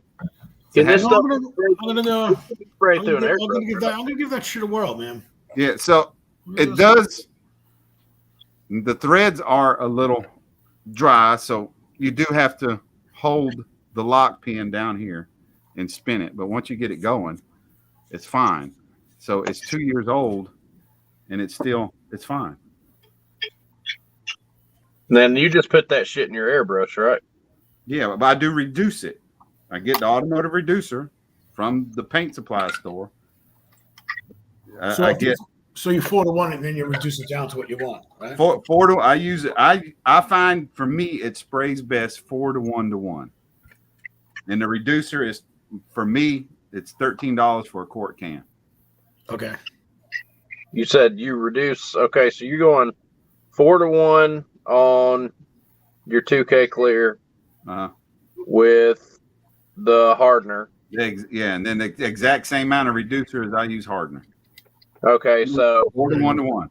If you're using, say, for example, you've got a small, like a cup or something, and you're using these pipettes or whatever, you would go up to, say, 4 milliliters in one of these to every 1 milliliter with your other two, like you would if you were painting. Or I've got my own paint formulas and stuff like that for thinning and stuff, because this is what I use for thinner on all of my acrylic paints. No, don't put that in the automotive in this 2K.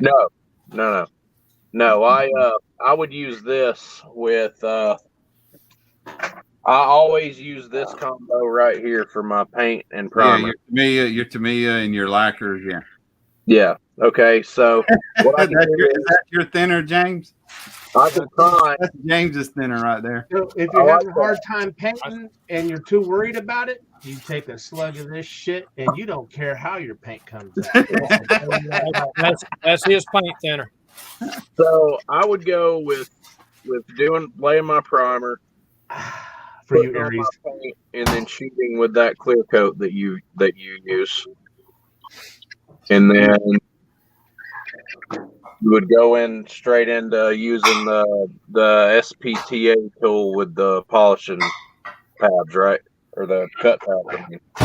With that paint? Yeah, with like, say I wanted to prime, because it's going to come down. You're not trying to cut through the paint. You're trying to cut through the clear coat. Right. Okay. So Yeah. I would be able to get away with using, say, gravity colors and then shooting. You said that 2K that you use will go over anything. Yeah. Yeah. So were the gravity colors, but the gravity's colors is expensive as shit. Yeah. Their 2K is very expensive. Yeah. That's why I went to my automotive paint supply store. Okay. That's what I do. And, A lot cheaper. and the thing is, I'll be right back. yep. The thing is, Josh, is that cheap ass paint that I just showed you that I put on that Camaro body, just messed up. Yeah. That's a coat of paint. That's a coat of base and a coat of, actually a couple of coats of the actual paint. And I'm gonna let it dry down and wet sand it and see how it does on polishing out. I mean, I didn't prep it. I didn't do anything to it. But I mean, you've been doing this probably as long as I have or longer. I've just been doing it for 3 years. Like I've been doing it on and off, but I've never went to the extent that I'm going now. But yeah, and by no means, that's just like all these guys say. I'm building for myself. I'm not building for somebody else. Exactly. So as long as it looks good to me, I'm happy. But this thing here, and Frankie, you didn't get to see this earlier. I know he's standing right there close. And I don't know that you're going to be able to really see that. It's kind of shiny, right? Let me get it up here where we can see it. You see it, how shiny that is? Mm-hmm. That is an actual color shift paint. And that is freaking Rust-Oleum sprayed out of a can.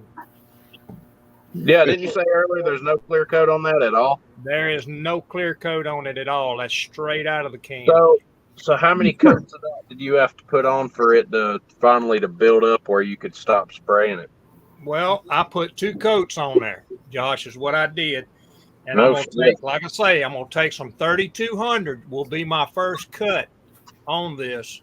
And that's about all I'm going to do is 3200. And then I'm going to go back with Novus and polish it.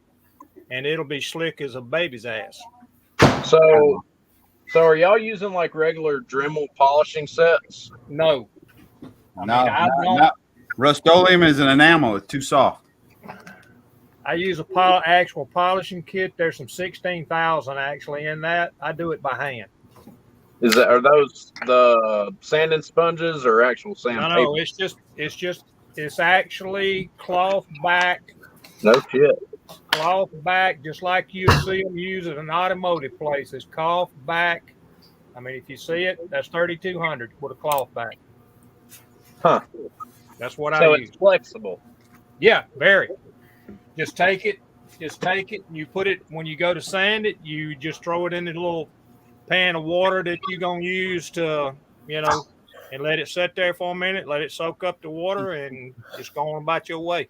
Just don't bear down on it. You just want to lightly sand it. That's all you want to do. You don't want to bear down on it. Just like Brian was telling you with the tool, you do not want to bear down on it because you're going to end up, you get on top of a fender edge, it's going to burn through it real quick.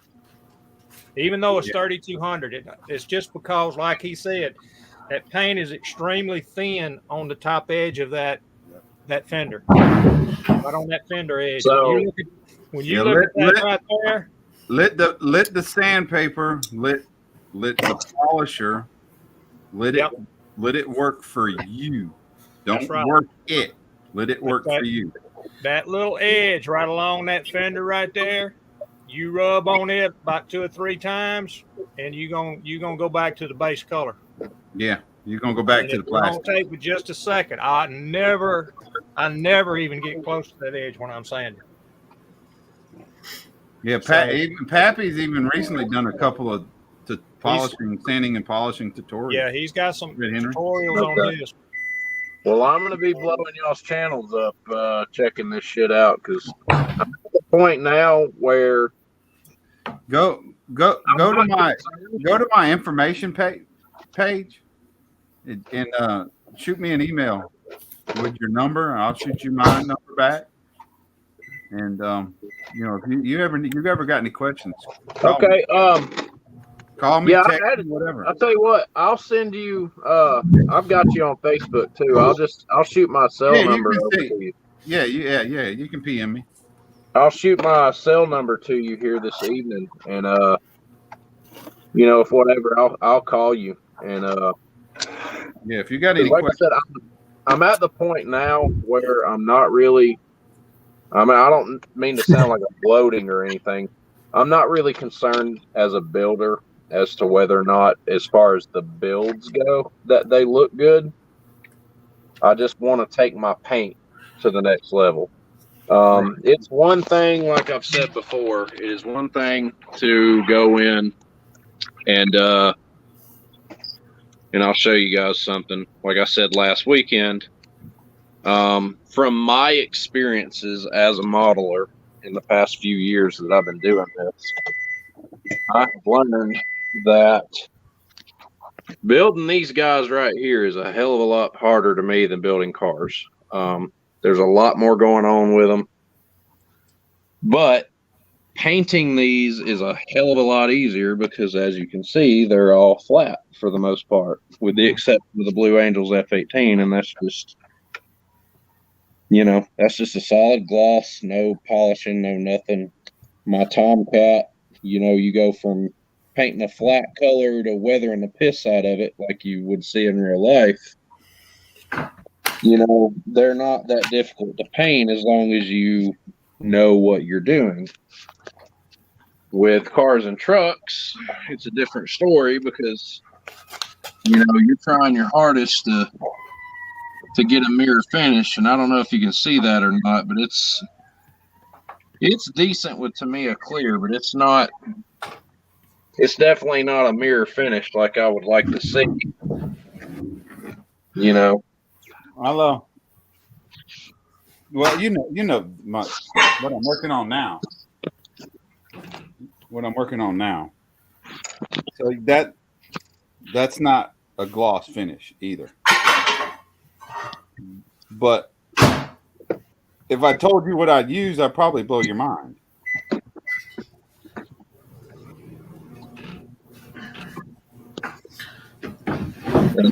And then this guy right here, I'll show you guys something that I used for this and how I got this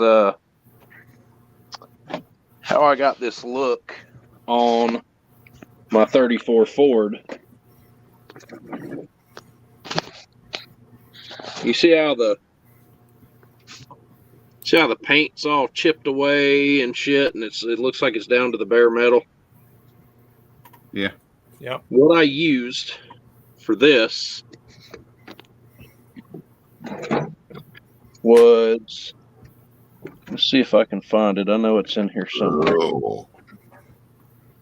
Those Heinekens coming up or the Becks? No, that's Yingling. That's right. The Yinglings. Yeah. Yes. This is what I used. This is what I used for that. This is acrylic chipping fluid. And what I did was I started off with 1500 black, laid a base coat, cleared it with Tamiya X1 because to get AK Extreme metals to activate and get that metallic finish, you have to have gloss underneath them. Otherwise, they're just going to look like regular old gray or something. When I got done with that, I put this in the airbrush, shot it over the whole body, and let it set for a few minutes, and then sprayed it again with 1500 black, and then went in with this guy right here and just scratched the paint off in certain areas. And then I went over it, again and done that a few more times and allowed it to dry. And I really love how that turned out. That AK Extreme, that's a powder, right? No, the Extreme metallizers that I use, they're don't they have a powder line too? Yes, I know what you're talking about. I've got some actually. You're talking about some of their weathering compounds and stuff like this stuff right here. But they actually have a powder line or somebody. Yeah. Is it? That's what this is. Yeah, but they have a powder line that's metallized too, or somebody does. I don't know if it's them. I've got some of that up here also. This stuff right here, gunmetal pigment, and the reason I bought this stuff right here, I watch an aircraft modeler on YouTube who goes by Prime Model Works. He uses gunmetal pigment and hold on. Shit. Dalton, don't play with 2K. It ain't nothing to play with. You need to have a respirator on. Yes, absolutely. 2K ain't no joke. You just ask Hobby Barn Terry. He'll tell you. It will fuck you up for real. Very well, if you're doing it in the house, very well ventilated. You need to actually do it outside. Yeah. If you can. Make sure the wind's blowing from your back. Yep. Don't be doing it in your face. The best thing you can invest in for shit like that is one of these guys right here.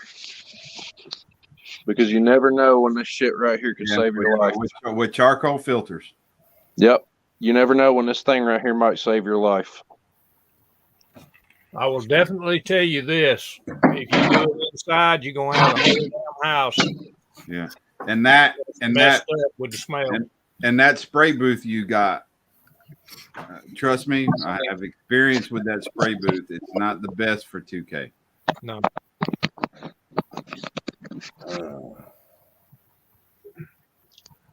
Yeah, you're absolutely right, Terry. Even with a mask, you can still get a little bit of whiff from it. That's why proper ventilation is very, very key with 2K. That's why I got a damn near $300 airbrush booth behind me. Yeah, I spray right here in the corner of our bedroom. I've got a window right here that I route my booth to. I've got a fan on the other side of my bedroom back here that blows all of this stuff from behind me. That way, even with my respirator on, it's still not going to get underneath my mask and get to me. I couldn't tell you the last time I smelled any kind of paint while I was painting because of. Yeah, but still, you got the smell that also gets out. All right, Mike Hintz, thanks for checking in with us, man. We appreciate you coming in. You gotta take shit like that really right here behind me, and it pretty much Have a good night, Mike. The smell itself gets all out into the bedroom. I keep the door closed in here and just keep the fan going until it goes away. Absolutely. It's just these little motors that's in these fans that we got. It just don't pull enough air to actually get it all out. No, and they're not as stout as you would think that they are. Right. You know. Right. You turn one on. I've had bodies right up inside of the paint. You know, the paint booth itself, spraying it, and you would think it would pull it all out, but it don't. No. But yeah, just do what Brian was saying and take that Mustang body, man, and just, spray some of that stuff on it and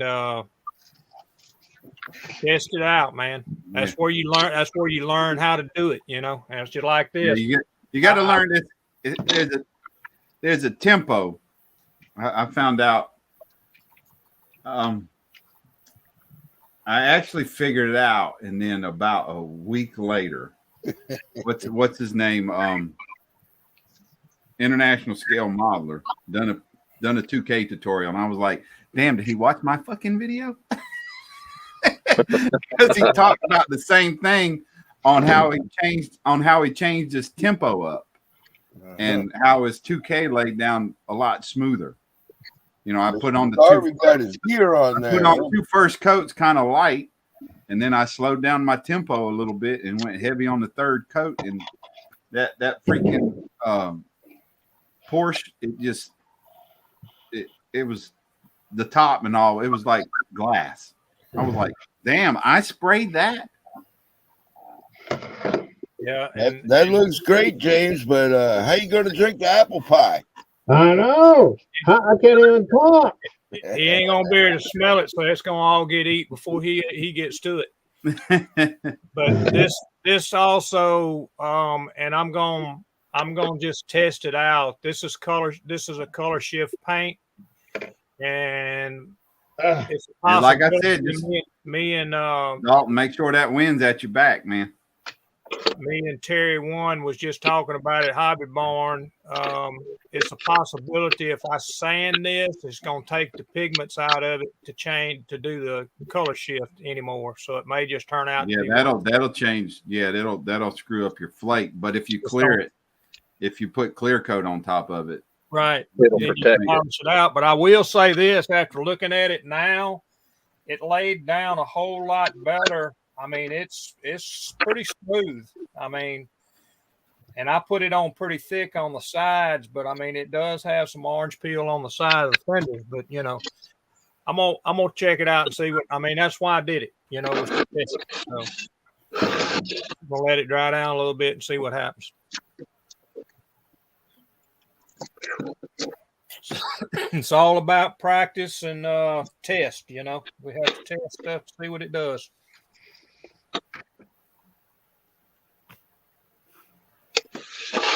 Oh, I see why Frankie's got his mic muted now. He's chomping down. He don't want to hear us over there.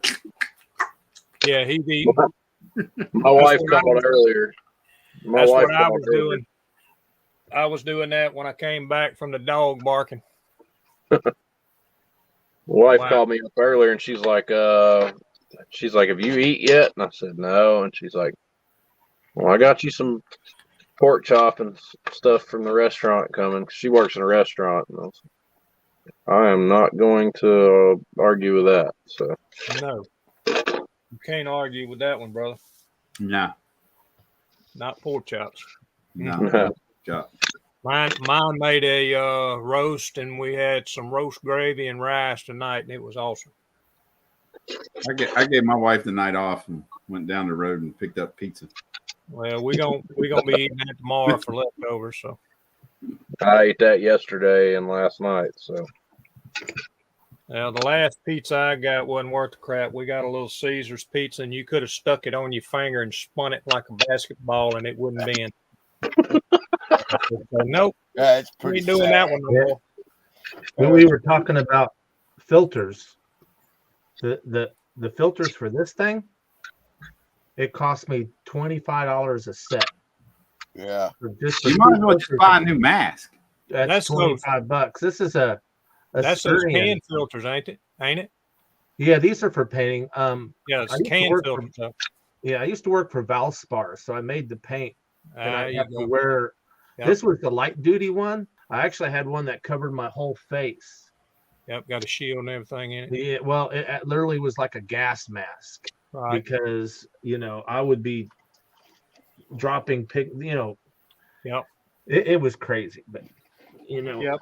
I do believe in wearing your proper PPE because that shit'll kill you.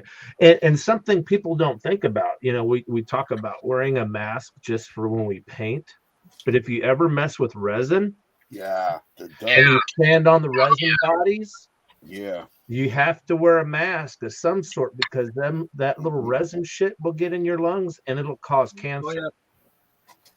Yeah.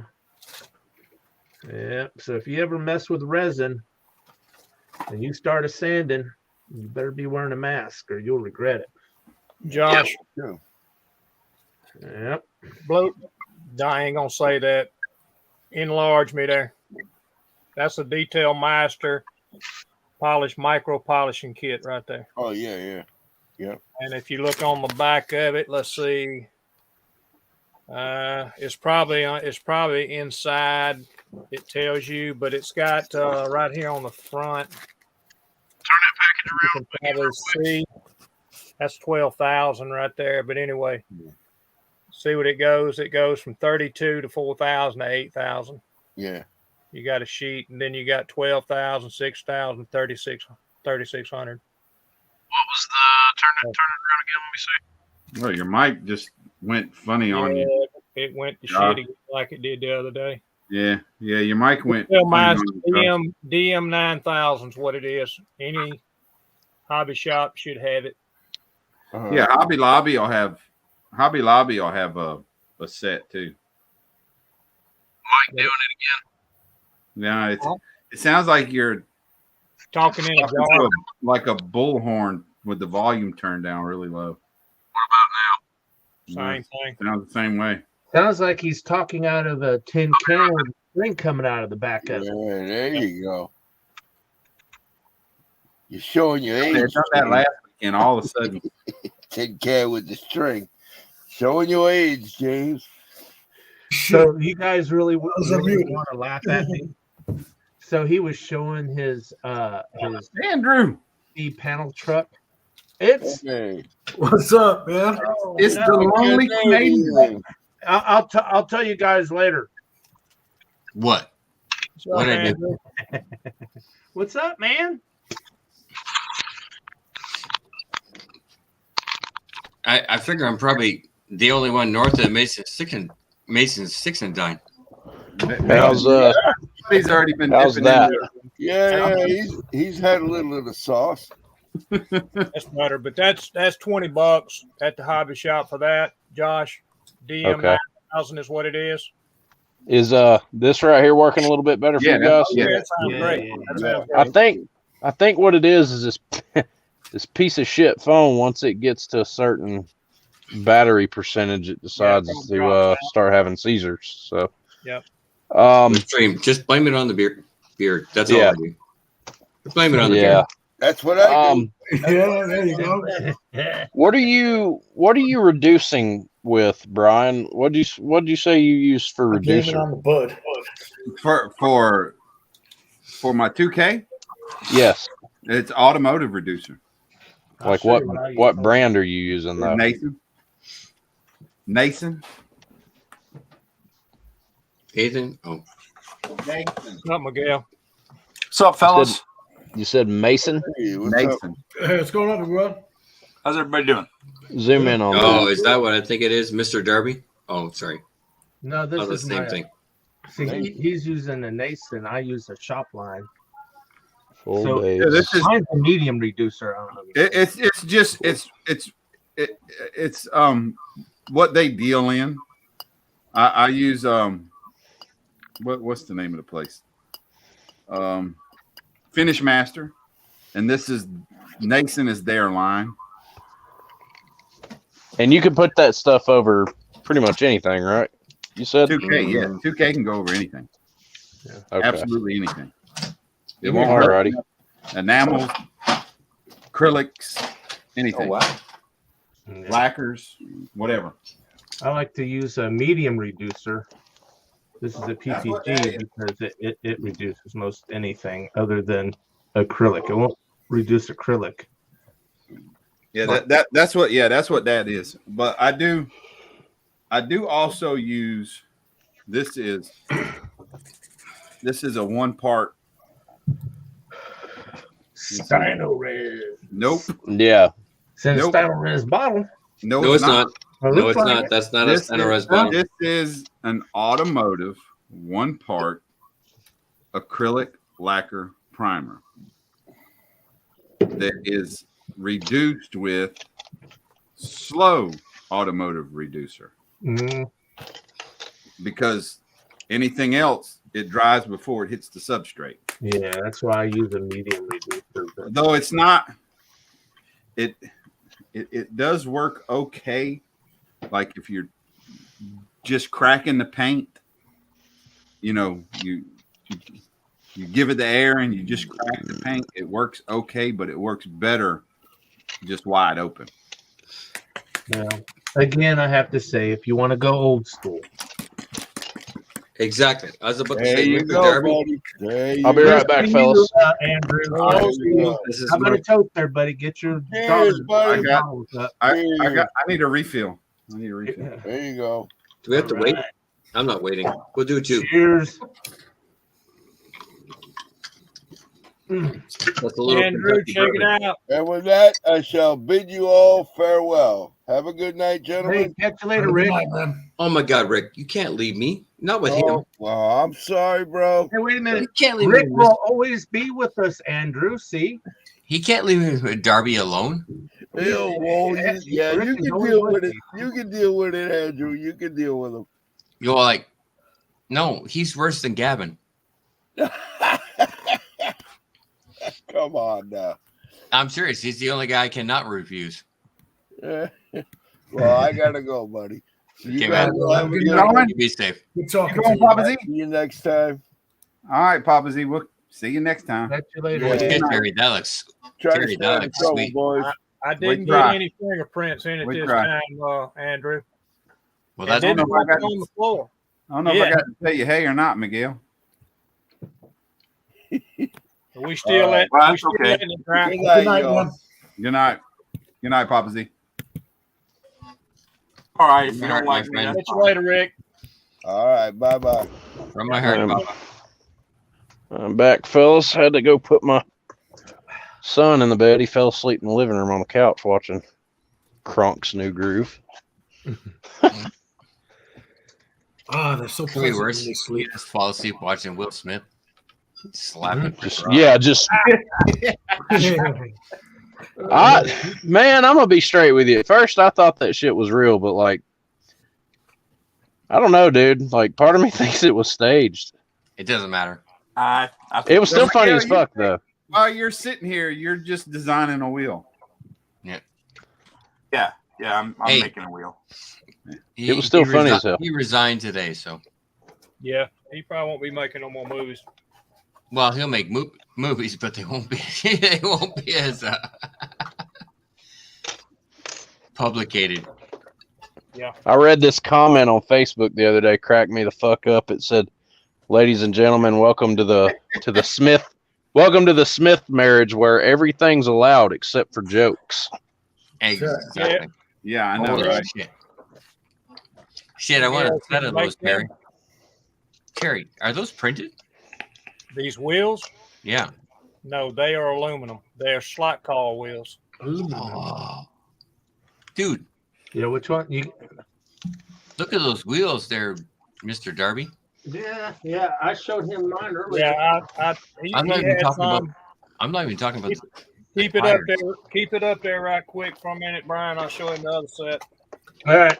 When you're done with him. Actually got those. Those are actually aluminum. Oh, shit. Are those Yeah. actual turned aluminum? Yes. Hey, Oh, hey shit. Terry. Car wheels. Those things got to be freaking $5. Jeez. About $40 for a Yeah. set of them. Hey, Brian, pop me up. I'll I let can- I Andrew. can- Oh, wait. Let's see. I can afford that now that I my got wife's to going take company, I one at can. a time. See those with the. So, and those are actual aluminum? Yeah. I like those. Those Wow. are slots. Those Yeah, swans I'm are not sick. focusing very well. slot mags. But Where yeah, did you those get them at, Darby? I got them on eBay. I don't know who it was. They're slot car rims, and they Yeah, aren't I'm too damn gonna expensive. find some because I love slot mags. That's what's on that. That's what's on that gasser. Let me see. I think I found the website for this guy. Let me see if I can find it. No, Miguel. No, Yeah, what's up? no promoting your stuff. Hey, I didn't bring the Miguel's page gonna, up. Miguel's gonna make. He's gonna be a millionaire when he gets all this stuff printing and all that kind of stuff. He's gonna be making mega bucks. Here's a couple of sets of wheels that I have. Oh. Yeah. Those are aluminum. Yeah. Cheap. And these Nice. are on. Oh, wow. These are on some future attraction slicks. Resin cool. wheels, right?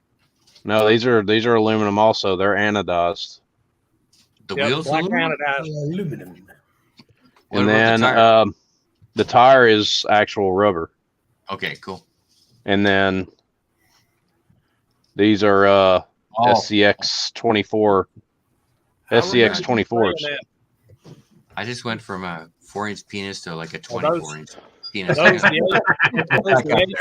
are the 24 scale, ain't they, Josh? Yeah. To put this into perspective, you guys, if any of y'all have built 4-wheel drive models, you'll notice these tires and wheels right off the bat. Yep. I know that one, yeah. From the Jeeps. Yep.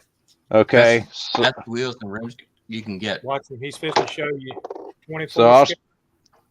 I'll show you guys something. A while back ago, I made a calculation chart for model cars and tires, or model car tires and wheels. And that's what this right here is for. And I'm covering tire sizes, heights all the way from 28 inches all the way up to like 72. Okay, give me a 35. So what you do is you take your mic. I got a digital mic. Yep. And these tires right here that come on the Jeep Wrangler kits. They're 33s, right? If you mic them, 35s. they 35.5 millimeters. So that tells you that that's a 35-inch tire, right? Right. No, water.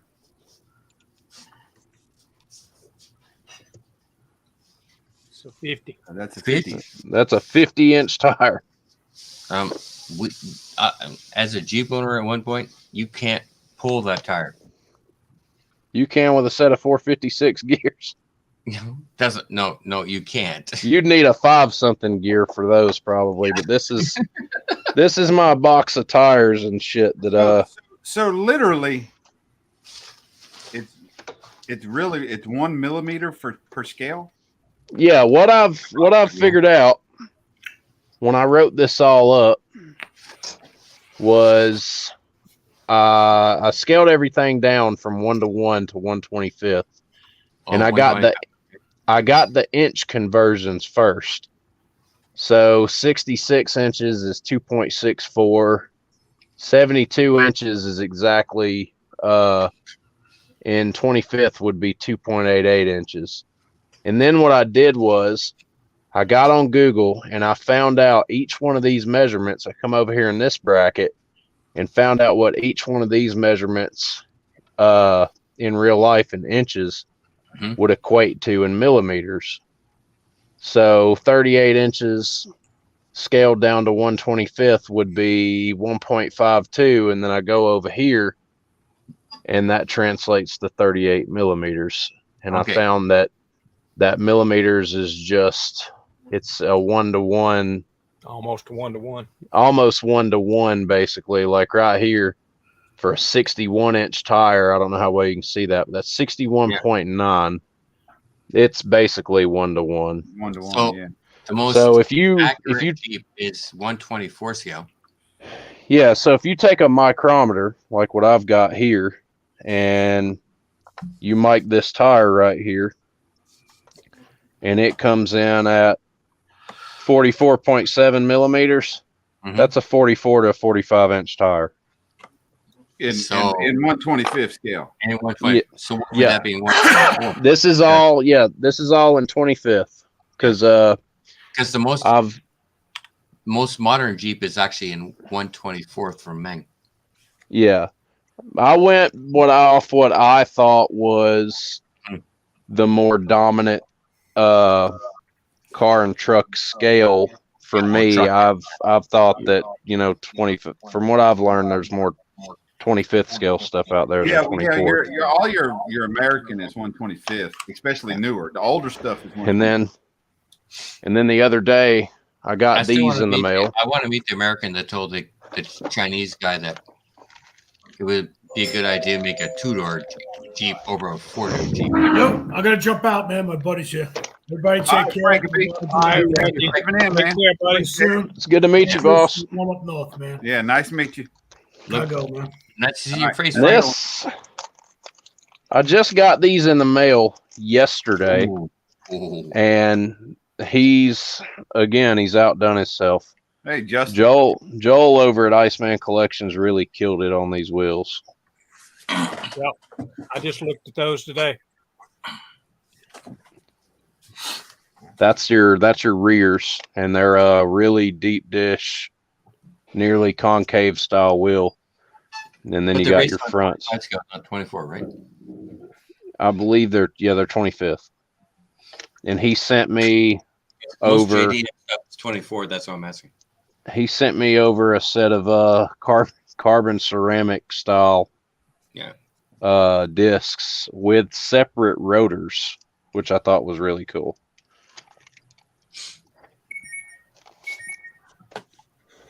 But these wheels are excellent. I'd be surprised. I suspect they're actually 24 scale.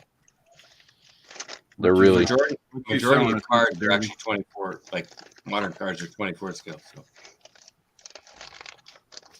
Yeah, I actually sent him a message today because I was trying to find out whether he actually 3D printed, resin printed. Yeah, that's what I'm talking about. Those are Pro Tracks. That's just what I got. Yeah, you guys see that website I just popped up? Yeah. Oh yeah, Pro Track. Yeah. Yeah, we're looking. Yeah, when you buy them, be careful because he sells them in different scales. Make sure you're getting the right scales. Yep. Right scale. If you click on tire and wheels, it has CNC. And it just says the size, but like $20, man. Yep. But I always remember look at all 24 these rims that they have. And see that stuff to me is for somebody that builds. Yeah, 24 scales. I don't really know. Instead of one a month, that you get woof. I could get expensive as hell, really, really, really, really quick. Well, you guys know that 70 drag truck, the twin turbo Coyote. Oh, you just lost your audio. Mic was gone again. My wife called, so she's sitting outside. She's sitting outside, and she wants me to unlock the side door, but it's already unlocked. So she'll find out when she comes in. But those wheels that are on my 70 drag truck are by Skinner Racing Products, and I paid like $80 for those things. Hey, wheels make the car. Justin, if you just want to buy like an STL file, Josh. No, Justin. No, Justin. Oh, he must be talking to somebody in the comments. If you're wanting to buy like an STL file and just print 3D resin print, of course, well, Miguel, I don't know what happened to Miguel. He's here. But I'm here. No, he just. Oh, he's here. Who just, I'm here. Somebody just left. I always remember wheels make the car. But Miguel, of course, you check out his website. What's your website? The one where I'm going to be listing all my Hello, files. dear. Hobbyworks. Hobbyworks. Yeah. But then you got Hobbyworks. You got Oh, look who's got dinner. Oh my God! Yes, sir. Don't even do it. Don't do it. Don't do it. Oh, You need some utensils. I'm fucking you talking about you? No, listen. You bring me some shit like this on. Brian says, "Hey, Josh's wife." You bring me shit like this at home. We don't. We don't eat it with utensils. We eat this shit like a man. You eat pork chops like a redneck. Yeah, you just pick the shit up off the plate and go to town on it. Dude, knife and fork. And by the way, Andrew says hi. Everybody says hey. Yeah. Hi. Hey. I'm not showing myself on the Well, they can see you. Oh, yeah. That.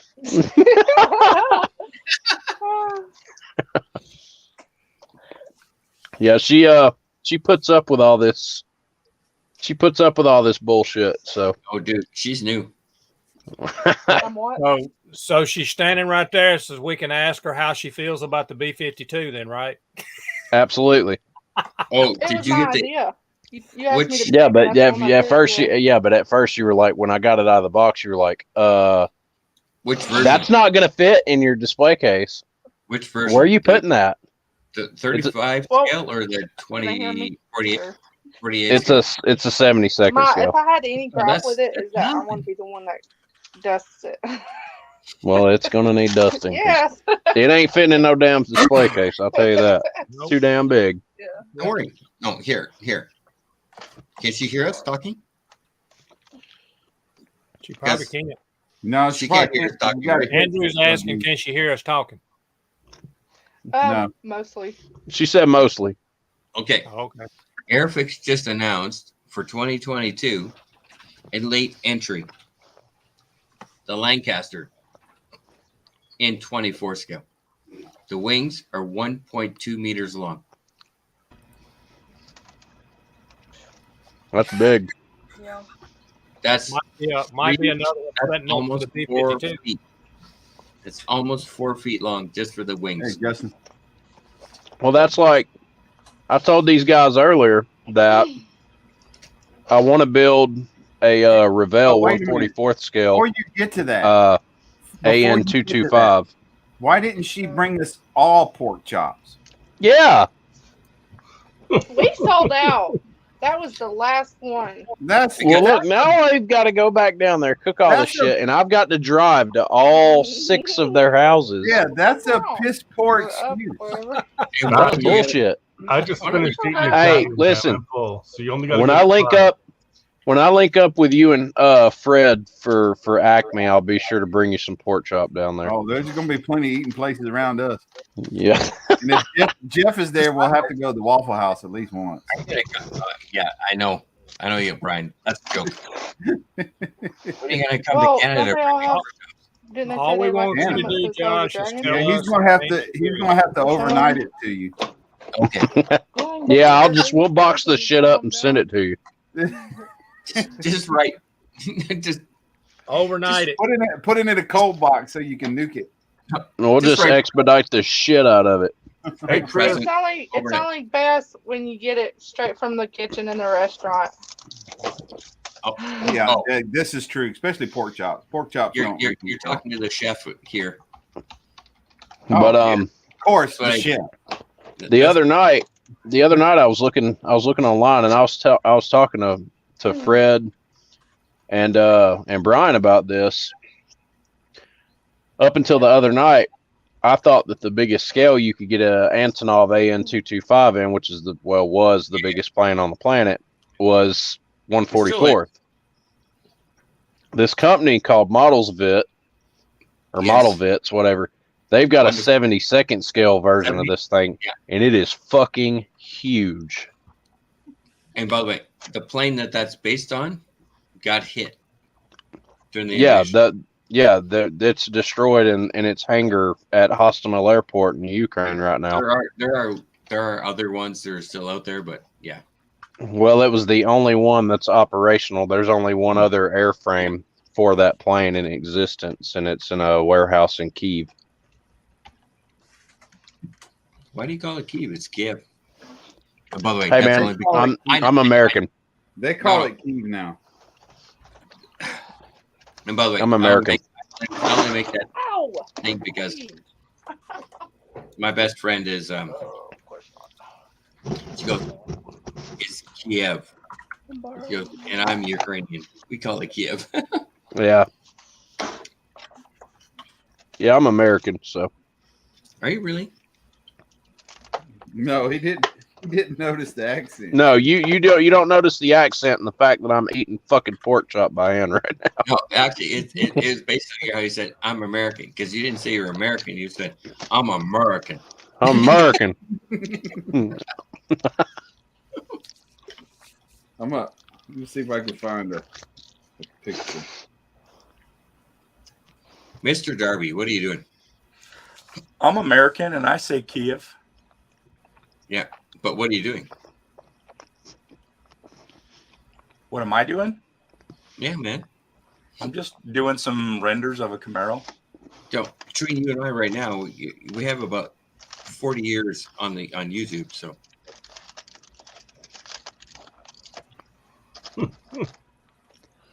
you want to know the old man? Him. Actually, okay, me too, but him. He's just got better booze than I do. Damn, I've I got don't have it. tequila in the fridge, and I'm debating. He's got apple pie. Yep, moonshine. Oh, by the way, hello, Justin. Hey, how's it going? Good. How you been, man? Been okay.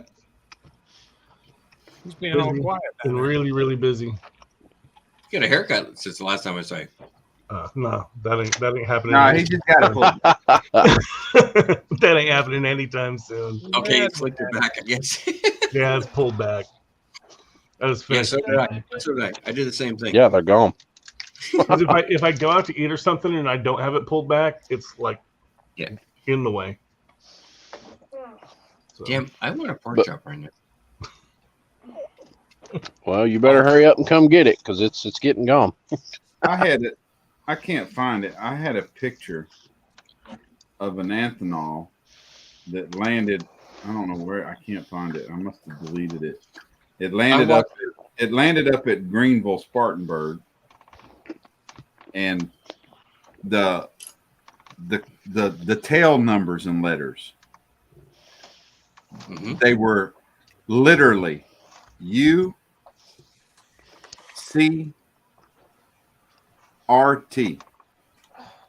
No, UC.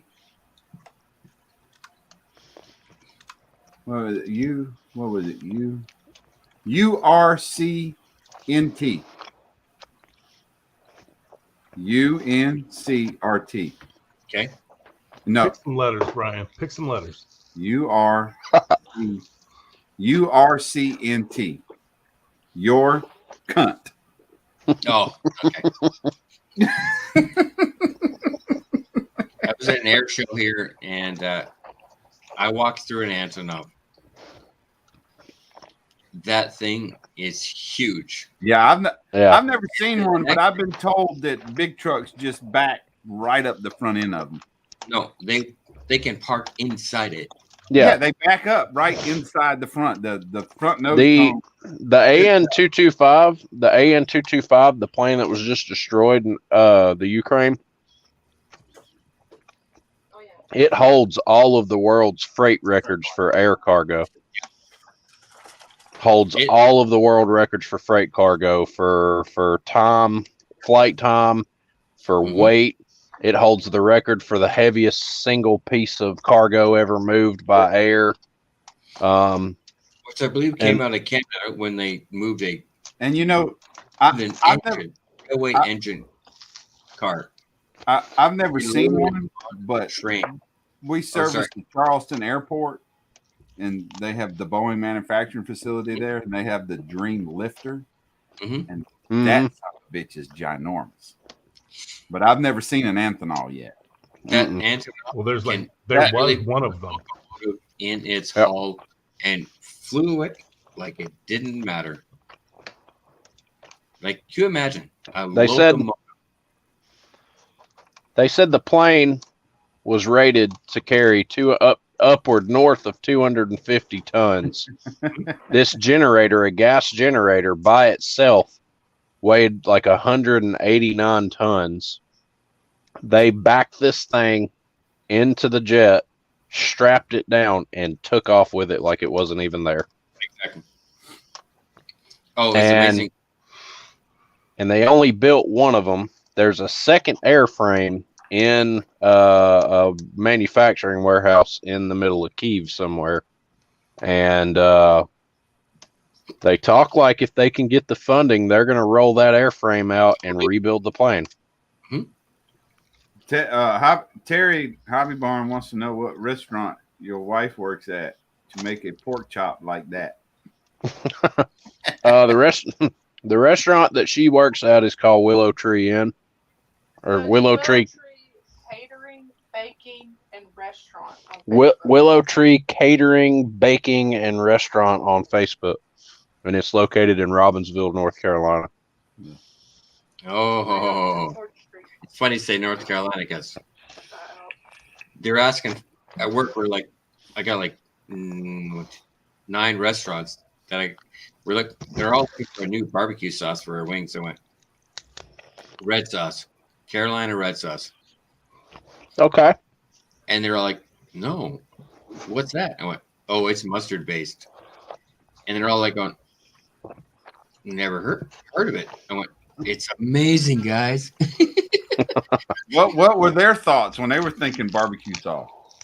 Well, all our thoughts on is the big No, I'm talking about you mentioned the Carolina mustard. What were they thinking as far as a barbecue sauce, like a thick red ketchupy red sauce? Yeah, exactly. Yeah.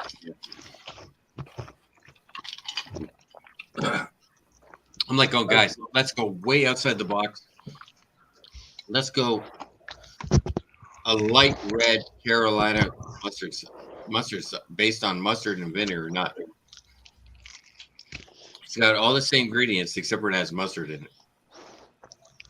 Yeah, to me it depends. If I'm barbecuing chicken wings while I'm grilling them, I want red ketchup based sauce. But if I'm putting oh my god, that's good. If I'm putting a barbecue sauce on a pulled pork sandwich, I want the Carolina sauce. Oh god, that's good. She brought deep fried Brussels sprouts home too. These things are fucking awesome. We do cauliflower where I am. All right, Dalton, take it easy, buddy. This video is going on YouTube too, just so you know. I'm on YouTube, baby. I'm gonna be telling my family, hey man, there's a video of me stuffing my fucking face on YouTube. That's for what you were talking about earlier, though, Brian. Like 20 years ago, I knew how to model in like Rhinoceros 3D. The modeling isn't the problem. I have no idea how to use a 3D printer. I've had one since the beginning of March, and I have yet to take it out of the box. Of March last year? No, this year. Like I just got it with the tax money. Oh, well, I got mine back in. I don't know. I ordered it back.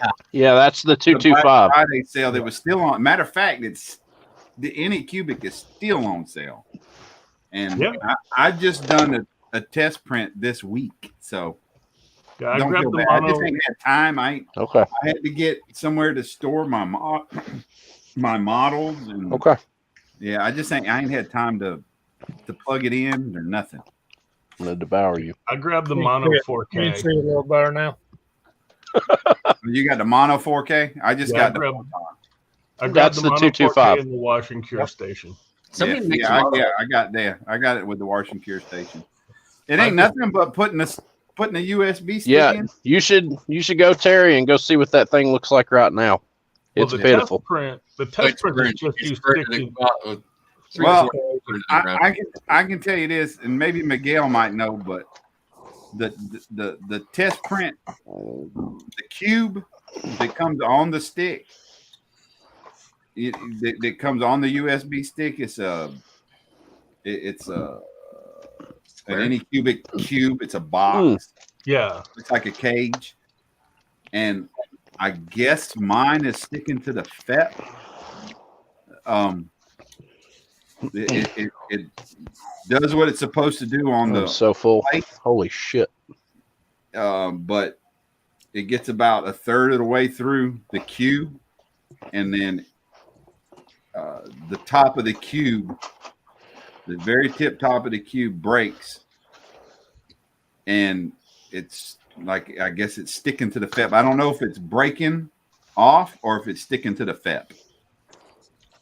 I've done a test print off of something I downloaded off the internet, but it's only like a few layers. It took like 20 minutes to print, and it's done fine. But when it does the cube, I guess once it gets so high and there's more contact to the FEP, it sticks. And I guess I need to just try some oil and do it again. Well, I was thinking that sounds like it could be a leveling issue too, though. Now I've checked it and double checked it, and I even made sure I got them on a nightstand, and I checked to make sure the nightstand was level, and it wasn't. Wasn't me. I leveled the nightstand and then re-leveled the bed, and So is the test print file like already sliced and supported and all that? yeah, it's already done. Yeah, see, that's what I don't know. The I need slicer. to learn. I need to learn how to take the 3D models out of my 3D software and get it sliced and figure out how to do the supports and where I actually need to do It's supports. super easy. If you can model it, you can convert it. It's so easy. You're That's what gonna I be gotta figure out. kicking yourself when you see it, because it's Yeah. Back in the day, I used to And do the like slicer, Tozer and Bryce, programs will automatically do your supports and everything. like Rhinoceros 3D. I was out making my own like armor and stuff for like 3D figures and whatnot, and swords and axes and stuff like that.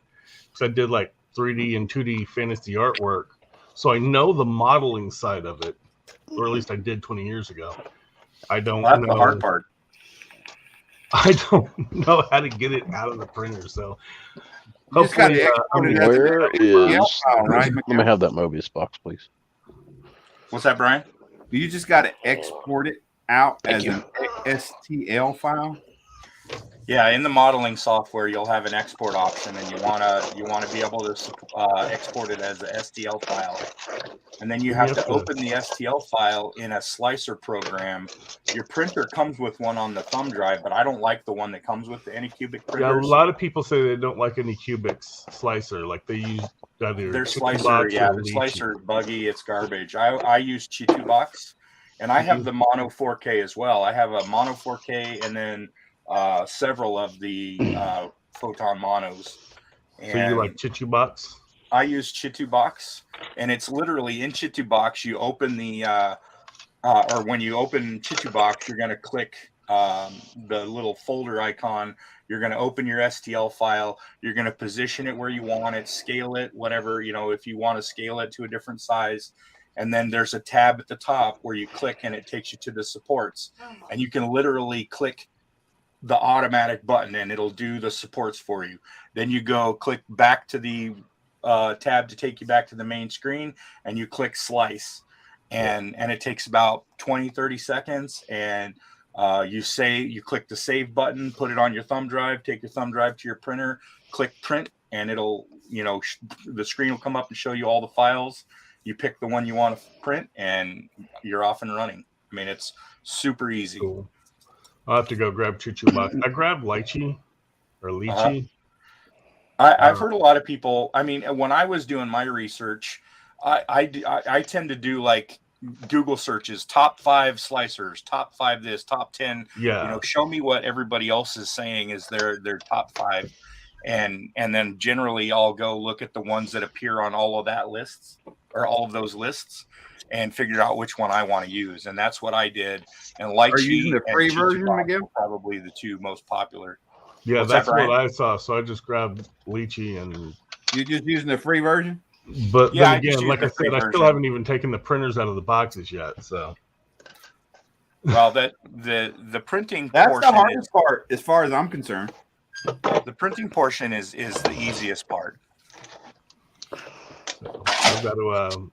I'm about to wrap up the Alpine A110. I have a buddy build starting with Sean from the Scale Model Car Guy channel sometime in May. So I don't really want to start a project because I won't be able to finish it before. So I think I'm going to take that time and just start watching a bunch of YouTube videos and reading a bunch of web pages and trying to get the 3D printer figured out. Because I've got some kits coming up that I would love to put different wheels on, and I would love to be able to start not buying wheels. Yep, I'm with you. Well, I mean, send me an email if you ever need help with anything. I'll help you out. Absolutely. I make tires, wheels, engines, rear ends, 4 links. I make full chassis. I do fenders. I may have to hoods. hit you up on the 4 links. Yeah, I do all kinds of stuff. Because I've got a. Do you have any fuel injected small box or big box Chevys? Yeah. You do? Yeah, I got one on my screen right here. Here, I'll show you. I definitely want a fuel injected No, I want fuel. I don't want a blower. I don't want it blown. I just want regular fuel injected. Okay. Yeah, because after the buddy build, me and Sean are doing 240Zs. I'm There gonna you go. Yeah, and a 632. and a standard transmission. No, not blown. Standard transmission, not a race transmission. I have all of that stuff. I've got blowers. I've got turbos, twin turbos. I've got and probably not 632. I've got Hollies. I've got You got Weber you got cars. all that stuff I've got- on that website now, Miguel. I'm starting to put things up there now. I've got a couple things there. You can. What's- you can see Yeah, I this just is went. my I just went. What is the what's the website? my website is Hobbyworks. You can see it in my name there, hobbyworks.com, and it's spelled funny. WERKS. HOBBIWERKS. One other question for you, Miguel. You talking about you print full chassis? Can you print a 69 RS Pro Street chassis? For a Camaro? That's not. Yes. I'd have to make it first, but yeah, I mean, yeah. All right, that's what I want to know. Yeah, You said, is it hobby with a Y or an I? I. It's in my name, Brian. Look at my name on the screen. It's right there on the screen. I'm gonna screenshot that. I got it. Yeah, There after we go. the buddy build, the next thing I've got coming up is that Nova with the C1 trans kit, and that Nova's got leaf springs on the back, and I'm like, come on, we can do better than this. He's like, ew, no. Yeah, right. I mean, I'm contemplating stealing the 4-link out of the 68 Chevelle. Hey Miguel, can you print one of these in 1/35th scale? One of what? I know where he's going. Oh, good God. Oh, I know what that's for. In 135th scale? Yeah, 1/35th. I want to make a replica of my truck. Exactly. Should I show them a picture of my truck, man? Of course you should, because that's an All amazing truck. All right, hold on. Keep me there. This is what happens when you drink too much apple pie. You guys have never seen his truck? While on a chat. His truck, Dude, that's fucking nice. awesome. Look at that. That's Betsy Bobo. You That- think that she'd fit in that truck. airplane you guys are talking about?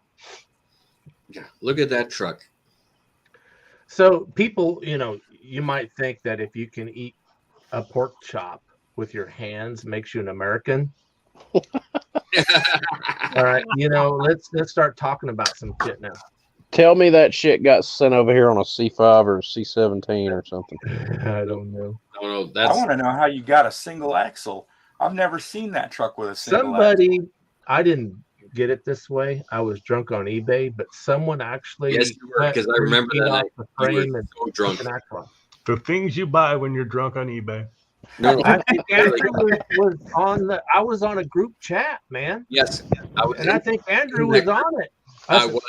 I Oh, was in like- the group chat. I was like this, man. Let me stop screen sharing, but I'll show you what I look like. I was like, oh shit. Yeah, he like, oh my god, I want it. We all fucking lost it. Was it something like that, Andrew? Oh. He's just bullshitting, man. He's just No, don't worry. That's what we all. Like, yeah, you're bullshitting, whatever. You picked up that truck, yeah, whatever. That's like, Have you guys seen? at 2 a.m. off the Spunky? internet. Spunky, what is it? 739 or something like that. He's doing a Fred Henry build. Oh, you mean Spunky? Yeah, Ernie. Ernie. Have you seen his Fred Henry build? No. He's doing a Fred Henry appreciation build, and he's got the Foose 56 Ford, I think it is. Yeah. And I did the I did the chassis for him. This is the picture of the chassis that I did for him. So this is the way he wants his truck to look. Yeah, that's what he shows it as is video going. Yeah. And so this is the chassis that I made for him. Now this, I've never done a truck chassis before, so I was just kind of winging it. But it turned out really good, and in his build, it looks amazing. Dude, that's wicked. Yeah, I just posted a link to Spunky if you want to go look at the videos and what he's doing. Yeah. Oh, Well, guys, it's already That's killer. past my bedtime. it was past your bedtime 10 hours ago, old man. No. It was past my bedtime, I know. Well, the reason why I'm up so late is because of this magic elixir. I don't know, Brian. You got some weird hours. I like send you a Oh, text in come the middle on. of the It afternoon. ain't got nothing to do with that now. It's got to do with everybody that you want to see on here. Mr. Darby, Darby, text in the middle of the afternoon. You reply back with "I'm going to sleep." Yeah. Oh, Miguel, you and I got to talk. That's why I say I normally go to bed about 5:30, Justin. Yeah.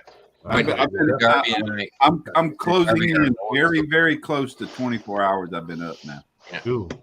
Mr. and Darby and I have been talking for hours and hours. So this is some off-road stuff. Oh man, we used to be on some long ass hangout. That's fucking killer, dude. Yeah, wasn't you in on that 48-hour build where I did the Sesto Elemento? That's wicked. Which one is that? The one where Gil fell asleep? Yeah. I was kind of there. I got some other here. Hold on, let me see. I got. All right, guys. I gotta go. All right, James. Remember, take care, buddy. Appreciate See it. you later, buddy. All right, later. I probably got something, Miguel, that you could help Remember, me with. Darby, he never fell asleep in his chair and never fell out of it. Like that. That's cool right there. That's you gonna print a full kit of that? I haven't decided. I could if it's on demand. That is freaking awesome. That Bronco. That's nice. Yeah, I like it with the big tires on it. You better charge high-end prices, like at least $300-400 for that. No, I don't know about that. Oh yeah, dude. This one you can see the headers. I do custom headers, so that's all modeled in Blender. Those headers. No, just remember, don't sell yourself short ever. So you're using Blender?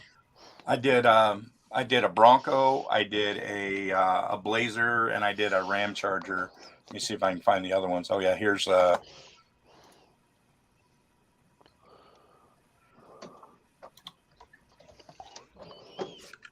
Yeah.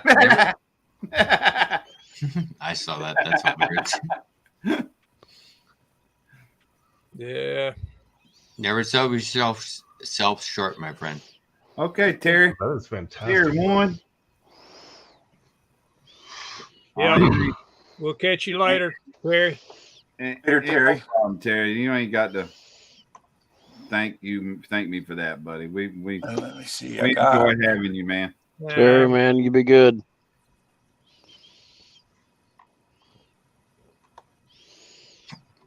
Give me your drift car. Come on, Miguel. Find me a drift car. A drift? You want to see a drift car? That's something drift version. Okay. I got some. Here, let me. Oh, I know you do. I know you're gonna find it. Miguel, did you see my awards and stash ad video? I did. Yeah. Yeah. You notice I mentioned you, right? I did notice that. Thank you. You said, or you were appreciative to take a third place when you were competing against Fred. Well, Fred, yeah, but I mentioned one of the model kits I got and why I got it. Yeah. Because I can do some renders for you. Well, those wheels that are on there is what I would like. Which yeah. Those 37, on the 37. Just start there. It's fucking amazing. That way I can build what you had. So these wheels. That's great. That's fucking great. Cool right there. You could pull shit. Oh, hello. Yeah, that's pretty sick.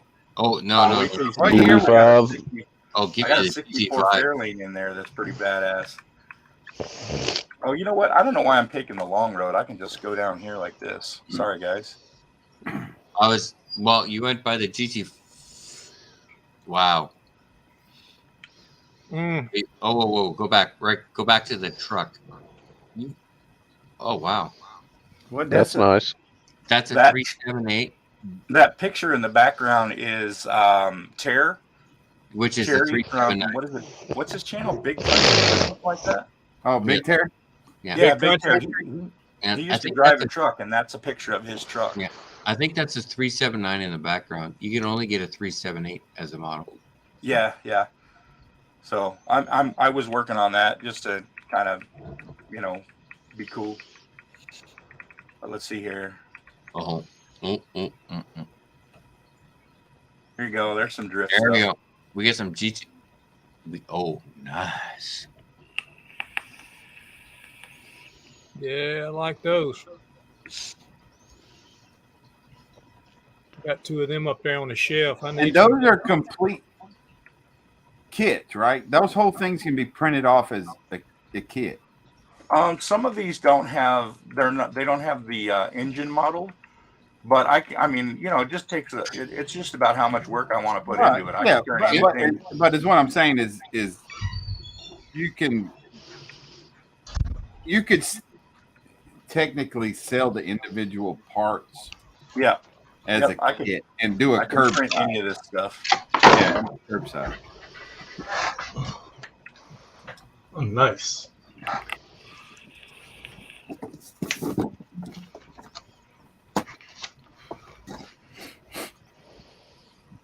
And then That's awesome. That's awesome.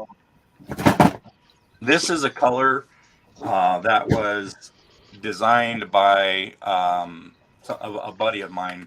She likes blue. She likes cobalt blue, so she came up with a custom color combination of pearls and base, and so I call that one GG Blue. Her name is Gamer Girl on Twitch.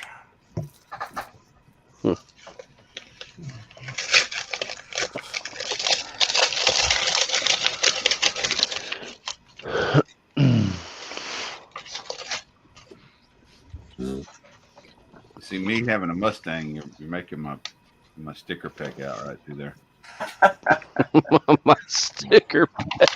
It's 11:30 at night. Your sticker's not picking up. Maybe picking up. Let me scroll through some of He's these. so full of shit. Especially when I've lost count of beer. Oh, then is it even poking up or just wants to poke up? It kind of wants to. Yeah, exactly. Who's a Camaro guy. That's nice too. Oh wow. Color change. Yep. Only problem is with color change, it doesn't work in scale. Here's some more drift stuff for you, Andrew. Oh, I'm seeing that. Yep, those are cool. Give me some. It doesn't work. It doesn't work as well, Andrew, but it works. Yeah. Give me some fat fender love. I got one that Andrew probably. I don't know if you've seen it or not. I showed you it. gonna show that damn thing again? Yeah. Do I have to look at fucking Terry's fat ass again? Yeah. No, that was his Billy. Oh, sorry. Audi. Anybody like Audis? Yeah, but nobody makes a model of that. I could. Oh, anybody a Ram fan? Well, with the wheelbase and everything, what would you put underneath? Oh, wow. See, the lower trucks to me are just a waste of a truck. 100%. Exactly. 100%. You can't use them. Well, they weren't meant to use, though, Brian. If they're lowered, they're show trucks. Yeah, true. I prefer it low. They're trailer queens because they definitely ain't pulling no trailer. It's like Well, us Jeep I can guys tell you running with this: that if it was riding down the road and there was about 5 women in bikinis behind it, you wouldn't have a problem with it. No. I would. Hey, it's a Only Jeep thing I guy. want to haul in my truck is ass. I look at Jeep guys, Jeeps with those stupid 18, 20-inch rims that are like low profile and like, oh, where are you going to take that fucking thing? Yeah, that's a waste of a Jeep, ain't it? Exactly. Like you're a mall crawler, and by the way, He's gonna take his girlfriend straight to fucking Starbucks. over that little bump you Yeah. gotta go over, it might even actually blow a tire.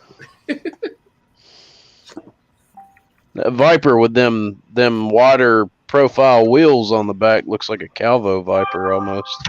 I like the low profiles on a Viper, but I'm gonna tell you what, guys. I don't really think Miguel's gonna be able to make no money doing this. What yeah, y'all but think? yeah, we're gonna record this and then we're all gonna jerk off to it. So No, we're gonna promote his shit. oh, we'll do that, but we're still You gonna ain't jerk gotta off. worry about that. Oh shit! Look at that 599. Holy shit, that's what Oh. I'm talking about. Firebird. There, look at that. Look at the hood. That was a Damn. big ass Ram Air Scoop, wasn't it? Those cars always gave me a boner. Amazing hood. Those There you Ram go. Airs. Look at that. Oh my god, that's so smooth. Lincoln Mark 8.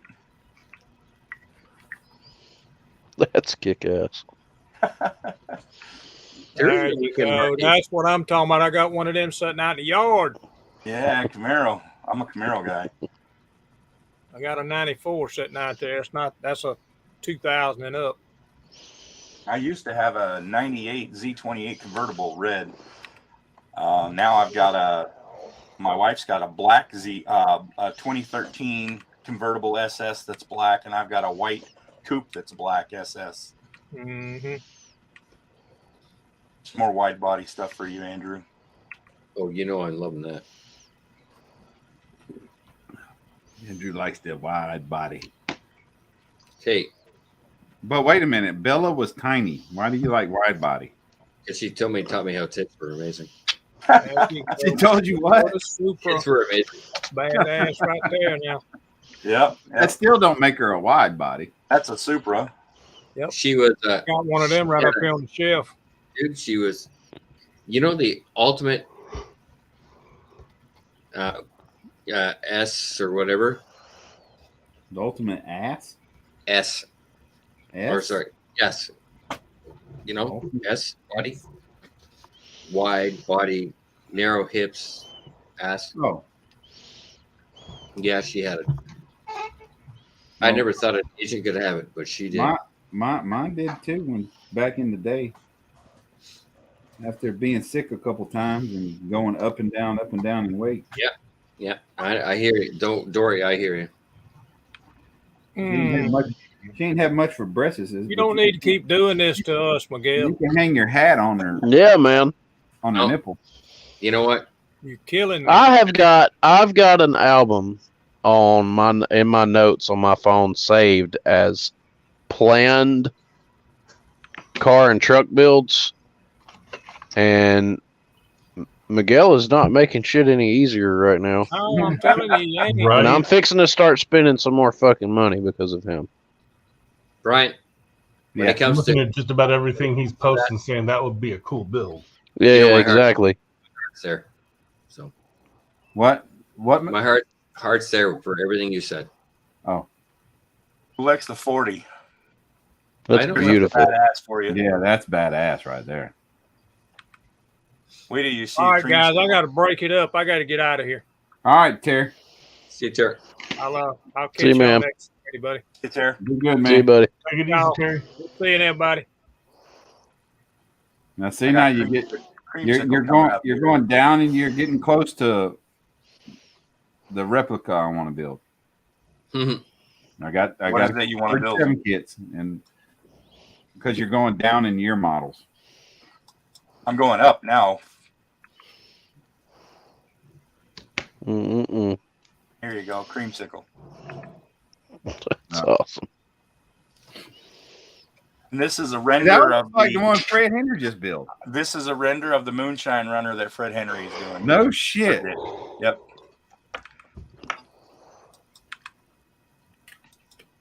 48 Ford. Show that 37. It's a 48 to a 50. 37. Yeah. What 37? The one that I think it was a couple weekends ago. I was streaming and you showed me and Andrew, and we was like, "Oh my god!" 37. Yeah, it was the 37. The 30 was it the Ford? Yeah, 37. 37 Ford. Let's see, Ford.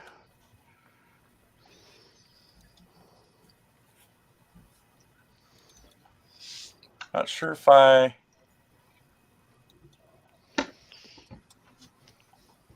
don't know if I've. Let me see here. I don't remember doing a 37, but let Yeah, it me was open this up. blue and white. Remember that, Andrew? Wasn't that a 37, wasn't it? I think so. Because I think he said, "Here's a 37." That's why I made sure I got the damn kit. Yeah. 37 Ford, you said? Yeah.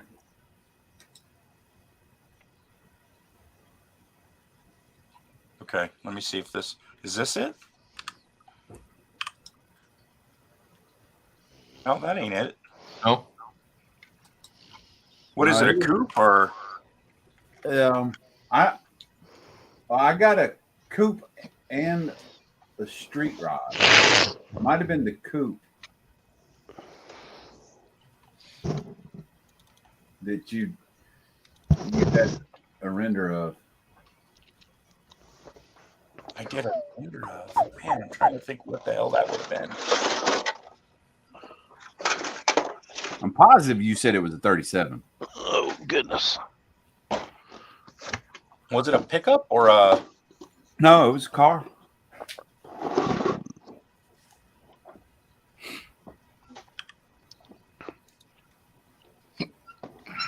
We were you showed it, and it wasn't long after I finished the 40. And you showed it. Let me see. I've got a 32 Ford, a 34, a 37, and a 40. Maybe it's one of these down here. 37. Yeah, but that 37 isn't the one. It's the one I just pulled up a minute ago. Hold on, let me see here.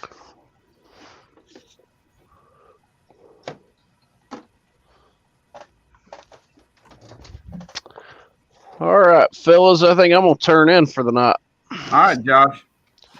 I'll get that number over to you, Brian, and I'll save your number when you send me yours back or whatever. Yeah. And I'll start ordering some of that stuff I listed down, and I'll let you know when I got everything. And I'd definitely love to get some more pointers and stuff from you. Yeah, I don't know it all, but I'll help you any way I can, man. All right, buddy. I appreciate that. I'm messaging you right now. All right, fellas. Well, y'all have a good evening. I had a good time this tonight, and I'll talk to you guys next weekend. All right, have a good one. Ciao, ciao. See you guys.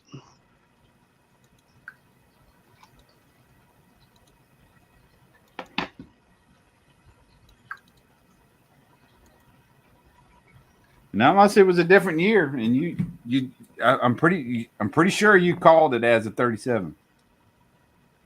I'll have to dig around and see where I found it.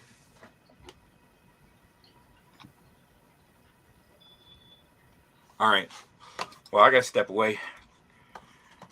Time to make a head call. I'll be back in a minute. All right, Miguel. KK.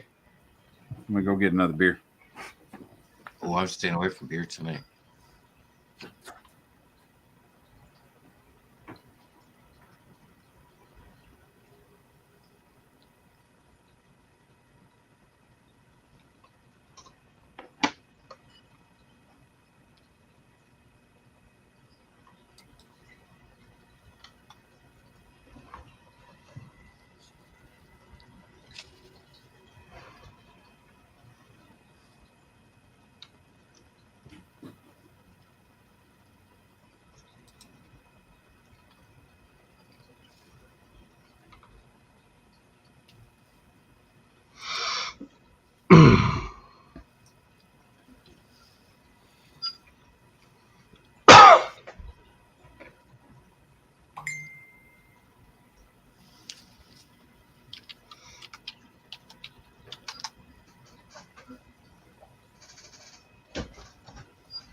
Okay, guys, you all be good. I'll talk to you in a couple of hours or days. Sorry.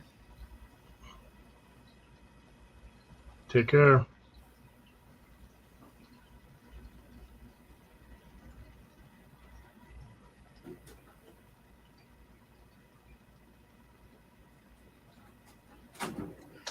Oh, you went and left me on full screen? That was a bad idea. Oh, I stepped away. I went and got a beer. Oh, Andrew left? I made this taco cart for Jamie. Did you see that? Yeah, you showed us that the same weekend that you showed us the I just made it a couple days ago. Did you? Well, you had something like that. Let me go see if I can find it. 37. I don't even know what a 37 Ford looks like. I'm gonna have to Google that. It was. See, that was the weekend before AtlantaCon. Okay, so. Oh, let's see. Playlist. I got to go to live. 37 Ford Coupe. Yeah, but it was. I think so. Yeah. Okay. Let's see what I got here. Let's see. Studio.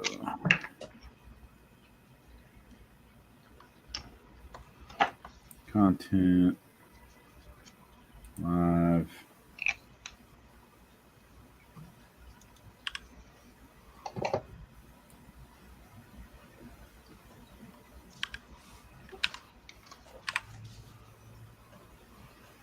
Let's see what.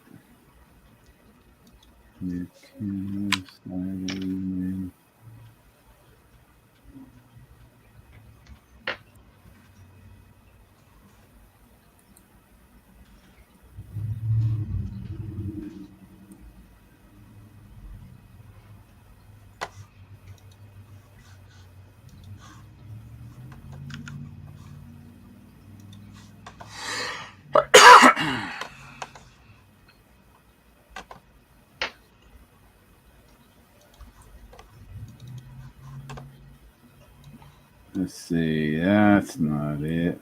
You weren't in that one.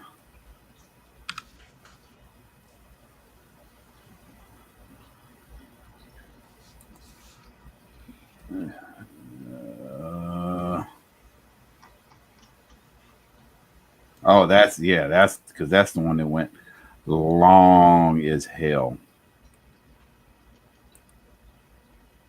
It wound up just being me, you, and Andrew at the end. Well, no, that's got. Yeah, that's got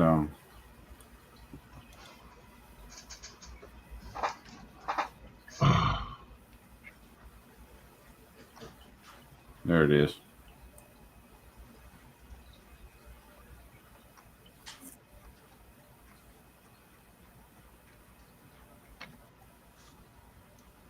Let's see.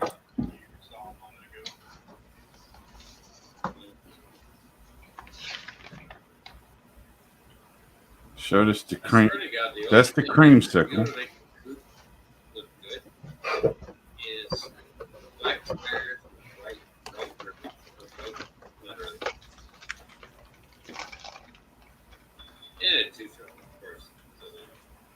Yeah, that's gorgeous. Yeah. Is that 40? Yeah, it's a 40. Oh, maybe he did. Oh, yeah. Sorry, but oh. Yeah, it was the 40. Yeah. Like you want to build a 40 right there. Yeah, shit, it was the 40. And then you put a blue on that creamsicle. Oh, That's what okay. it was. You put like a pearl blue on it. Damn. I can do it with the 37. Well, let me see. I might be able to find a 37. I think that the body lines are a whole lot different.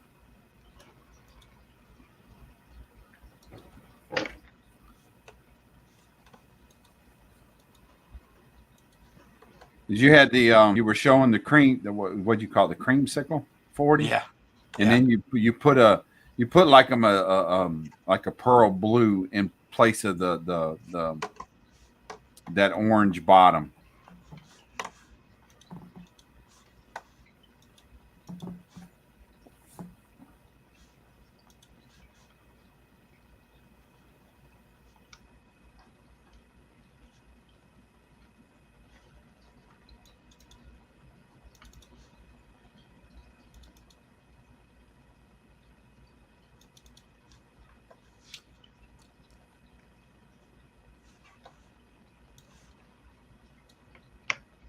Yeah. Yep. That's it right there. That's it. Oh, that's So it was a that's 40, hot. yeah. But I'm gonna do it as I'll do it as a 37.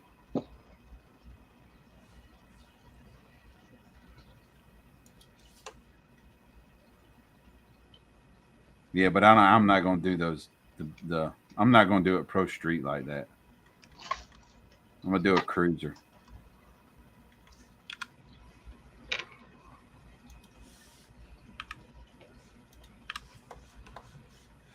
That's what I want to. I want to get disc brakes. That way, I got them on file and I can print them anytime I want.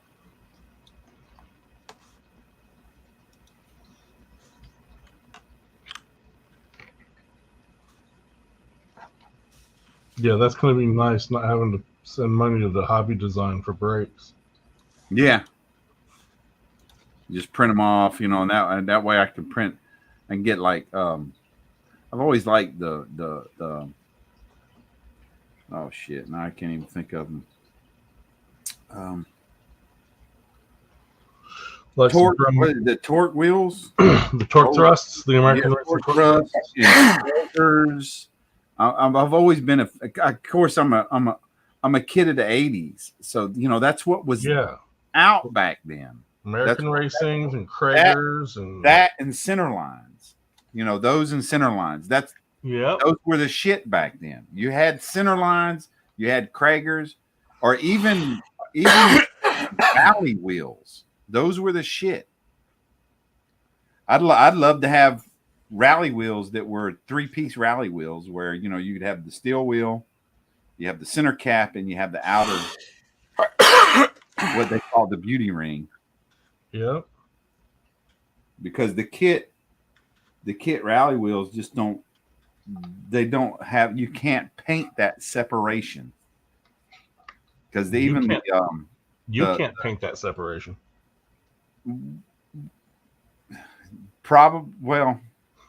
Probably not as good as you.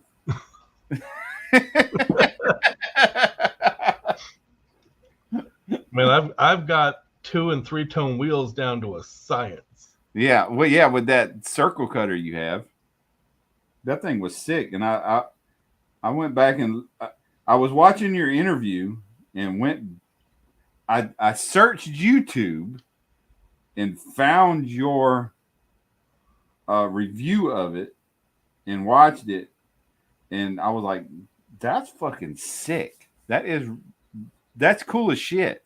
Video. But then I went and looked at the price. I was like, "Yeah, I don't know about that."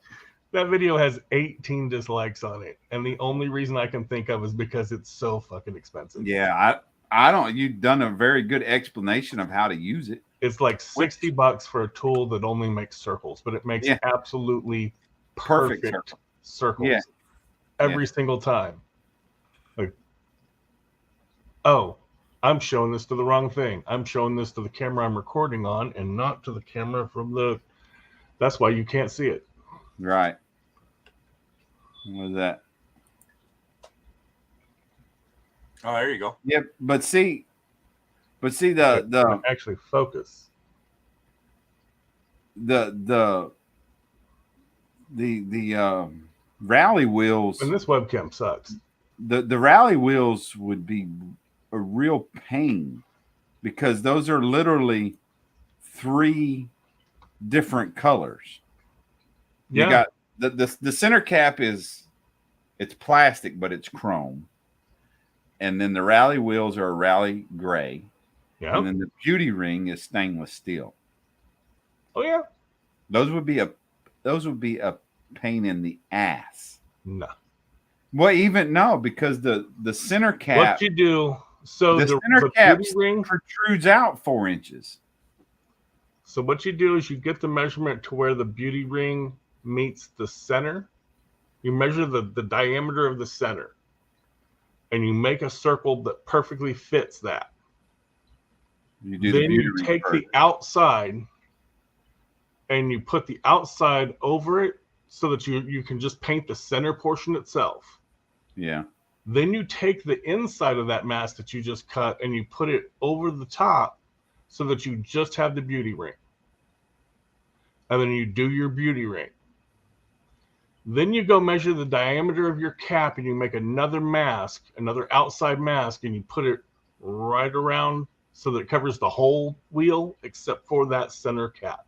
And you chrome But see, the center cap. the center cap in scale protrudes out about 4 inches. Yeah. So there's no way you could mask that. I guess you could probably do the gray, and then you tape that. You could tape that and just have your beauty ring. I mean, not your center cap. Spray your center cap and then tape off where just your beauty ring protrudes.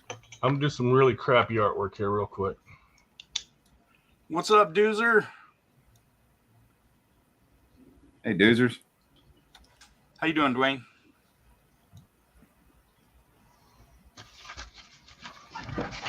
All right. Damn, it's almost midnight. Is this actually going to show up or is it not? Hang on, let me. Right. So what you're going to do is you're going to get the diameter of this part, the center, not the beauty ring. So when you make that circle to cover that beauty ring, you're going to have a piece of tape on the outside and a piece of tape on the inside. That's 2 of your masks. So the very first thing you're going to do is take the big piece of tape on the outside that covers over the beauty ring, and you'll paint this entire center, including the cap. Mm-hmm. You'll then take that mask off and use the inside circle to mask off the entire inside, including the cap, and you'll spray your beauty ring. Then all you've got left is your cap. So you'll make another mask. You'll take the diameter of just your center cap, make another mask on a whole new piece of tape so that you mask over the entire wheel, including the center, and you only have the cap left, and you chrome your cap. Okay. But see, you got that shit down to a science, though. Yeah, at one point in time, I forget which engine it was, but I think it was the XJ220 engine. That one you showed in that demo video of how to use it with all the pulleys and shit. That thing has like 7 or 8 pulleys on Yeah, that that was freaking, because I would have hand painted all that shit. At one point in time, and I don't think it may not have been the XJ220, it may have been one shortly after, but there was one engine that I got all the masks perfect. And I had my dots in just the right points, and I used my locator. My locator didn't move, so all my circles were perfect. And I sprayed every pulley at the exact same time. Right. I had a mask that perfectly fit every single pulley. It was awesome. More often than not, they don't. This like something moves or it wiggles. So trying to do multiple masks on the same piece of tape like that is a pain. So usually I'll get one mask that'll cover like 2 or 3 pulleys that are the same size, and I'll just do it in multiple different masks. But that one time it was just perfect. Right. All I have left on this thing is the license plate.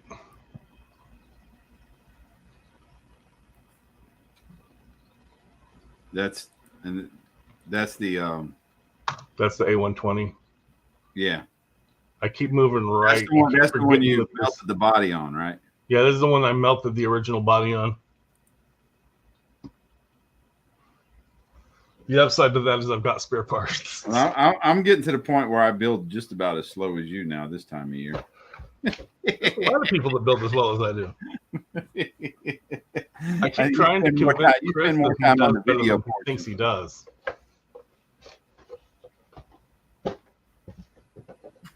And I keep trying to get some of these guys to quit beating themselves up. About what? Not being good builders? They don't think they're good enough builders. Yeah.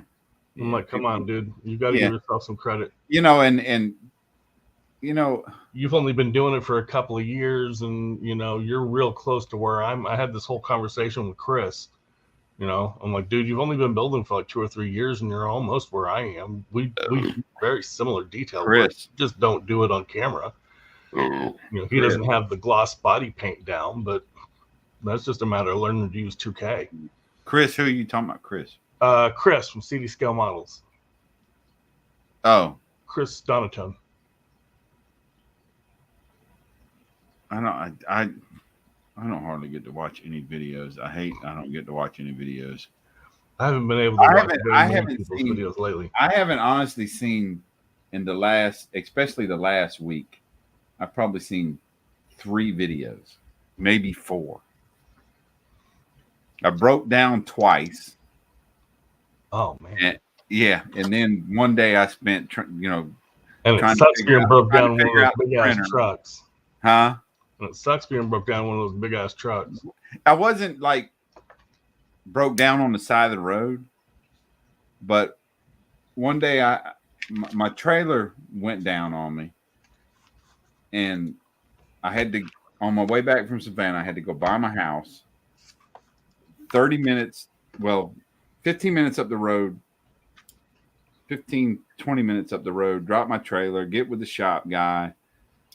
But the next morning I had to leave early to go up past where we load, go get a spare trailer and load. And then that day I had to take the spare trailer. You got to move all the shit from one trailer to the next trailer. No. Luckily it didn't work that way. But I went and picked up the spare trailer, and the next day I had to take it to the shop because it was leaking. And he told me, I got your trailer ready. And then when I was hooking it up, the glad hands were broke. One of the glad hands were broke, the locking mechanism that locked it in. And before I could leave, I was already hooked up to the trailer. I couldn't hook back up to the other trailer because it was leaking. And I had to wait on them to go to the shop to get the part to fix my trailer. So I sat there and I must have been there almost 2 full hours. And the time I got home, it was like 3:30. I had just enough time to get ready to go to work in the morning. Because I got to go to bed at 5 o'clock. So I got home, it was like 3:30. And then it was just a long week, really, really freaking long week. And then, the very next day, my starter went out at the customer in the unload pit, and they had to get one of their it's kind of like a general maintenance guy. They were out there pouring some concrete. Yeah. And he had to come into the fuel farm and pull me out with his truck.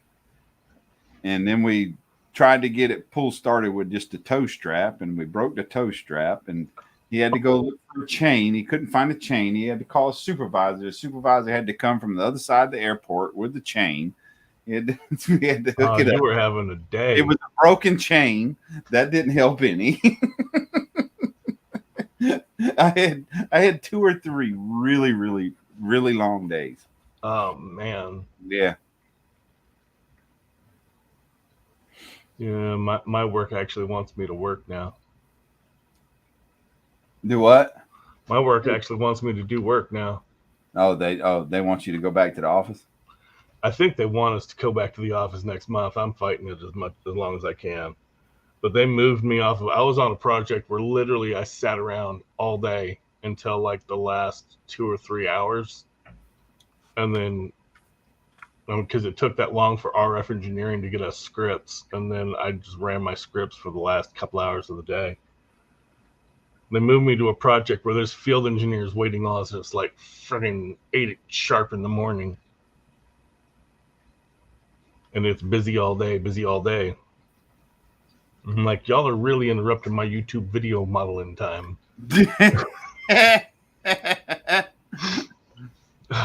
I should be editing video, and y'all are really disrupting me here. I don't think they would have appreciated it.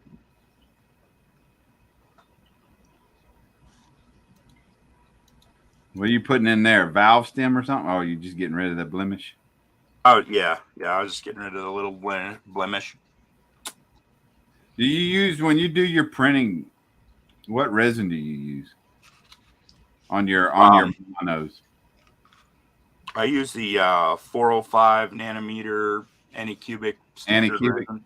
What build layer do you use? 0.5? 0.05, yeah. 0.05. And what exposure time? For the bottom layers, people like using 0.01. I think I'm doing 40 seconds on the bottom layer and 4 seconds on the others. Really? That much? On the main layers? Yeah, let me check. Is that just to get it to stick to the... Yeah, you got the build plate is longer exposure time to get it to stick to the first like 6 to 8 layers. So I'm doing 6 bottom layers at 40 seconds, and then my normal exposure time is 4 seconds. On the normal? Yeah. That seems like that would be overexposed. 4, 6.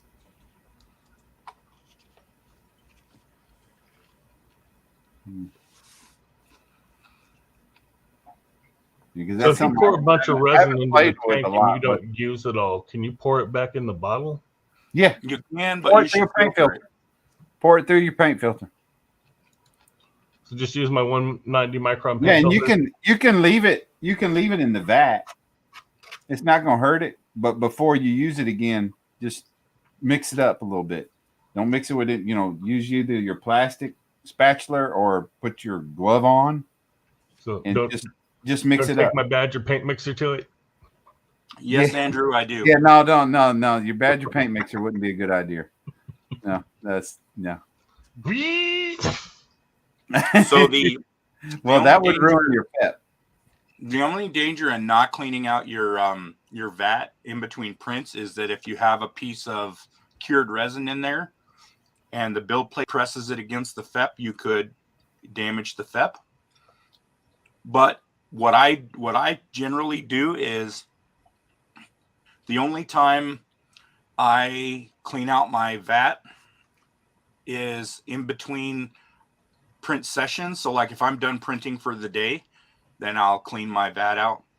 Or if I have failed prints, if any supports or any part of the model fails to print properly, then I clean out my vat just in case there's any sharp resin pieces that might poke the vat. Yeah, because I'm not likely to, leave a bunch of resin in the vat because I'm not likely to use it every single day. I'm terrible about it. I leave it in there all the time. I'll probably print up a set of wheels and then not use it for 3 weeks. Yeah, that's about how I am. And if I leave it more than a day or two, when I go to use it again, I'll go ahead and filter the resin back into the bottle, shake it up so that it's nice and mixed, and then pour it back into the vat. Okay. Just to make sure. Andrew Redwin wants to know: do you have adjustable depth? Have rims that have adjustable depths? Hey, Josh. I saw that, and I did answer yes, I do. I can make any of my rims adjustable. So in most cases, what I do is I make the face of the rim and the barrel of the rim separate. So you can position your faces as offset, positive or negative as you want. Yeah. Nice. What's going on, Josh? So I've got that Jag coming up sometime this year or maybe next year. I don't know. And it's got the dude from Tom from the Scale Modeler had a link for some wire rims that I downloaded. Scale Modeler. Yeah, Tom on the Scale Modeling channel. It's one of the big time channels. Oh. The Netherlands guy. The Scale Model channel. Yeah. Yeah. Not Sean from the Scale Model Car Guy channel. Right. Tom. Right. Yeah, when he did his Jag, he posted a link to some 3D wire wheels that I grabbed. Those are all freaking awesome. Dude, those are absolutely amazing. Yeah, I got a lot of different wheels. I got tires too. There's rallies right there. Yeah. Right there. Third row down. Yeah, this one right here. Yeah, right there. Yeah, you weren't paying attention. I just did a render of that 40 Ford with these wheels on it. Because you guys were talking about it. You suck. Let me see if I saved it. Hold on. Yeah, all sorts of cool shit. The rally's the 3-piece? Yeah. Are they 3 separate pieces? Oh, fuck yes. Yeah. You gotta put them on your website, dude, because I'm gonna buy some shit.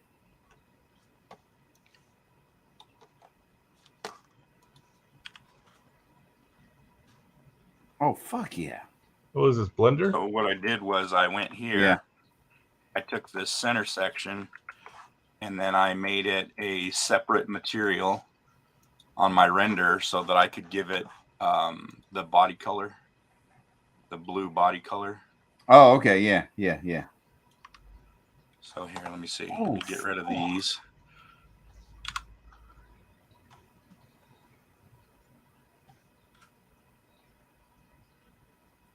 All right, there. Maybe down a little bit.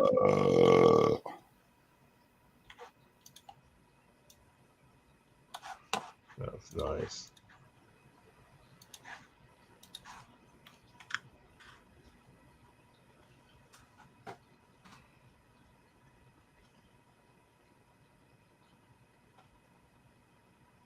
Oh, hell yeah.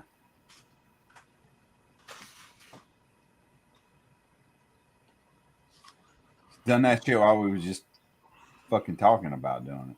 Wow. Yeah, you guys were talking about it, so I did it. I was just talking about masking them. Dwayne, the site is up, but it's it's slow progress uploading files. I've got, I don't know, there's like 8 or 10 files up there so far. I'm just doing a bunch of wheels right now. Yeah, I looked at it. I clicked on your engines and it didn't have anything. Do I even have a for a link little for bit. engines? I don't even remember doing a link for engines. There's a link for it, but it says, yeah, this page ain't here. Yeah. Well, I'll do a couple engine parts so that I can have a good engine page.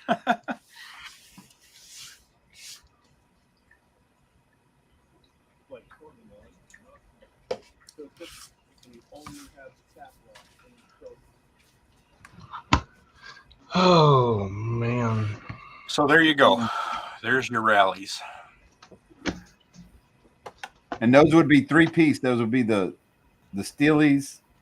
I can make them however we want, dude. Yeah, I would love to have them 3-piece because they would even. It would be a lot easier to paint them. Well, not only that, but they would look so much more realistic.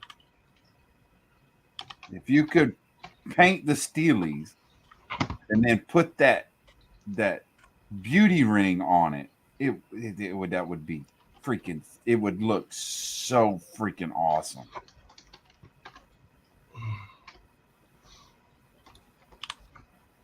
So I have it set up so that the beauty ring is part of the wheel, but I can certainly. Oh, okay, yeah, that would make it. Yeah, that would make a big difference in adding realism just like that. I see what you're saying. But I can separate it easy enough.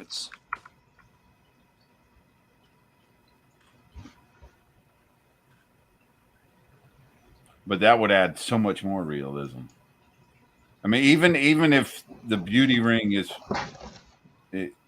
part of just the rim, the realism it would add would be tremendous. Well, there you go. There's your 3 parts. Yeah, that would be fucking sick. I know I'd buy that shit immediately. As soon as you put it up, I'd buy that. In a 14 or 15-inch wheel, yeah, I'd buy the hell out. I'd buy that.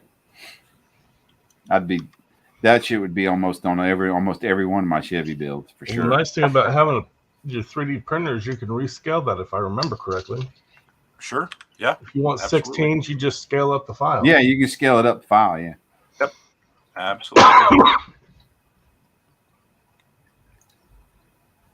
I was looking for TE37s for a build, and I could find them in 16s.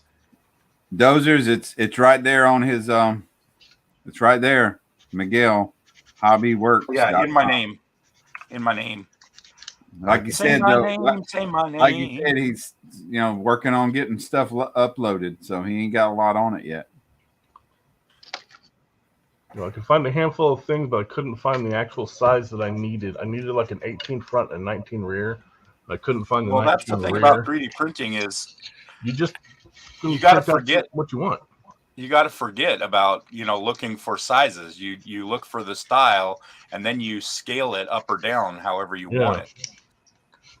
And with what Josh just showed is he had it all broke down, and basically the centimeter or the millimeter is basically scale 1/25.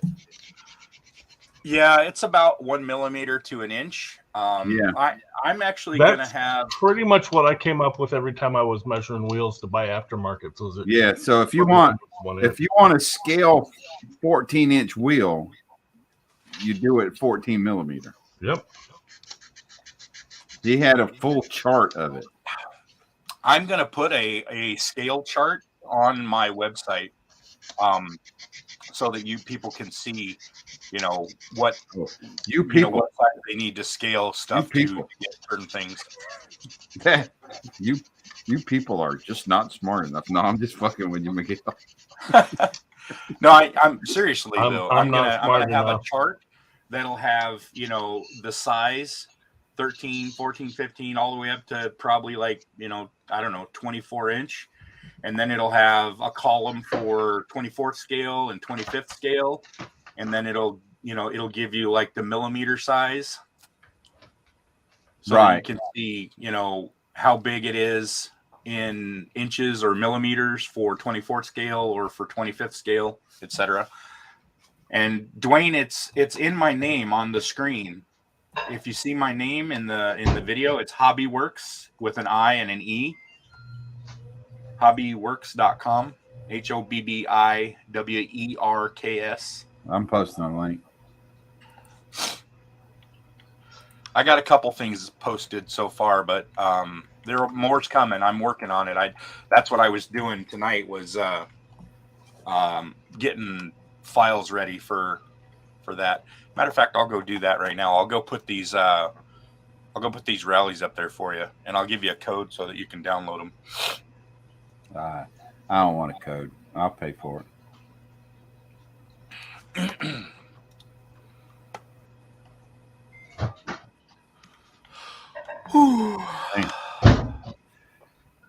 What time is it?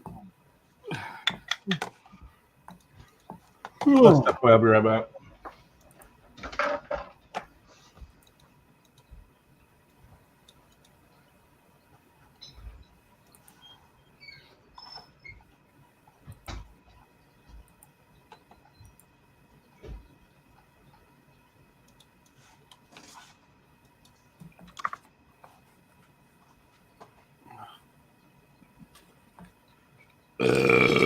Oh, excuse me. Yeah. I just made room for one more. I'll be right back.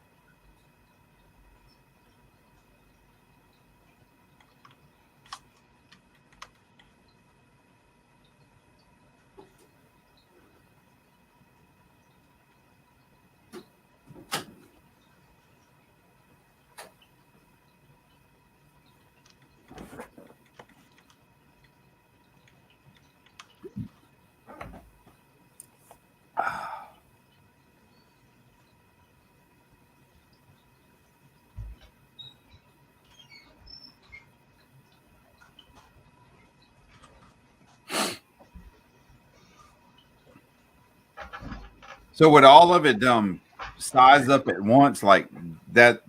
That's a 3-piece wheel design, right? So that's really a function of the slicer. So that would be something that you would do while you're in the slicer. You could select all 3 files and scale them up at the same time. Oh, okay. Okay.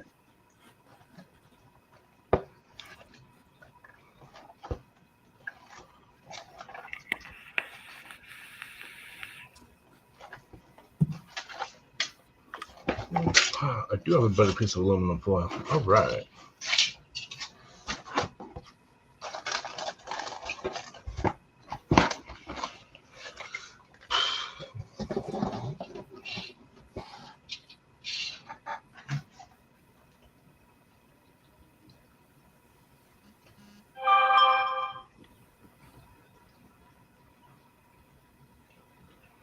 That would make it so much easier to paint and it would look so much more realistic. Yeah, it would. Have that 3-piece wheel design like that. And it's so funny that a rally wheel was just considered as stock as they got back then. I've always liked them. Hell, my old '94 pickup truck has rally wheels on them. Yeah, I like them too.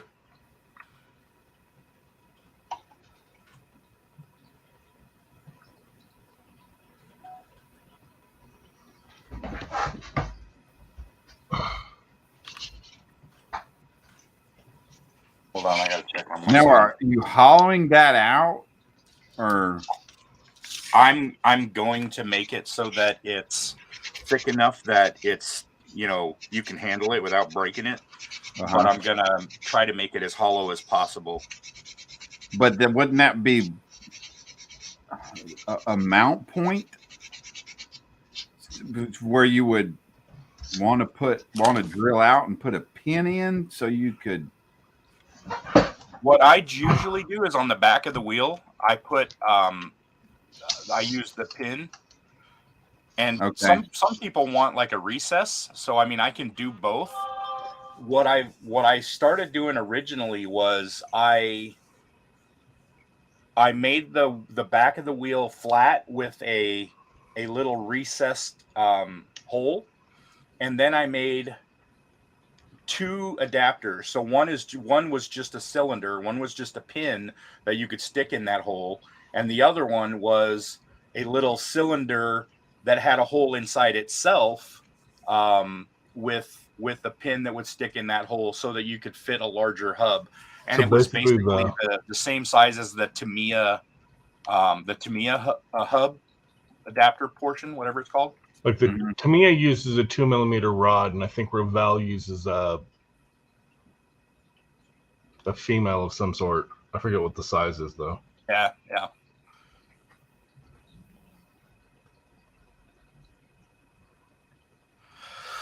All right.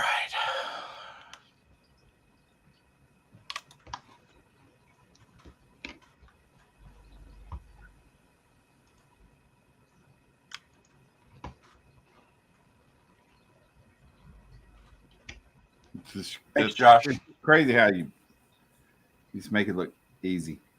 right? Well, I mean, but of course, it's just knowing the software. Yeah, I'm gonna end up having to learn something new, I think. And not getting much model building done. What do you want this center cap to look like, Brian? Just a stock center cap. I mean, when you see what the design is on this one here. I mean, I think this is the stock, but I don't know. I'm not that old.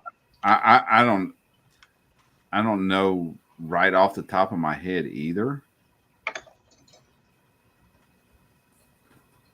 All I could do was Google rally wheels.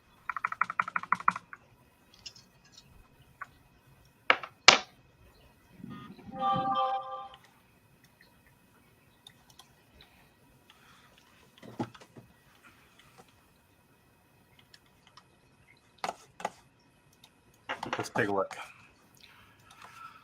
Ah, shit. That's a damn YouTube. Classic rally. Amazon. Yeah, it's got like that. You had like a 3-ring design. Oh, yeah. So it does look like this. Yeah. Okay. But to me, though, it looks, the whole thing looks too long. It doesn't come out beyond. Doesn't look like it comes beyond the rim itself.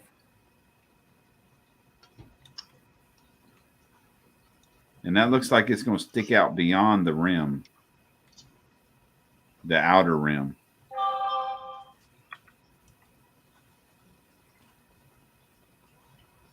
Well, let's see. Yeah. That's it. That's what to me. That's what I'm seeing.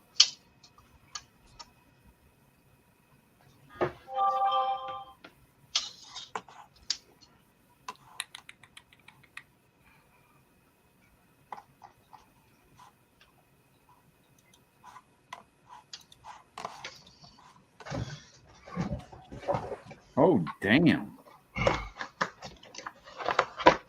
Those are sick. These are nice. There's some here with like the Chevy emblem in the center cap instead of that stock. Time to make you some DIY decals. It has the bow tie in the center. Cool. With the photos I'm looking at here.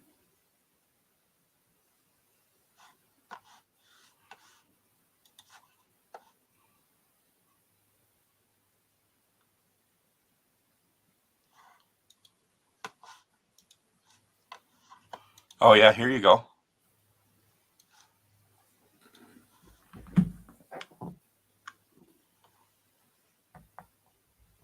Yeah, those look kind of recessed.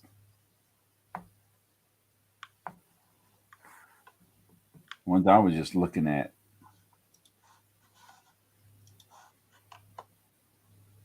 It was red. Yeah, something like that. Oh, look at this back wheel here. Oh, what the hell? That's not what I wanted to do. Dang it. Yeah, see that wheel that's pretty much really even with the rim itself. Yeah, see how even it is? Might protrude in just a tiny bit. I think it's like, yeah, I think you're right. I think it's like perfectly even. Yeah, with the rim, not because the beauty ring is going to stick out just a little bit more than the rim. And the rim, I think it's really even with the rim. Yeah, I think that's it. And then the beauty ring would protrude out just a little bit further. I'm going to bring this in just a little bit. Like about right there.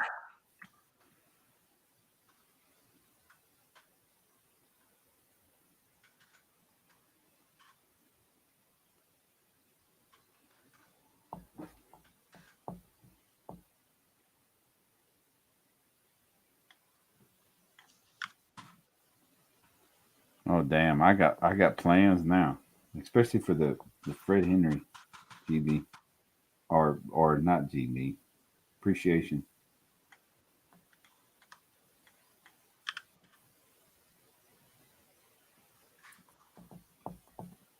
Especially if you get those uploaded anytime soon. Because it's either those or Torque. They'll be up tonight. All right. I'll take requests anytime. You know, if somebody wants something specific, I'll work on it. That and either not a big 600 cubic inch big block, but like 454 big block, just fuel injected, not blower, not blown. Is what I want to put in the Camaro. My thought in the appreciation build would be the 69 RS is what he had. Well, he had an RS SS, but my thought would be like if he had it today, what would he do with it? Yeah, he would want performance and reliability. So he'd want fuel injection, small block or big block. You know, that would give him the reliability and the performance. And I think Fred is a nostalgia guy. I think he would like I know he would like either the rallies or the Torque wheels.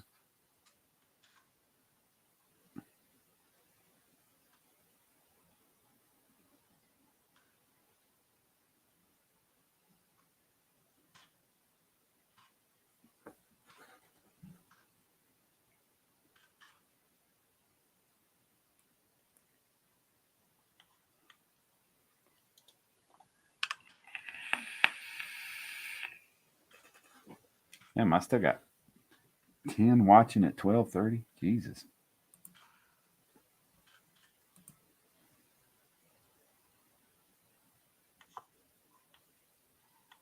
And see that what you done with that other outer piece is sticking out too far. I'm doing. I have a plan for something. I'm just checking my fitting. So what I'm going to do is I'm going to take this here, and oh shit, where's my?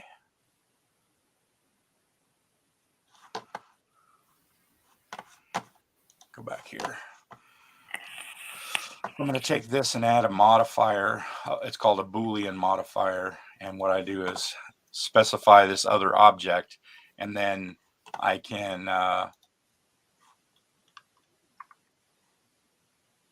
is it not?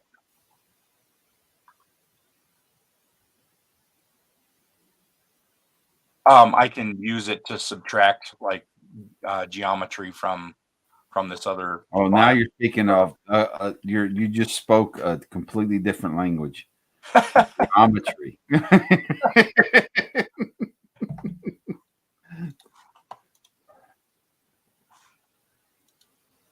Why is it not letting me? Coyote's Ford.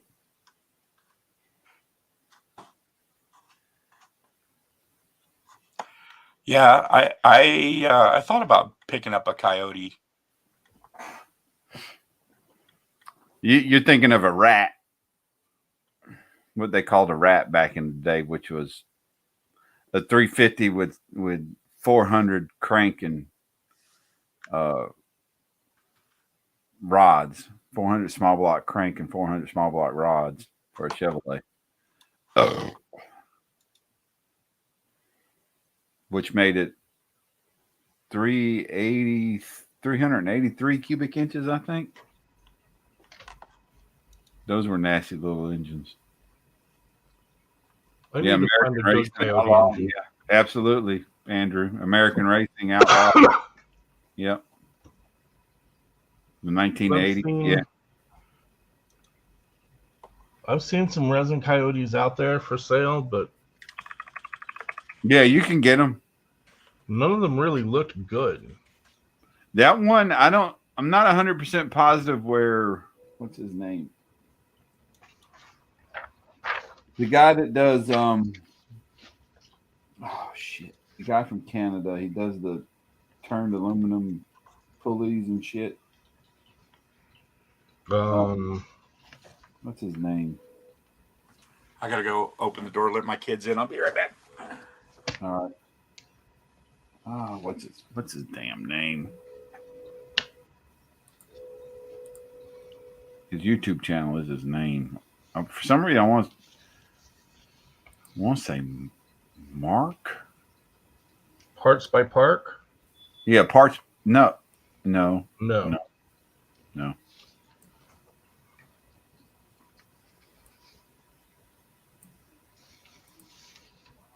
Off the sprue. Off the sprue. Yeah, the guy I that got does some stuff from him recently that was really yeah, nice. He done a GT4 with a Coyote engine that he put in the GT4. He cut the hood out and all.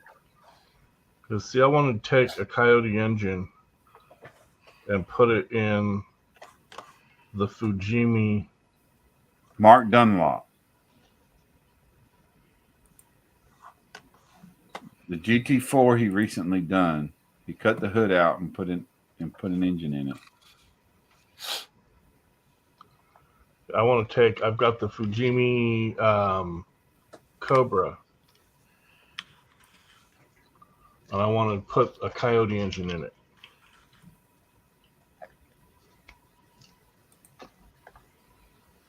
Hey guys, thanks for stopping by. Quick update on progress of our Mustang GT4.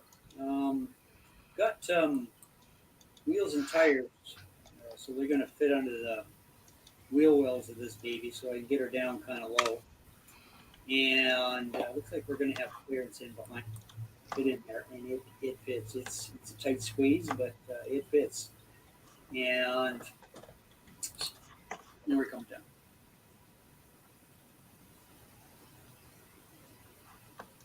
All right, motor. We actually are going to use the kit transmission, and I've mated that up to the motor, and it actually turned out pretty good. One sec. Let's see what I'm doing. See, I've Yeah, when you buy the kit from Iceman, it comes with a 5-liter decal on top. It's Iceman. The Iceman collections. Yeah, he got Iceman.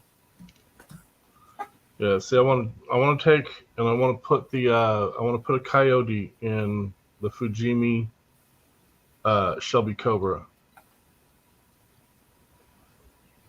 You want to put the what in it? Yeah, I want to put a Coyote in a Shelby Cobra. Okay. Fujimi Cobra. Are you fixing to build that? That's coming up a while. Thanks. Why? Because I'm going to be doing that Fujimi kit, the Revell kit, and then the 40 and the 49 Merc. Those are all going to be Acme builds. Oh, nice. And my plan with the Fujimi and the Revell kit, one of them is going to be Goldsman, the Guardsman blue, and then one of them is going to with white stripes, and then the other one is going to be the Ford Race Red, which is the color of my Mustang, and it's going to be white stripes. That way, it's red, white, and blue. Nice.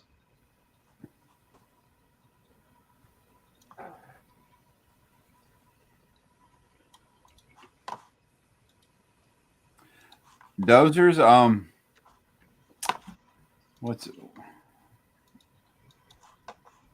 I know I'm sitting here promoting Miguel. No, I've got like 3D Model Specialties has some nice American racing wheels. He's his site's offline right now. No, I'm looking at it right now. I just looked at it yesterday and he was down. Every once in a while he takes it offline, and I don't know why. Oh, really? Yeah, I'm not. I don't That's know. Ron Olson. Yeah. It actually comes up as shapeways.com. Well, no, that's where you buy his 3D printed parts. If you want the files, you go to 3D Model Specialties. Oh, okay. Well, I guess it depends on what you're trying to buy. Yeah. Yeah, basically, he uploads the files to Shapeways, and if you want them printed, you just buy them off Shapeways, and Shapeways prints them for you. Yeah. Oh, really? Yeah, because Shapeways is a printing service for people who don't have printers. Okay. I thought these were files. That's still cheap as hell for a printed. Well, my experience with Shapeways was they were kind of expensive. I was not happy when I tried to get something from Shapeways. I was getting some seats done for the Ferrari 250 California, and what I got were not amazing seats. They were better than Italeri's seats, but they weren't super clean. I ordered a couple bodies, and they came and they were so garbage. I mean, they had like holes in the body. It was just ridiculous. Yeah, I wasn't happy.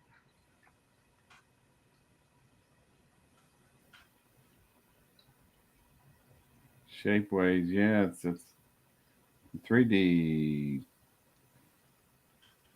model specialties. Oh, sorry. Oh, really? Huh. Yeah, I get.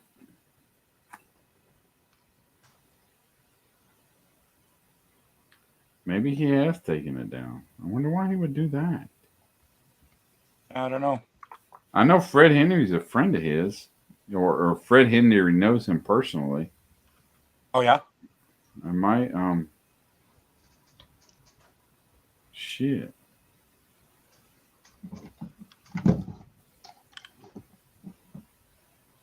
Well, that blows. Because he had some shit on there I was going to get. I guess I ain't now. Not today. I got a printer. I'm buying a file so I can print all I want. I wonder if somebody was printing his shit and selling it. No, every once in a while he just takes his site down. I don't know why, but sometimes it's for a week or two. Sometimes it's for months. Maybe he's but going on eventually he vacation. brings it back.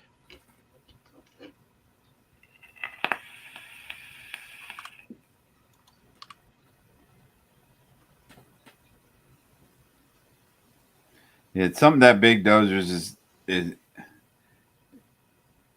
3D printed body is going to take a lot of work,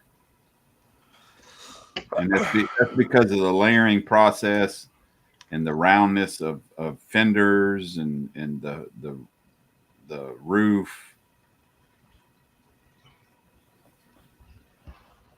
Even a 4K that could print such thin layers is going to have some texture to it.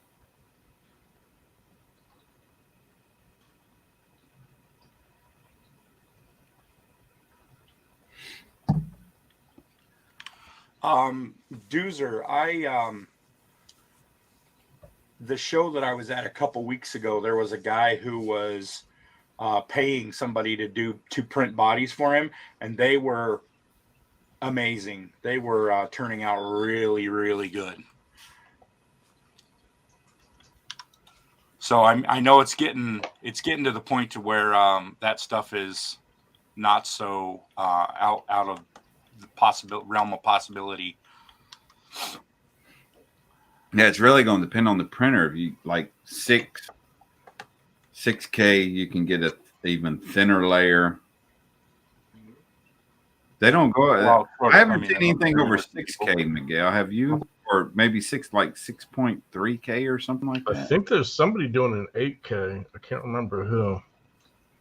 Because that might get you down to like a 0.02 layer. Oh. Devastating.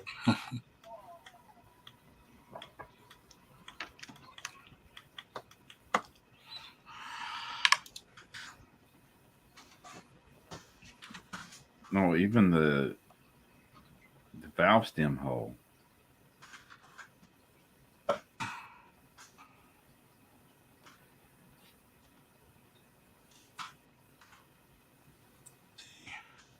Make that lip a little bit bigger.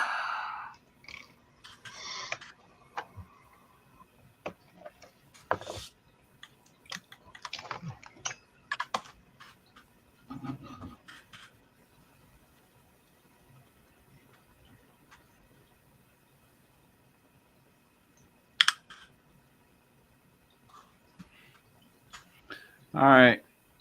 I think I'm going to call it a night, guys. All right, my dude. I'm putting down my final decal right now, and I'm fixing to go in too. All right. Miguel, I'm gonna have these files up tonight, Brian. What's that, Miguel? I'm gonna have these files up tonight. Okay. This rally wheel, I mean. Right. I would love to see someone make a 77 for a Maverick.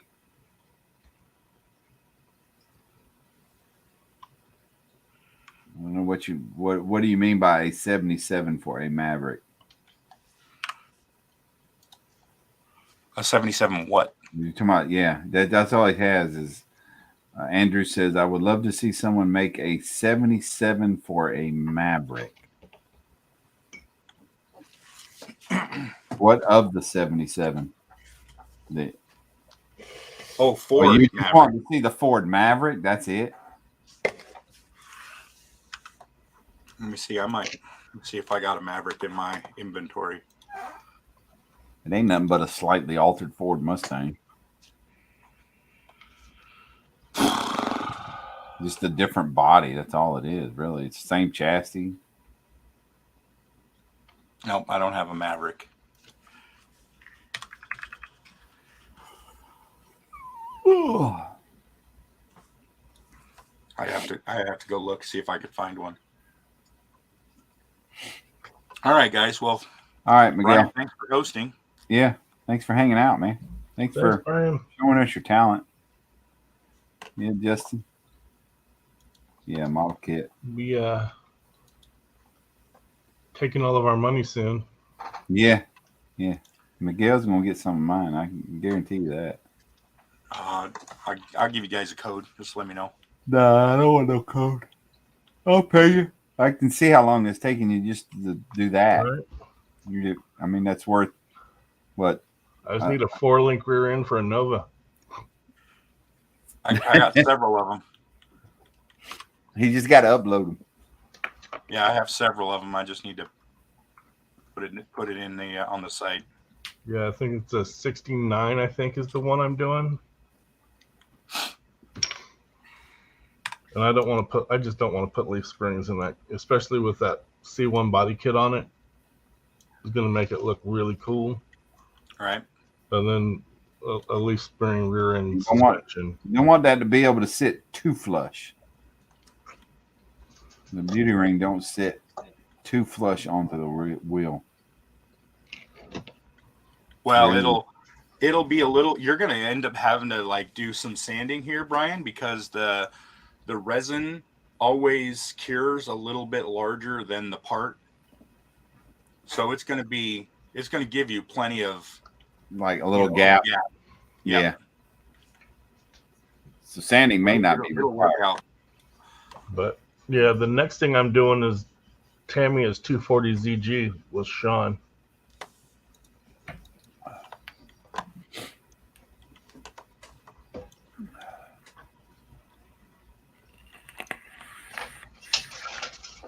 After that comes the Nova. Then after that, I don't know what I'm building. Oh, shit.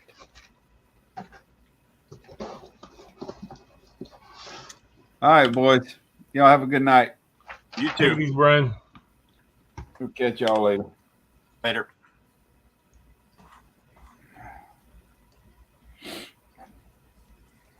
Thanks, Dwayne. Thanks, Josh.